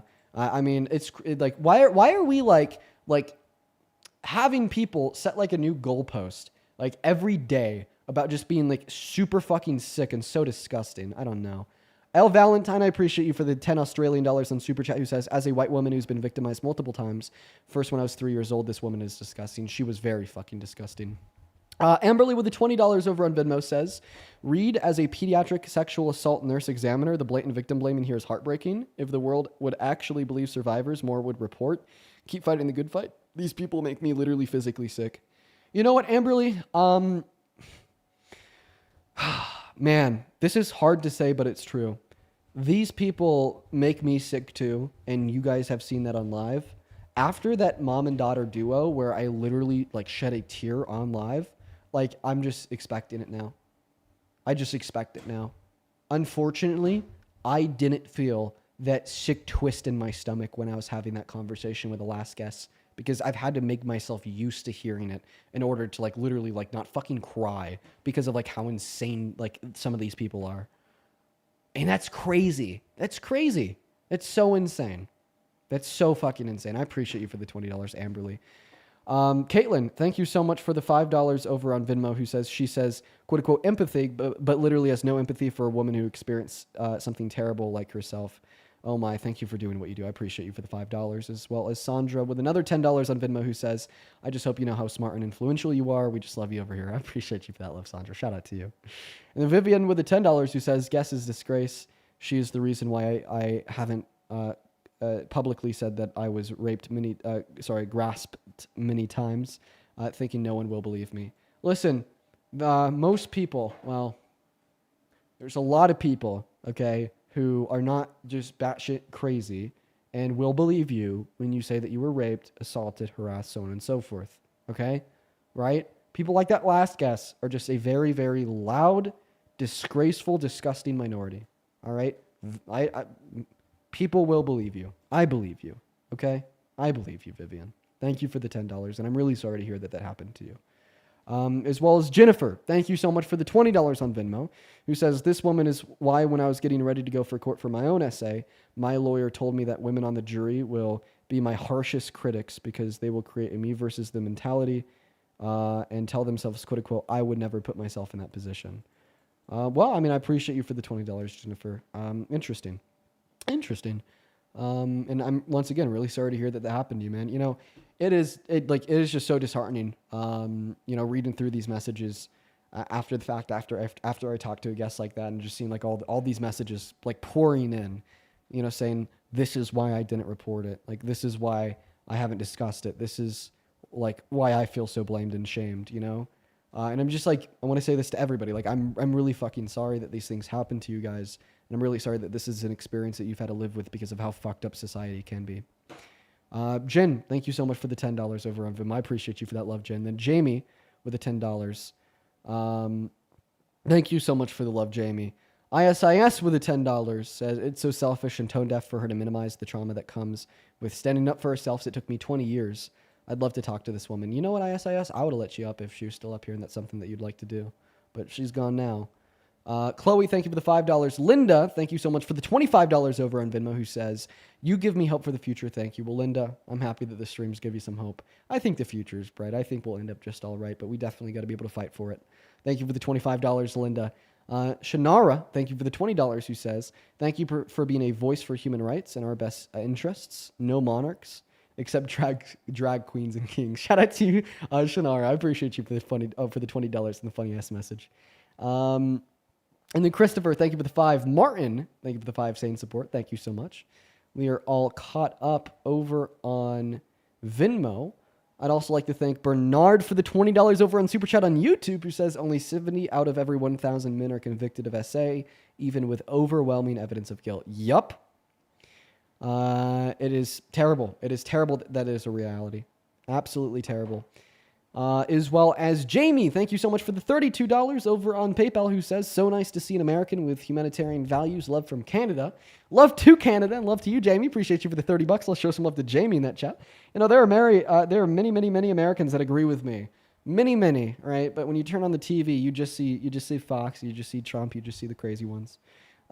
Jasmine, thank you so much for the $10 on PayPal, who says, as a black woman, I'm disgusted by the last caller. I was essayed by a man that told me I would never be believed because I was a quote-unquote silly wannabe white girl. He's currently in prison. The stigma against white victims is real. Much love, Dean. Well, I really appreciate you so much for the $10. As I said to many of the other individuals that have sent messages in today, I'm really sorry to hear that happened to you. I'm happy that he's in jail, and thank you so much for sharing your words. As well as to Maya, thank you so much for the $5. Kimberly with a 3.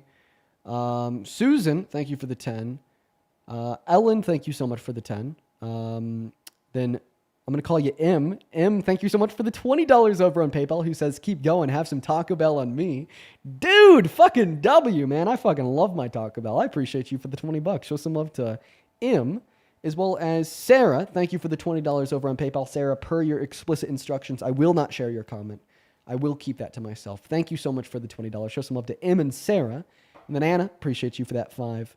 And Susan, thank you for the $20 on PayPal, who says, fuck her. I'm 54 and had 6 child abusers, and I was raped twice. I'm affected, never told, so guess I'm a liar. Crazy women blame victims. Let me add on to that. Crazy people blame victims. Okay? Right? The buck doesn't just stop at women. This is about much more than just the women who victim blame. This is about the society who victim blames, including a disproportionate amount of men and women. I mean, shit. I mean, we've seen women come on this live and victim blame multiple times now.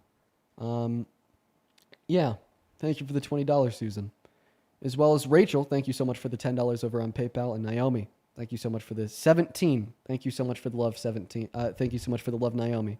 It's getting really hard to read these messages out loud, folks. I'm just going to be honest with you. I'm going to keep that one to myself, Naomi. I hope you don't mind. I'm really sorry to hear that happened to you. Like, that's just literally one of the worst experiences that a human could experience. And I really appreciate you so much for sharing that with me. I'm going to keep that to myself, but thank you for the $17, and thank you so much for sharing that with me. As well as, let's see here, I think we have a handful more over on Venmo. Gretchen, thank you so much for the $10. Nancy with the 5. Jess with the 5. And Nate, thank you so much for the $50 over on Venmo. I appreciate you so much for the love, Nate. Let's show some love to Nate down below for the $50. Let's get 500 Nate W's. Nate says, new medication of the day, Zofran for nausea. Fun fact, I actually took some of that earlier, Nate. That is the medication of the day. Appreciate you for the 50. Thank you. I appreciate you guys. All right, folks. We are 4 hours and 16 minutes into the stream. At this point in time, I am likely going to start ending the stream.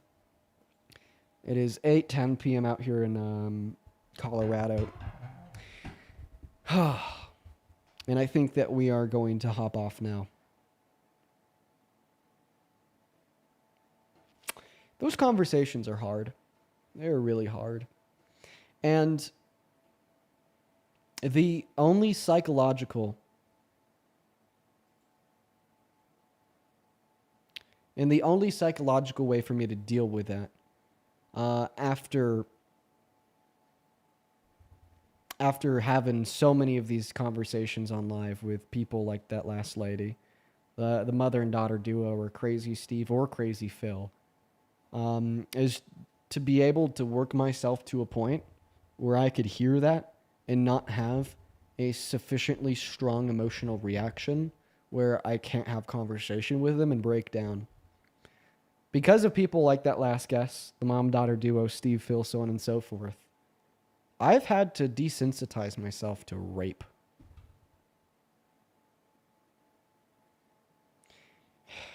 Isn't that, like, that's just been the natural reaction of my psychosocial, like, state in having those conversations, and I don't like it.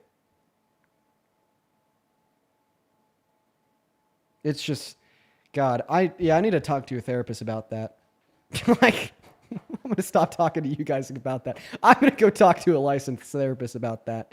Dude, it's just nuts. Fuck, man. Okay, I'm going to go and get off for the night. All right, guys. I'll see you tomorrow. Peace and love, everyone. I'll be on tomorrow. Have a good rest of your evening, and hopefully you don't have to listen to a conversation like that for a while. Bye, guys.